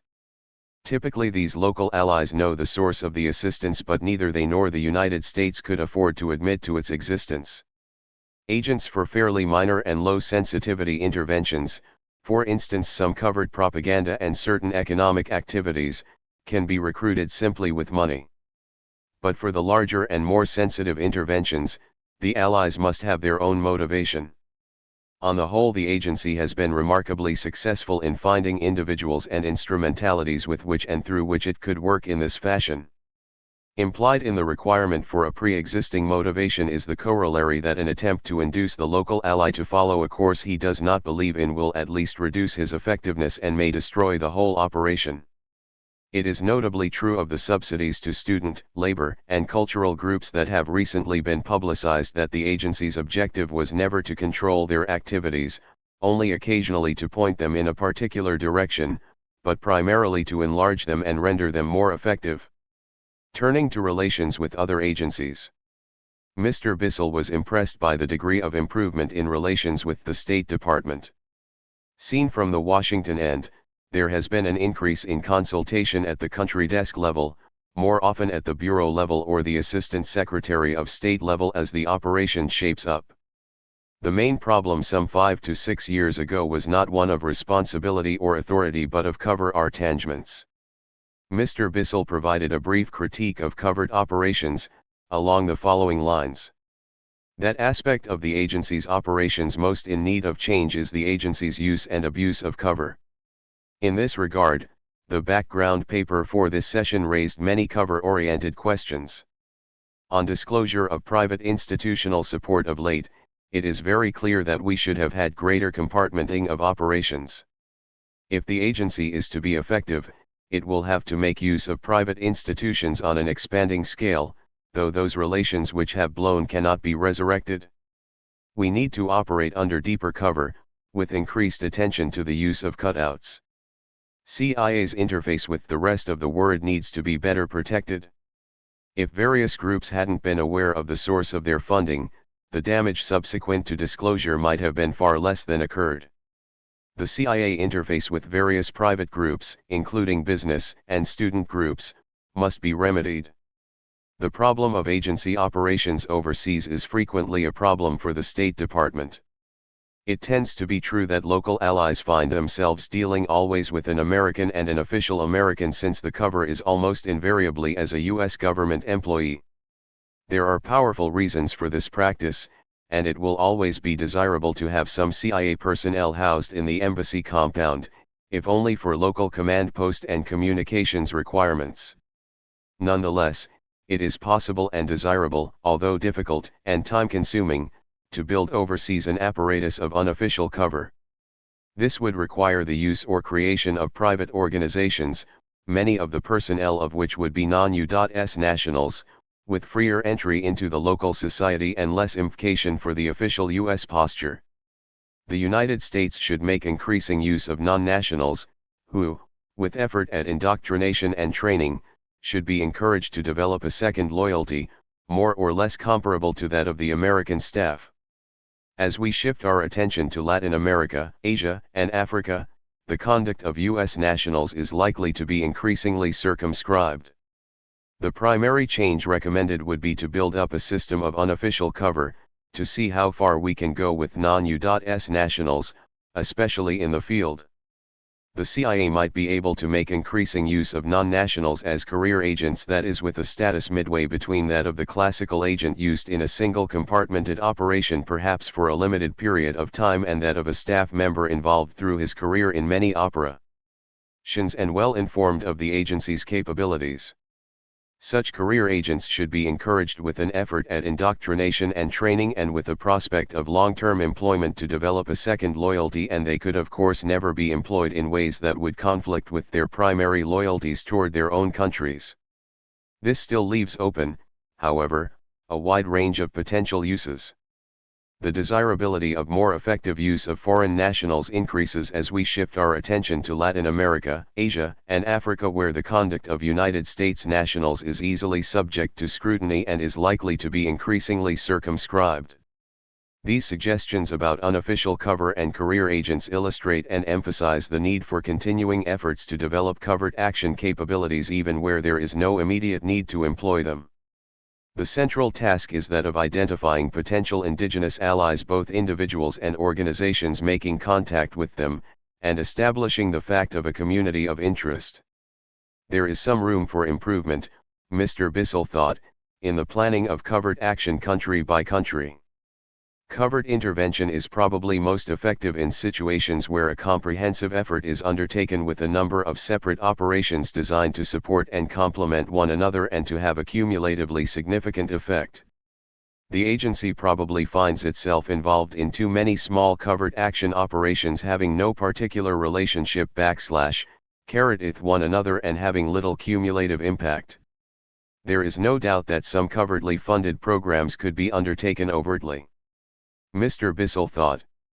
Often activities have been initiated through CIA channels because they could be started more quickly and informally but do not inherently need to be secret. An example might be certain exchange of persons programs designed to identify potential political leaders and give them some exposure to the United States. It should be noted, however, that many such innocent programs are more effective if carried out by private auspices than if supported officially by the United States government. They do not need to be covered, but if legitimate private entities such as the foundations do not initiate them, there may be no way to get them done except by covert support to front organizations. Many propaganda operations are of declining effectiveness. Some can be continued at slight cost, but some of the larger ones are pretty well blown and not inexpensive. USIA doesn't like them, and although they did have a real justification some 10 to 15 years ago as the voice of refugees and émigrés, groups which also have declined in value, and in the view of some professionals are likely to continue declining in value. In his last 2 years in the agency, Mr. Bissell felt that the clandestine services could have been smaller. Indeed, steps were taken to reduce their size. It is impossible to separate the issue of size from personnel and cover problems. It was Mr. Bissell's impression that the clandestine services were becoming increasingly a career service, too much like the Foreign Service. One result was the circumscription of local contacts. There was a subtle change taking place, which threatened to degrade some of CIA's former capabilities. Formally, the CIA had a staff with a wide variety of backgrounds, experiences, and capabilities. Its members were recruited from every sort of public and private occupation. If this diversity and variety is lost through the process of recruiting staff members from college, training them in a fairly standard pattern, and carrying them through orderly planned careers in the agency, one of the organization's most valuable attributes will disappear. Finally, Mr. Bissell remarked on large operations. It is self-evident that if an operation is too large, it can't remain a deeply kept secret.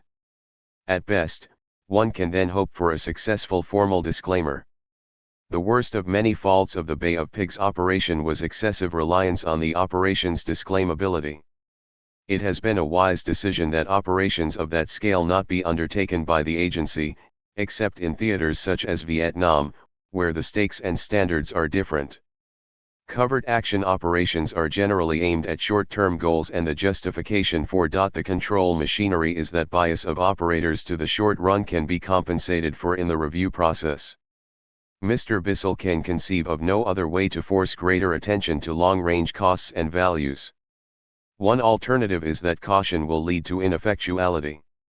Operational types will be risk-takers, the countenate is, and should be, applied by the other agencies in government. ****. In the discussion carroting Mr. Bissell's talk, the issue of CIA cover was cited as among the more interesting from the perspective of a former State Department appointee. The size of covert operations known to other governments was a continuing embarrassment, and the overseas staff maintained for these purposes and known to host governments was a similar source of embarrassment.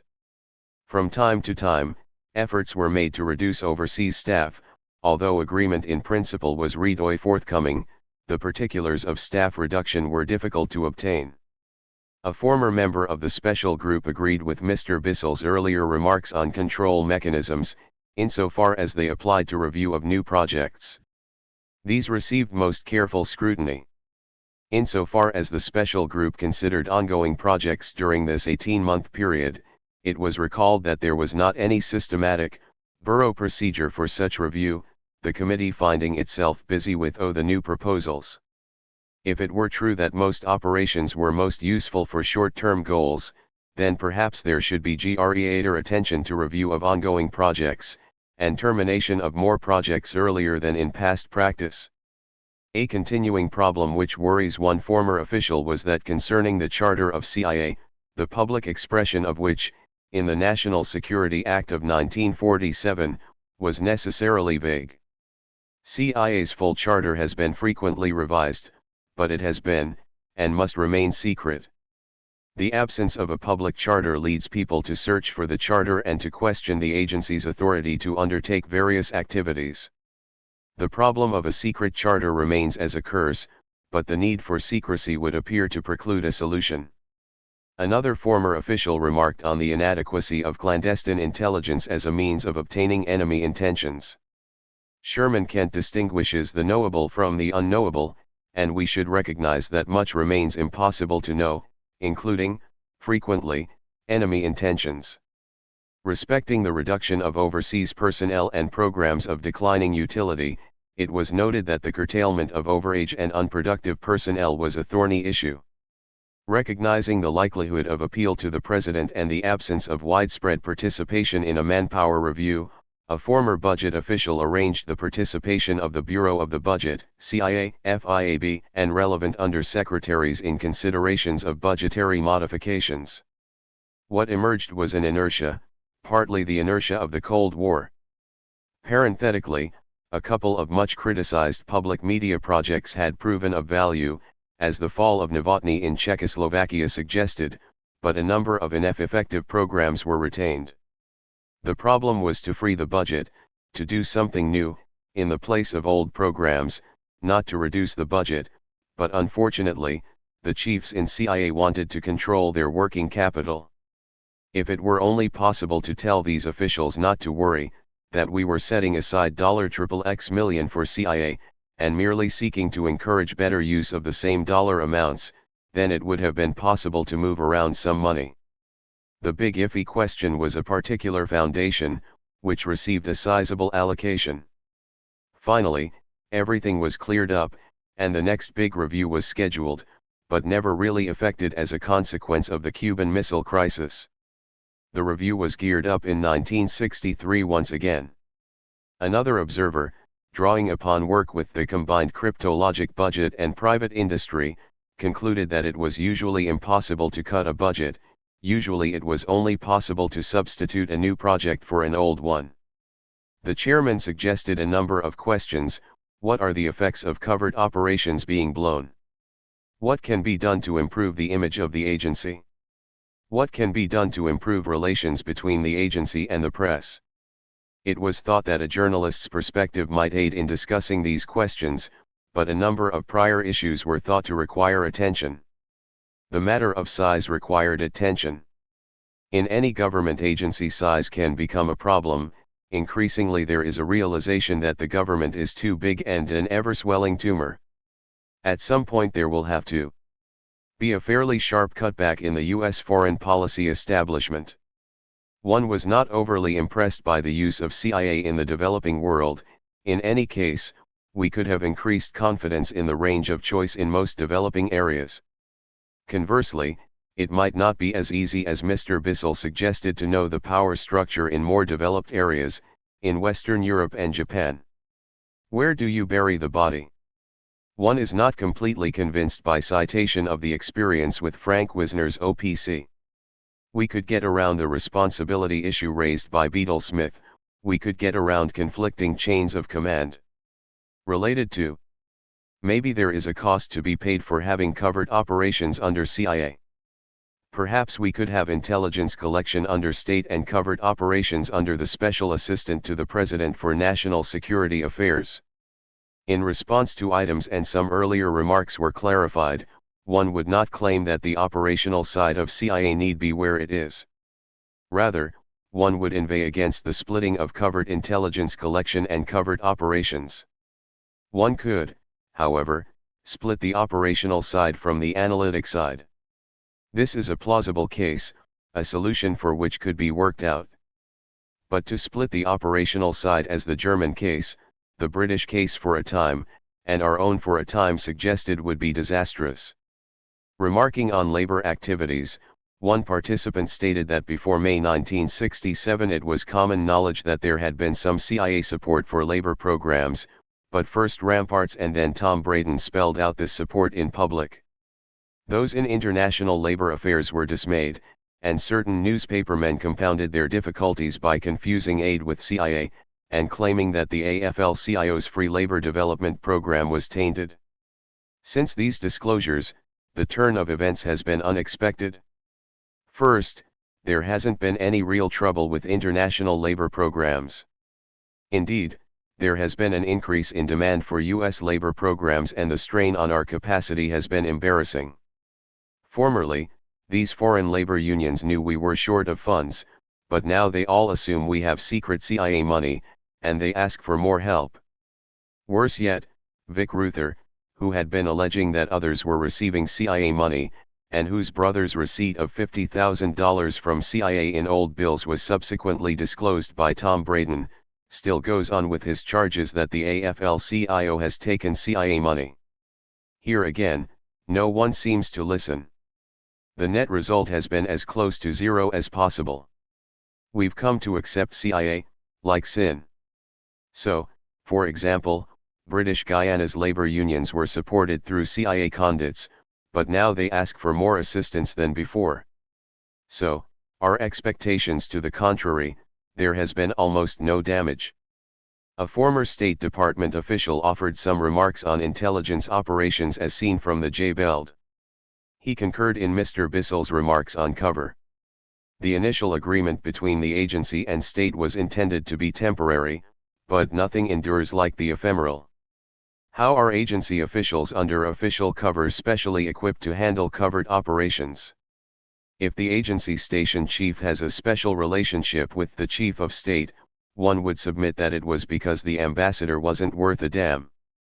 Moreover, such a special relationship created the risk that the chief of state, seeing two channels to Washington, could play one off against another. Some foreign statesmen are convinced that an invisible government really exists, and this impression shouldn't be allowed. Also, prejudice in favor of covertly obtained intelligence is a troublesome thing.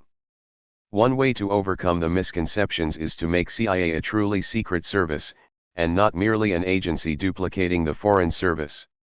With money shortages, CIA has often filled a vacuum, but this does not make it right.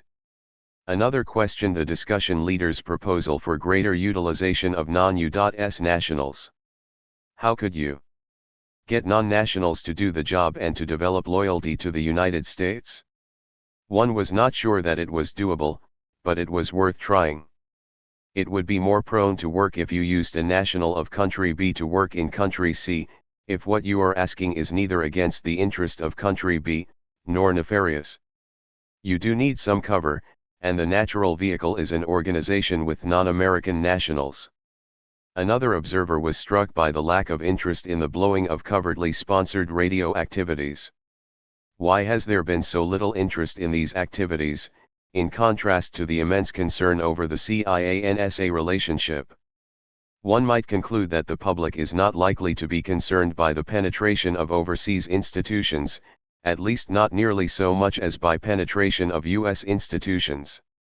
The public doesn't think it's right, they don't know where it ends, they take a look at their neighbors.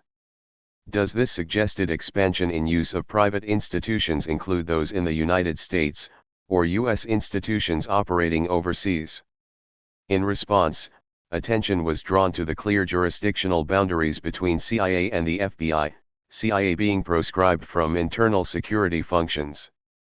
CIA was averse to surveillance of US citizens overseas, and averse to operating in the United States, excepting against foreigners here as transients.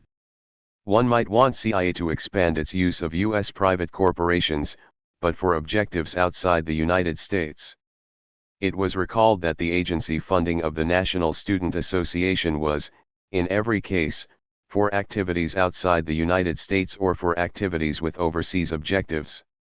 Why, we might ask, should the US government use non-governmental institutions more, and why should it deal with them in the United States? If dealings are overseas, then it is necessary to maintain an overseas bureaucracy to deal with the locals. It is also necessary to engage in communications in a possibly hostile environment. If one deals through US corporations with overseas activities, one can keep most of the bureaucratic staff at home and can deal through the corporate headquarters, perhaps using corporate channels for overseas communications. In this opinion, the POSI distinction should involve the use to which the private institution is put, not whether or not to use private institutions. In another view, it was desirable for this discussion group to examine different types of institutions. For example, should CIA use educational institutions? Should CIA have influenced the selection of NSA officers? One was not aware that CIA had influenced the election of NSA officers. If it had, it shouldn't have done so, in one's opinion. Might it be possible to deal with individuals rather than organizations? Yes, in many cases this would be preferable. It depended upon skill in the use of our operating capabilities.